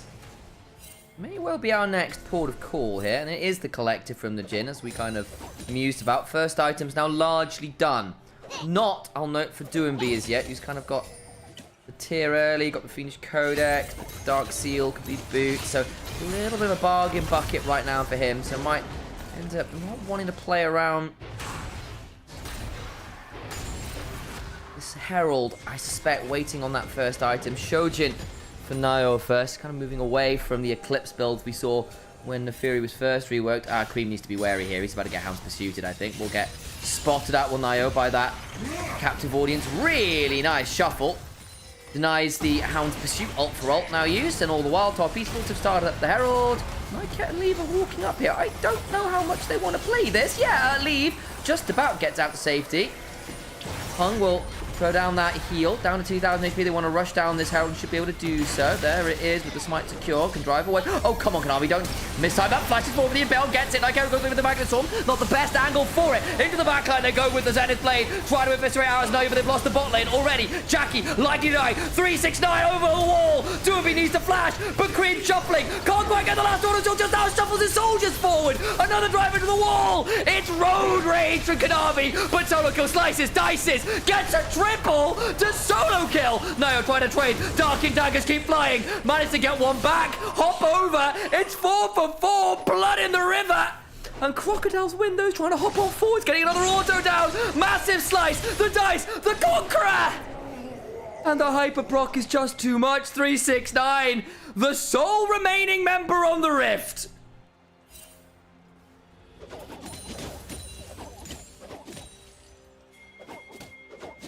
Huh. It started well for Top Esports. We'll see it in the replay. Killed the bot lane off quick. But Renekton is point in the game very strong. 369 gonna try and clear up this turret. Gets the Mega Gnar into the wall. Gets the turret. Slows them all down. Oh dear. Thanks for the convenient surface, WBG.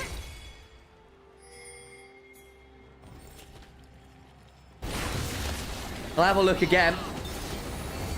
Solo kill TP's in. Flash for the Impale. They get a hold of the Corki, so Leave gets blasted. Cleanse means nothing. He dies. They pick that one up. But then basically, Jackie dies just after.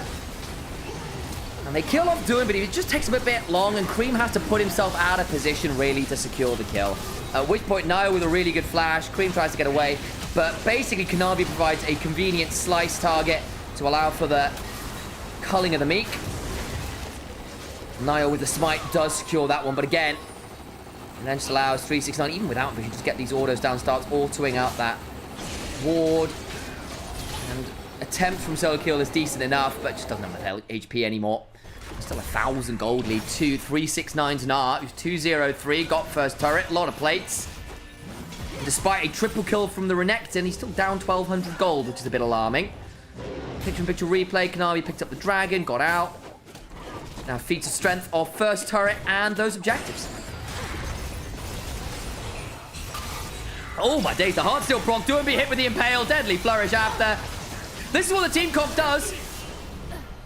Pick from miles away. First bit of CC lands and the follow-up will always be there. Oh, really well-timed Emperor's Divide again. Nio has had 2 of his ults interrupted there.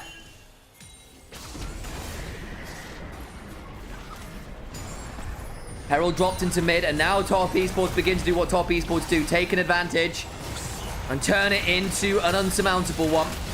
Turret in mid lane, swiftly removed. 369 with a flank angle, interrupted. Still shoved back is Nymaera. Turret needs to go down, but 369 just gets to run away with the hyper. And Nymaera nowhere to go. The double shattering strike will not save him as Jackie takes aim and shoots Rel in the head.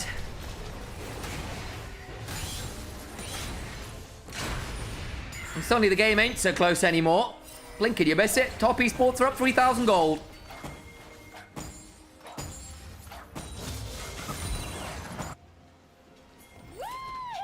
Following the bot lane turret going down. WBG's there with Nio. Oh lord, that Impale.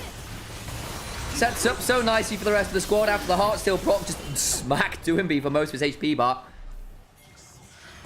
The Tilia really hasn't found as much value as they're hoping for. We've seen a successful Weaver's Wall. Tried to make the play in mid, didn't happen. Tried to make the play topside, got slammed into it, gets caught in the jungle. Not been the easiest. Again, like, he's stayed even enough in CS, but burning the flash early wasn't pretty, and now Cream is up 1,200 gold himself. Solo lanes from Top Esports are in a very scary position this game. At the very least, Nio, 2-1-5, 2 items completed. Be a menace in his own right. Even if Kanavi is miles behind himself. Pleasure of getting all of those early turrets.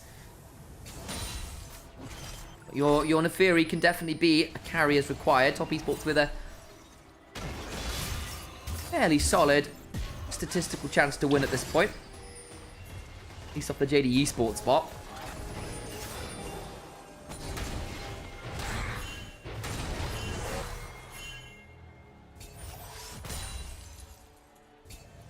Good to see you, Brack.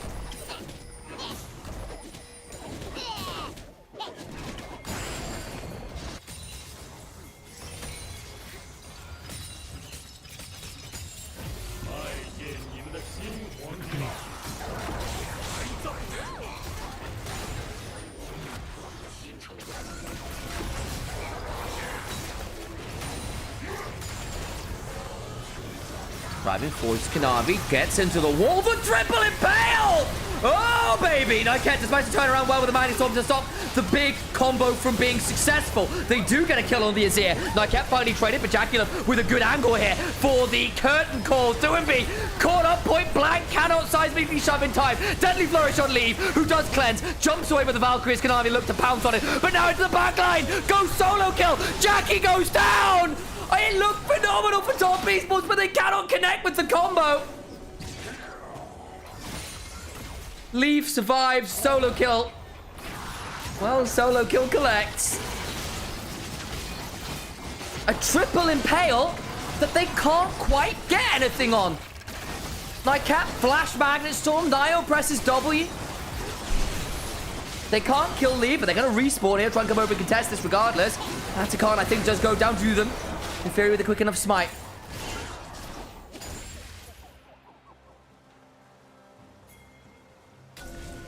I need the replay. I thought Kanavi had just found the game-winning impale. It's really good. Where's the follow-up? And the Emperor's Divide sucks, is the honest answer. Cream, that weren't it. Dies horribly. And Doomby does die, but dies getting a seismic shove on a Jackie Love, which takes him to about half. And Leave getting hit by the Deadly Flourish. Kanavi wants to pounce on it, but the cleanse. They don't track it. And Kanavi flashing over the wall means he's not there to protect Jackie. And 369 tries to run away best he can. Does so, back to live, Impale onto Nightcat, who will likely go down here, but he gets a Magnet Storm off beforehand. The Redemption's coming on down, Doomby in danger on the other side. What's happening in the pit? 369 taken out by solo kill, trying to get some more damage to the souls, get forwards. Jackie looking for the Deadly Flourish, can't quite find it. Leave though, and Nio still pretty damn scary. Doomby can throw out an auto or two. Dragon was picked up by Top Esports. Good kill on the solo kill. Well, it is a close game, isn't it?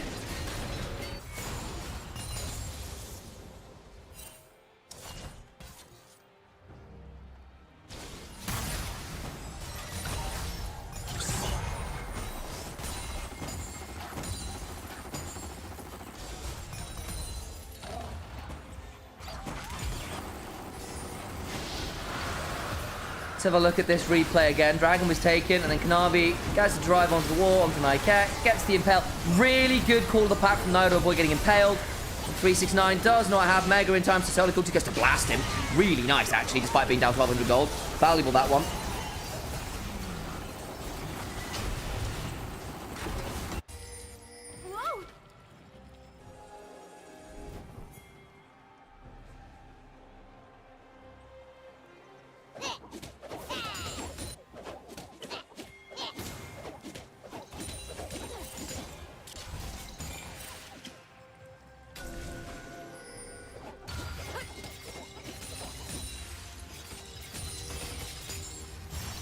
Hmm. 1,000 gold lead for Top Esports. Ooh, bit of a voice crack there.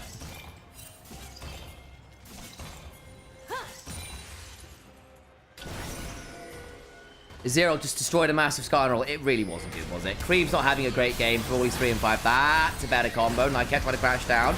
But by a little bit of time here, he's not coming down super easily. And the rest of NIP coming to defend. He'll still lose one, but I think Hung likely gets traded for it and does. Each AD carry claims the other's support. Nightcat sold his life dearly there, didn't he? 13 to 13, 26 kills in 25 minutes. You love to see it. Gold lead for the Gnar has shrunk fairly significantly. Still very fed in this game. Doomby, you don't win these. You don't win these. That's a Black Cleaver on the Gnar. Oh, baby. Loses 80% of his HP bar and had to back away. Phase Rush very much required, but now has to reset. And 369 is going to get a lot of time. Able to shove up this turret and start with the grubs to threaten the push and pull. If you don't come and contest us around the Baron, start threatening your turrets. Single ward in the back of the pit. No, I'll just put it down. Nah, was it him? Probably. Buying them a lot of time, but that's going to go shortly. They got 2 in inventory. 1 for solo kill, 1 for... No, nah. Just missed the one that Leave had as well. There you go. Resets coming on him for Nightcat as well. To make sure they do have all those wards. Buy your control wards, folks.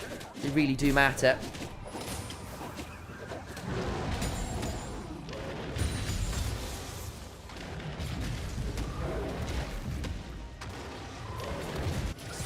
This Gnar, not looking very easy to manage in a side lane right now. He's gone for the full split push damage build. No Starax, no Randuins. Trinity Force Black Cleaver, baby. Let's go. With their Ruby Crystal inventory, I suspect it will be Starax third.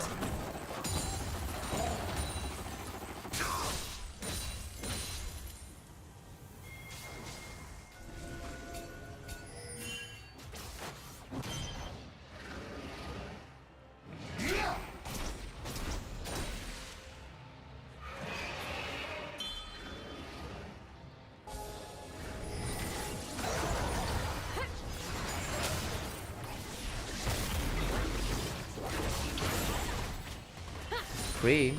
Gonna be okay. River is still top esports on the whole. I think NIP doing a pretty good job here of getting wards down, making sure they're at least able to have an idea. As top people haven't really taken control of the red side jungle. Just the River is giving NIP options to get in. Again, you have got an Fury. Very easy to get into the pit. Between Eviscerate, between Hound's Pursuit, between Flash, between Blast Cones.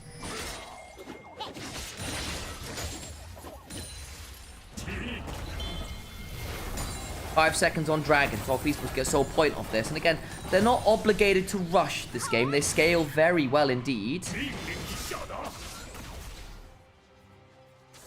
Look instead to try and play for the third Dragon, get sole point, and then have that kind of catch-22 for the rest of the game with the push and pull between when the next Dragon spawns and Baron.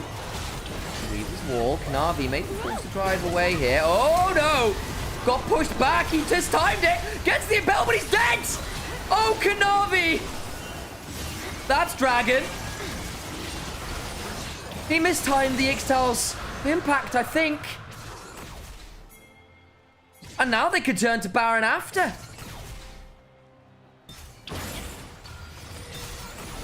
I'm not quite sure what pushed him back there. I think it was the wall, and he just mistimed his Ixtal's impact to drive through it. Infinity Edge just got done for Jackie Love. Maybe that'll help by enough damage here as Hong gets chunked really low. He's got a blast cone. Backstep on the seismic shove. Chunk onto Doombi. Last shot. Ow, that stings. There goes the Seraphs. Can't turn to Baron now, I think. Jackie with a curtain call will probably be a bit too dangerous. And Meganart set up for a big old...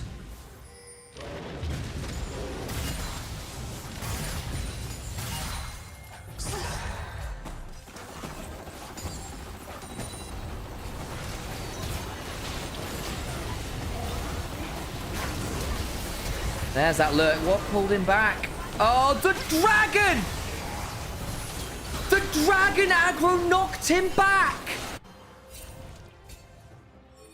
Oh my days. That's what interrupted his impact? Oh, that's galling.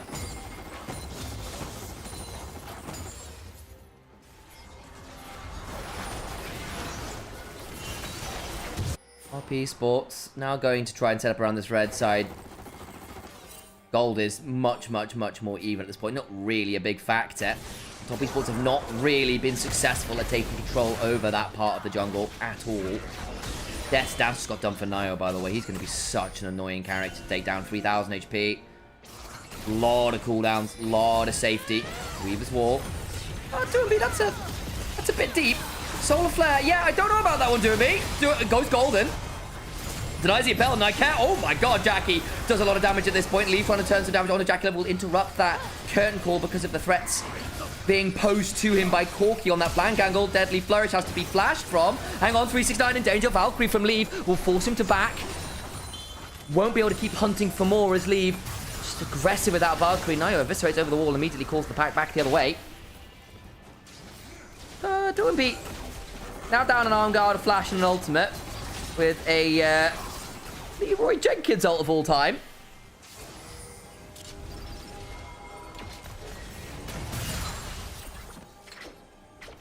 Scuttlecraft spawns.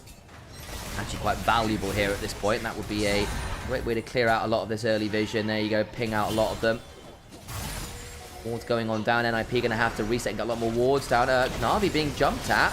Nyket with the ghost, with the full tilt. Jackie going to be dissuaded. Gets a good deadly flourish onto Nyket. Won't turn into anything more this time. Baron dance continues, and NIP continue to pose questions. I don't think Top Esports have been comfortably answering. Yes, Doombi is struggling to find angles and value this game. I don't think Top Esports have managed to successfully snowball, despite getting that early 3,000 gold lead after the big old fight. This time they start at Baron. Oh, maybe it's just time to flip it. Drag people into a fight. Doombi down the flash. Might be a target. Nyket down his as well. Pull back off it. Nio again on that flank angle. Keeping this Nefiri out of the pit will be a challenge. Pull off the Baron. Nyket very low. Disappears. solo kill on the backside. Hound's pursuit. Nice attempt there with the Azir wall. They get an impale onto one. They will lose the Renekton. Leona gets a kill. Back goes Corki. Trying to get to but Jack over the one who flash over the wall. Curtains are calling. Leave trying. Needs to keep running away as he's flashed out. And Nio gets eaten alive as the Saltos keep flying from Jhin. 3 dead on both sides. We're no closer to deciding who's winning this game, are we?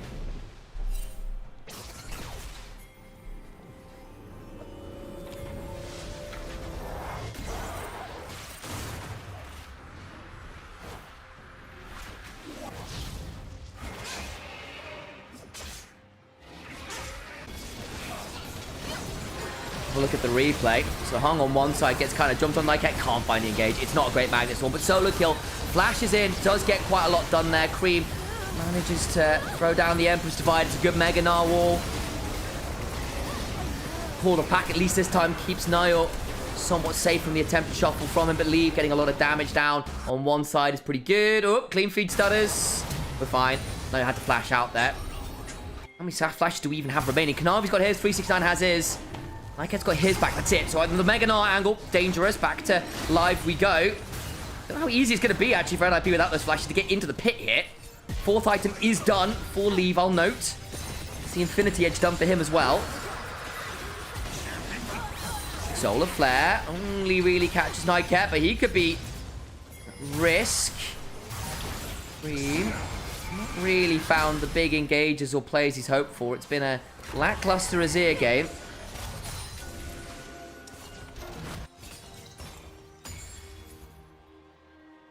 There's Jhin as well, quietly. Now we're a lot of crit. Reminder, at 4 items, Jin's profile begins to change again. People forget that his passive isn't just the 4 shots, or even just that speed up. He scales off crit and the amount of AD he builds to give himself a lot more damage. What's getting something like he gets like 100% extra AD or something. It's really silly. Go check it out, actually. Forget the exact numbers.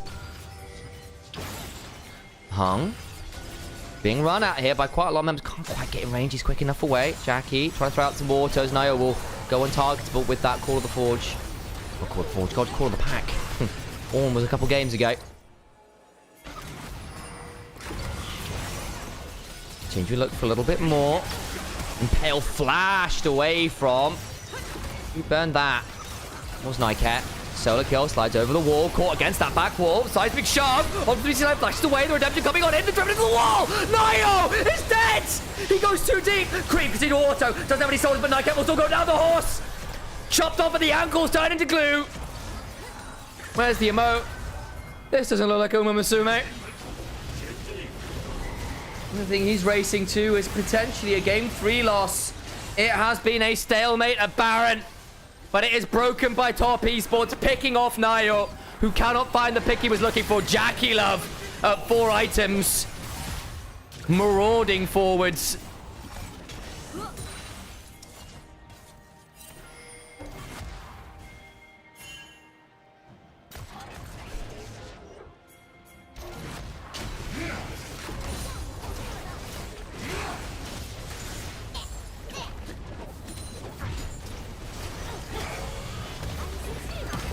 Huge stuff.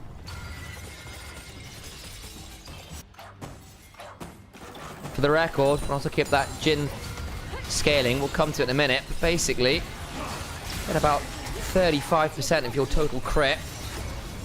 I bet you a bonus attack speed. That's just extra raw AD. It's got 100% crit, by the way, at this point, guys. And it shows. Nio tries to get in on the 369. Redemption comes on through. And he gets blasted as Nio. Nightcap follows as well, and it's just a step too far from NIP this time. Every moment matters. That bit of the Jhin passive. Scales with level, scales with crit, scales with attack speed. And it just gives him so much extra bonus attack damage. 44% at level 18. Plus that bonus from crit, plus that bonus from attack speed. I think if we see Jin's AD numbers right now, they will be hitting rather hard.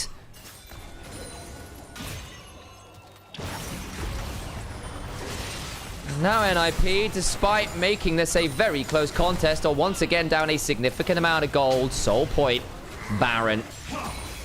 Cream with the Sun Disc behind him. There goes Nio, will immediately turn around. The Impale again! How many multi-man Impales can be found? Dracula flashes away, blasts the Renekton. Nyket tries, but they just get curtain called. The Empress Divine comes on through, leave. Will try and Valkyrie away. Deadly Flourish gives the Jim Penta to Jackie Love, 11 and 2.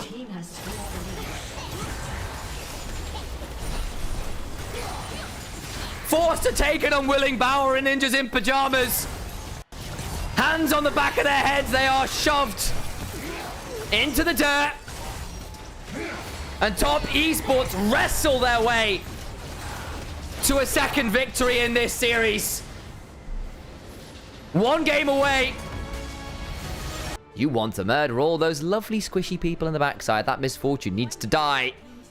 Before we get to that part of the game, let's listen to the Gyos.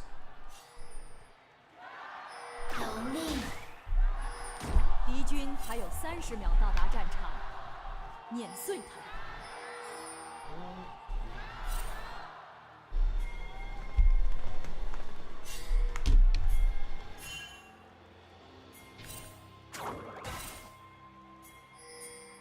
Not too much happening there. 369 with the rest of Top Esports just get into the jungle. So look, he'll get a ward down on the blue buff, but I think we're going to get more wards realistically here for Top Esports. They'll sweeper one away, and that's a little bit of extra gold. To Jackie early on. Leave waiting in that bush. I don't know how we're going to do this. How aggressive do we want to be? There's 4 members of NIP around, only 3 right now of Top Esports. That Misfortune can join quite quickly. Again, you've got the Karma at level 1, though. And a Soul Flare, that Mantra Q can be real nasty. Elite support, is that a thing? It was at the beginning of the year very heavily. Might have to talk about meta a little later as violence is happening on screen. And everyone backs away. Those some health bars, a little bit dicey there. Cream in particular got chunked quite low. So did Solo Kill, though. Nyket going to be forced to repel at the level 1, but he had anything to repel too. Heal to go forwards, look for some more damage. Ignite comes on down. Jackie will cleanse it. Nyket low, but the tilt over Peacemaker goes just wide. Summoner's traded, but it is Top Esports down the extra summoner, but in control of the wave. Nyket is going to be forced a long, long, long way back. A lot of that munch. Basically, early damage is really good. Cocoon level 1 is busted. You can snowball to a rocket belt just fine. You kind of play like Lux with escape tools because repel is really potent. So any lane where a Lux or a pick champion would be good. Think with, say, a Caitlyn, you can be absolutely horrific with. You roam really well. You get one item, you do a good one. Something in 12 munch, absolutely. Don't know what you're talking about. Don't know what you're talking about. It is indeed 2-1 for Top Esports right now. Those of you asking. Very spicy draft here. But yeah, ooh, Cream looking for an angle. Kanavi's here as well. Game 1, the Annie-Kiana combo from mid-jungle. Blasted Doomby, who tried to be cheeky by drafting a Sion mid into the Annie and going, yeah, you'll never be able to hurt me. And he got rolled. 5,000 gold lead in the jungle. 4-level advantage. Very rarely do you see that in modern League of Legends. After that, though, it's not been quite as clean for Kanavi to snowball against Nio. Bot side, though, the Karma and the Caitlyn, having gotten the chunks early, have really punished this attempt at a skirmish lane. Once the level 6s come on through, we might get a bit of a different affair. If you land a Cocoon on the Karma, a bullet time will follow, and Hung is going to have a very bad time. Very scary burst combo. Think the Misfortune Zyra combos of old. Ooh, flash from Nyket. Flash from Jackie, who was forced to flash after hitting the 90 caliber net. Doomby now potentially in danger. Flash away from Hung. as he gets the tether down for the root. Good roam from Doumbé early. Double flashes off the Caitlyn Karma. One of those golden rules of early Caitlyn lanes. If they get to pressure you under tower for free, it's incredibly oppressive. The moment those flashes go down, life gets a lot more manageable, doesn't it? The all-in's now very threatening.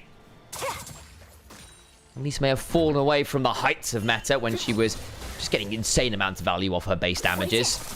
They have had to try and put a bit more scaling back into her kit to have her go into the jungle again. The problem is, of course, Elise jungle just doesn't build AD items in the way that... So you can't build Sundered Sky, and therefore aren't as good at one item as everything else. You don't clear fast enough to match the AP farming junglers.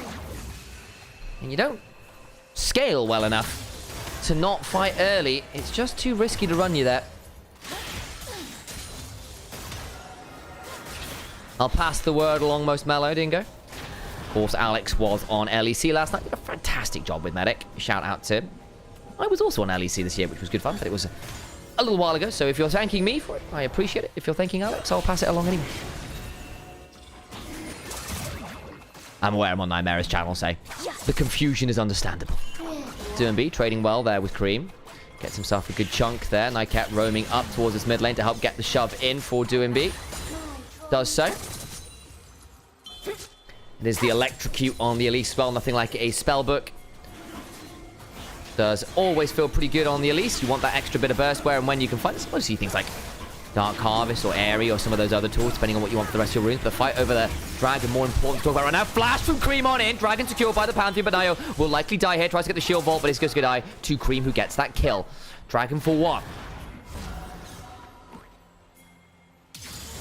Solid smite key. What do you mean, Sam? Everyone knows the NLC is LEC. I mean that too, obviously. Obviously. I mean, I was also on LEC. I did a playoffs last split, which was quite good fun.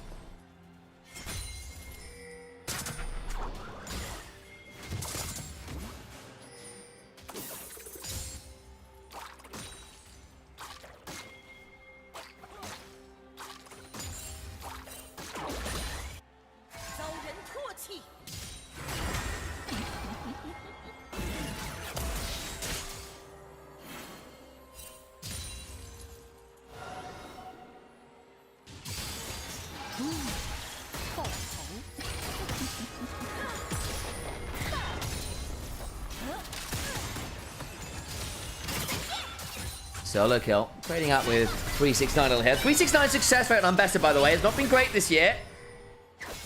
Not been our best Ambessa player in general. I think he's something like 2 and 9. It's not pretty. Yeah, he is 3 and 6 overall. Hang on. Cream doesn't get into his Twilight Strike. Gets jumped on by the Pantheon Elise. And removed from Summoner's Rift.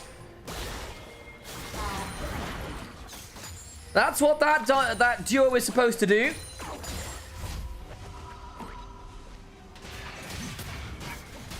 Horrible times were had by Cream. Kill going to the Pantheon, important. Still an early lead for Top Esports out of the lane, though. Largely to be found in bot lane. For all the flashes got blown, Jackie and Hung are still a long way ahead of the Misfortune, who has done her best at surviving. That's about all she's managed to do.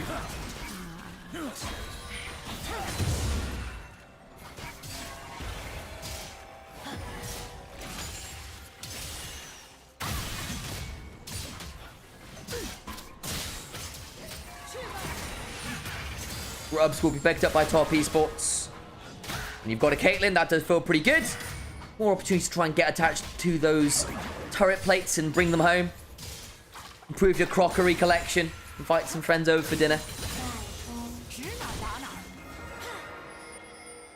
The great crockery thieves of Summoner's Rift.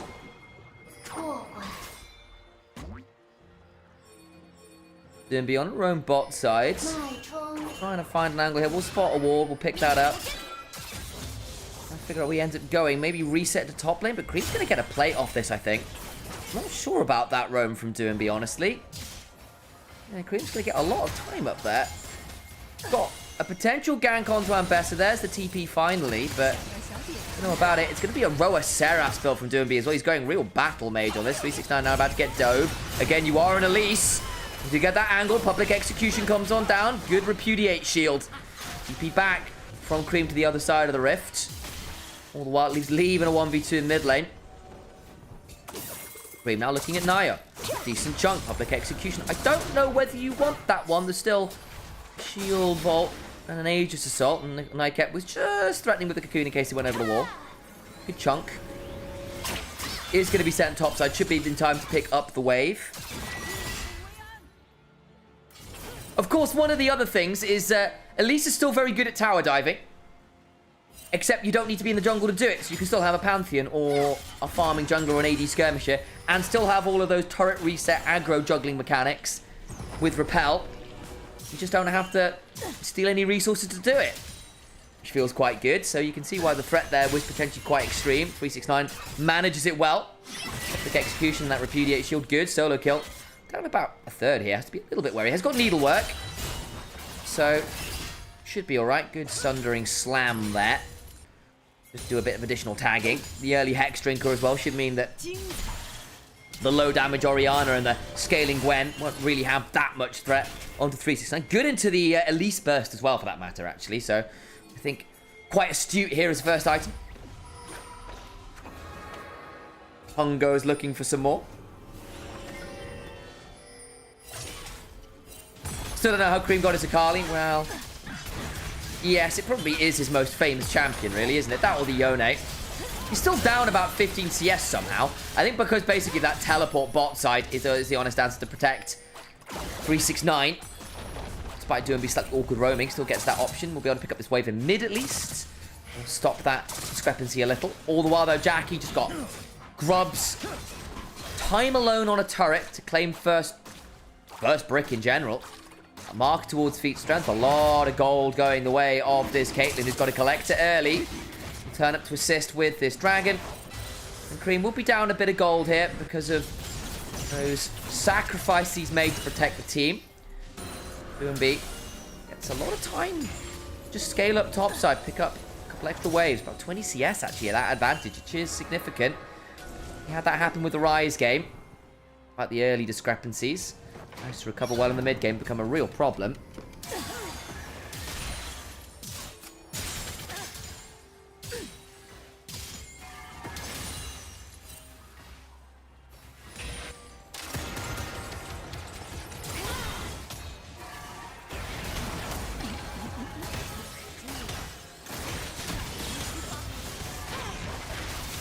Hell up from Nymaera, gets to be alright there.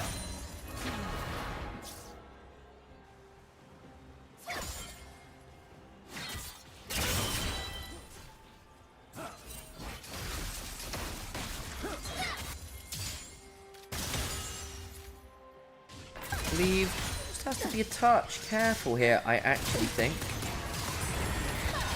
Gonna be trapped under this turret. The damage comes on through. The bullet time is just not enough. And the CC chain is good. I understand Lee's decision to just strand and deliver. Nymaera's about to die. Repel just in time. Shockwave back, but again, there's no damage to this Orianna right here. Flash and a repel just enough to avoid the last tick of damage to keep themselves alive, but with Leave down, it's another plate. Jackie Love, the kill as well. And Hung just says, bet. Renews him into a trap, into a 90 caliber net, built over Peacemaker and a headshot. Barrier not enough. Ooh, public execution is wide. The full 369 to flash. Grand Star, full flash, shield vault. Still got a shield from the Hex Trigger, trying to dash away. It's good for now. Solar kill onto the turret. Now you're nearly dead. Solar kill looking for a snip. Doesn't get the shield. Does about, actually, I apologize, gets the shield. You'd have to think I get that one right. Hung flashing, getting himself a speed up, looking for the Sabantra Q. Will get the renewal. A Nimbus Strike gets that one. Nymaera goes up into the sky, but has to come back down. Itsy bitsy spider. Goes up the water spout. Guess who's waiting at the bottom? Really angry woman. Big can of raid. The monkey will bop it instead.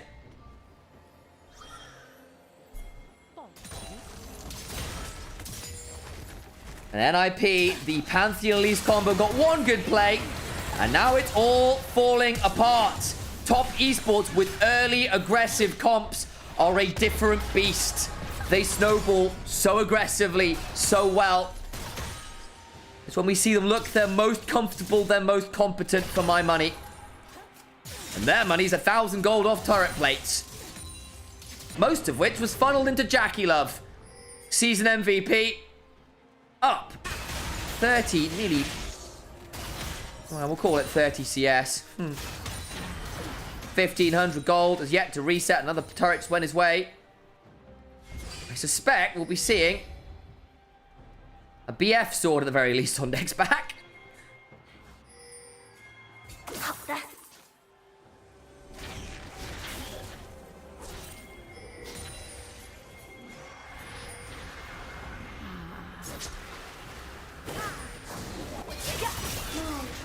Cream trying to rocket belt out of the shockwave, doesn't, but does manage to survive, and now in goes Kanavi's in a 1v3. That might be a bit bold, but not before he just blows up the Elise. She's so squishy. Goes down. Doumbie's also low, but look who else is coming. The bot laner here. Jackie Love has an ace in his back pocket, and potentially there to form a hole in someone's head. A 1-for-1 is the end result. Not the worst thing ever, actually, for NIP. Gwen gets the kill. But Kanavi getting one on the other side is always a bit of a terror.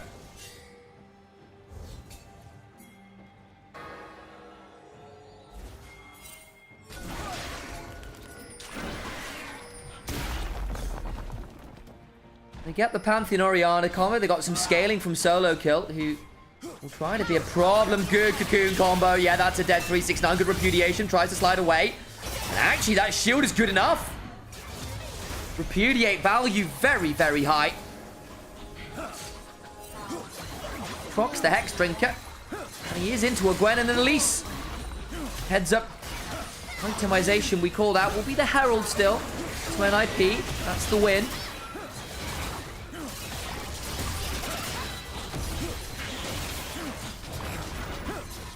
The theory is Elise Pantheon, as a duo, should be able to outpower the Karma and the Wukong early and dive. Really aggressively dive. It's not happened. The priority of the Caitlyn Karma has been too much, and Cream has managed to get involved. And that's caused some issues. The Shockwave is not judicious enough. There's still another public execution. I think got a perfect one. Gonna try and the Grand Starfall. Flash over the wall. There's Hung, who's actually now in potential danger. Turnaround angle comes on through. Flash out from Cream. Jackie's now here, however. Nio, I think you need to be a little bit wary. As another Shuriken flip. Cream goes in. The health bars from NIP aren't fantastic. Ace in the hole will be body blocked by Nio, but down with 3rd each. Public execution from 369. That's the problem with having Van better in your game as well. Sometimes you mix them up with your Kali ult. Solo Kill forced to back away, and that means there's no way they're going to be able to join this play here. Doumbie flashes, speeds up with a phase rush, but there's a renewal, and he's rooted in place. Jackie gets jumped on. Cream in a 1v2. They do kill off the Orianna. Dio is low, gets the Conqueror stack. Where is the Shuriken flip? Repel, flash, shield vault. Trying to get another kill. The Soul Flare goes wide because of the Blast Cone. And now Hung's in danger. Ignited. The Spiderlings go hunting. The Comet Spear is not good enough, and the Elise finds something back. That shorts the goal lead a little. Necessary stuff. That's what the Elise and Pantheon was drafted to do. Might just be a little too little, a little too late as Doumbie dies again. The wave crashes. But Jackie, how did you get called off? He was trying to threaten Doumbie under the turret. He got the dragon on the other side, and for all the flash, the cleanse, and IT Caliber net goes down. We'll have a look here. So Jackie goes over, and then Cream, I assume, just, yeah, the cleanse, the turret shots, yeah, and Nymaera with an electrocute and early damage on the Elise just blows Jackie Love's head off. Flash, shield vault, another one down. Yup, you might be squishy as the Elise, but you sure as hell pack a punch for a support. Woof.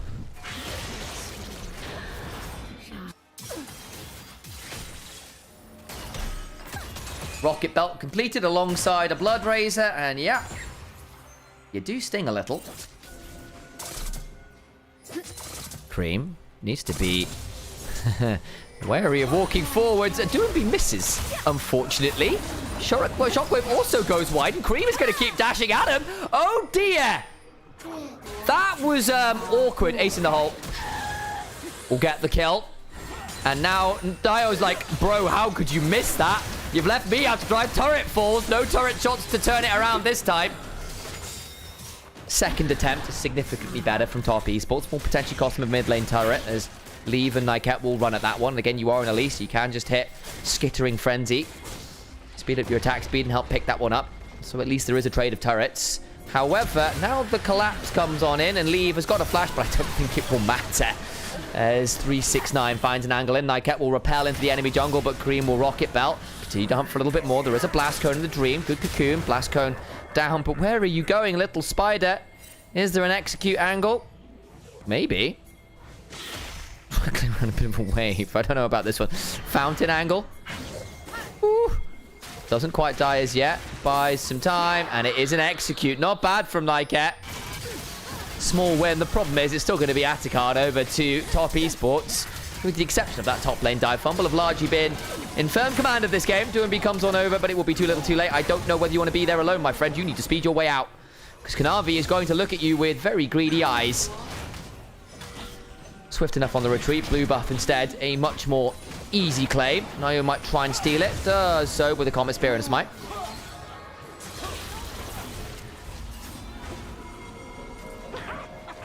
Let's have a look again. Yeah, that's just not a good command attack. Bad shockwave. And the Cream goes, cool, are you sure about this? Just breaks their ankles.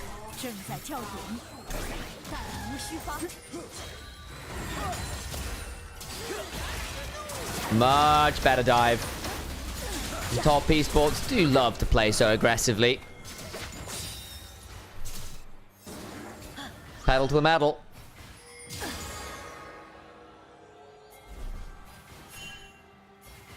Full speed ahead as ever. Solid statistical chance to win. A little bit lower than it was before when they fumbled that topside dive, I'll note. But hey. Another dragon secured. Upgraded boots available for Jackie's got that little marker to say they've got the feat of strength. A little, you know, gold star saying good, well done.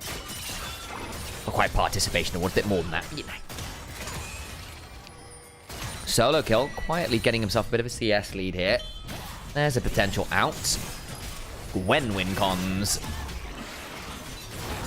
Not been as potent as she was, but hey.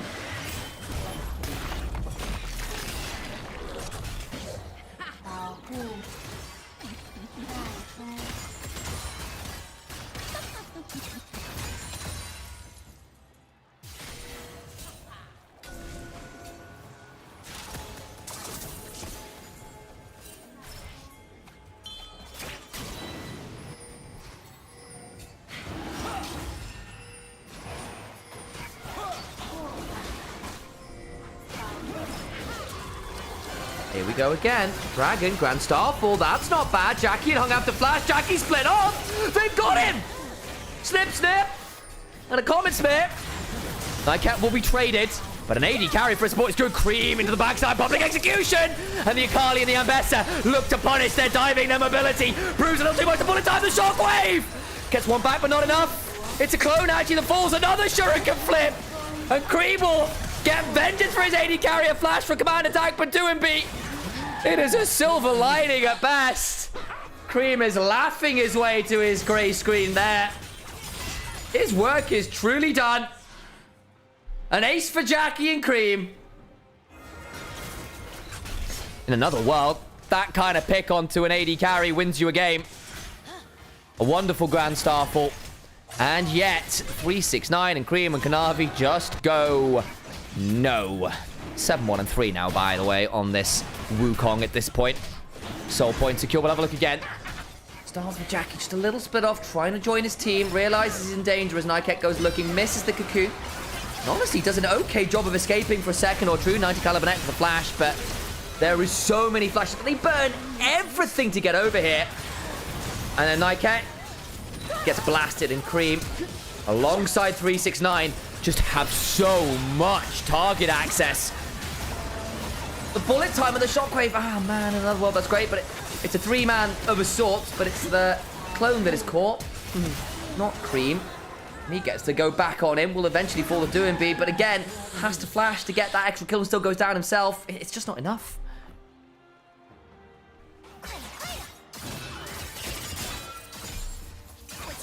It's just not enough. Cream now haunting this one. Doesn't know Nio's there, just saw him now. Rocket Belt, Twilight Shroud, Solo kill lands the needles. Is that going to be... I wonder, is it enough of a slow to get Nio in range, but Nio doesn't have the flash, so couldn't follow up on that. Topside, WBG is not winning versus 369. The Shockwave is decent enough. Takes a turret shot or two, but again, Shockwave defensively is not exactly great. Public Execution was used for it. Fully completed more of Malmortius into triple AP. Not exactly fun times for WBG. He's gone for a Battle Mage build. Has to get the Void Staff ASAP and is building towards it for a reason. But it means, again, the AP totals will be low. There's the replay. I'm assuming it's just a good Public Execution. Indeed it is. WBG comes back onto the Rift. He'll heal back up. We'll get smacked by an Ace in the hole, but a Command Protect will mitigate that somewhat.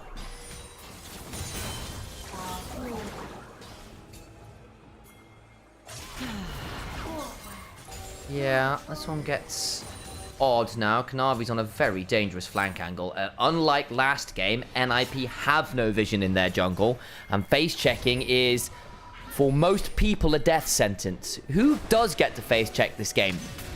Pantheon, kind of, but even then, if he doesn't hit that E button quickly, is very burstable with this build. The Elise, again, do you have Repel available? Hang on. 369 getting collapsed on, but Kanavi's still here. Shockwave doesn't land. It'll be another Cyclone available. Nycat flashes away, trying to find the Cocoon. The needles are decent, but they blow up the Ori. Nycat gets deleted as another one, and a Grand Star fall out. Run away! But Public Execution just by a nice idea. Lead gets rooted up by the renewal. And Misfortune can laugh all she wants, but the Queen of Bilgewater loses a crown. Fortunately, you nicked, mate. Sheriff of Piltover claims it for piracy. 20-7 in kills. Top esports with the Snowball Cops are a different beast, aren't they, folks? Soul Point is already theirs. 40 Petals are already theirs. Atakan is already theirs. And guess what? Baron is pretty much already theirs. It's not the quickest Baron of all time, but it will be quick enough. There's a Shuriken flip. WBG's Oriana's just not been hitting, has he? Gone for a low damage build, a more defensive build into all the burst and the dive. I get it, I do. If you're going to do that, you still have to hit your damn shockwaves. And he's not.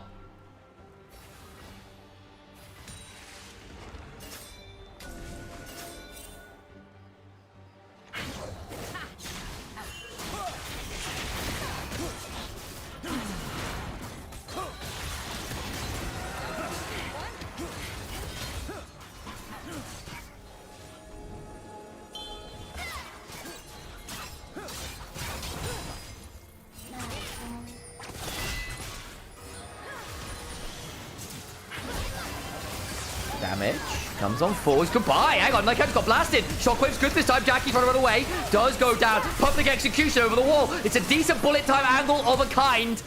They still lose the Gwen. It's a 2-for-1. Nycat and Solo kill down. Public Execution part 2 comes on through.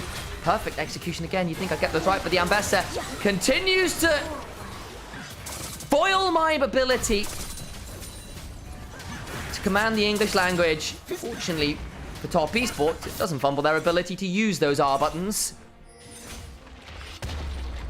Inhibitor down. Third kill secured. And another inhibitor turret now on the chopping block. Slated for demolition. Creep. Rocket Belt into Shuriken flip. Nycat. Tangent risk. Leave. Gets blasted by 369. It's gone Ghostblade, by the way, third. Don't see that one very often on Ambessa. A lot nastier into the squishies. Who needs a Shojin when you can just hit someone for lethality damage? That's Soul. Grand Starfall is not really in range. They're trapped in their base. Have a look at the replay. So over comes Jackie to just blast leave. Oh my days, takes so much damage. And they just delete one. And again, they do turn onto Jackie, but the damage in some ways is already done. Speaking of publicly perfect execution, everyone sees it, everyone feels it. And the guillotine comes snipping on down at NRP's heads. Solo kill, at least do a bit of sniffing himself and bring down the support, but it is in fact the support, no one of real value at this point. Hung will gladly trade his life for the rest of NIP. Ace for top esports. Game 1, commanding. Game 4, commanding. And NIP cannot bring us to 5. Not a second Silver Scrapes for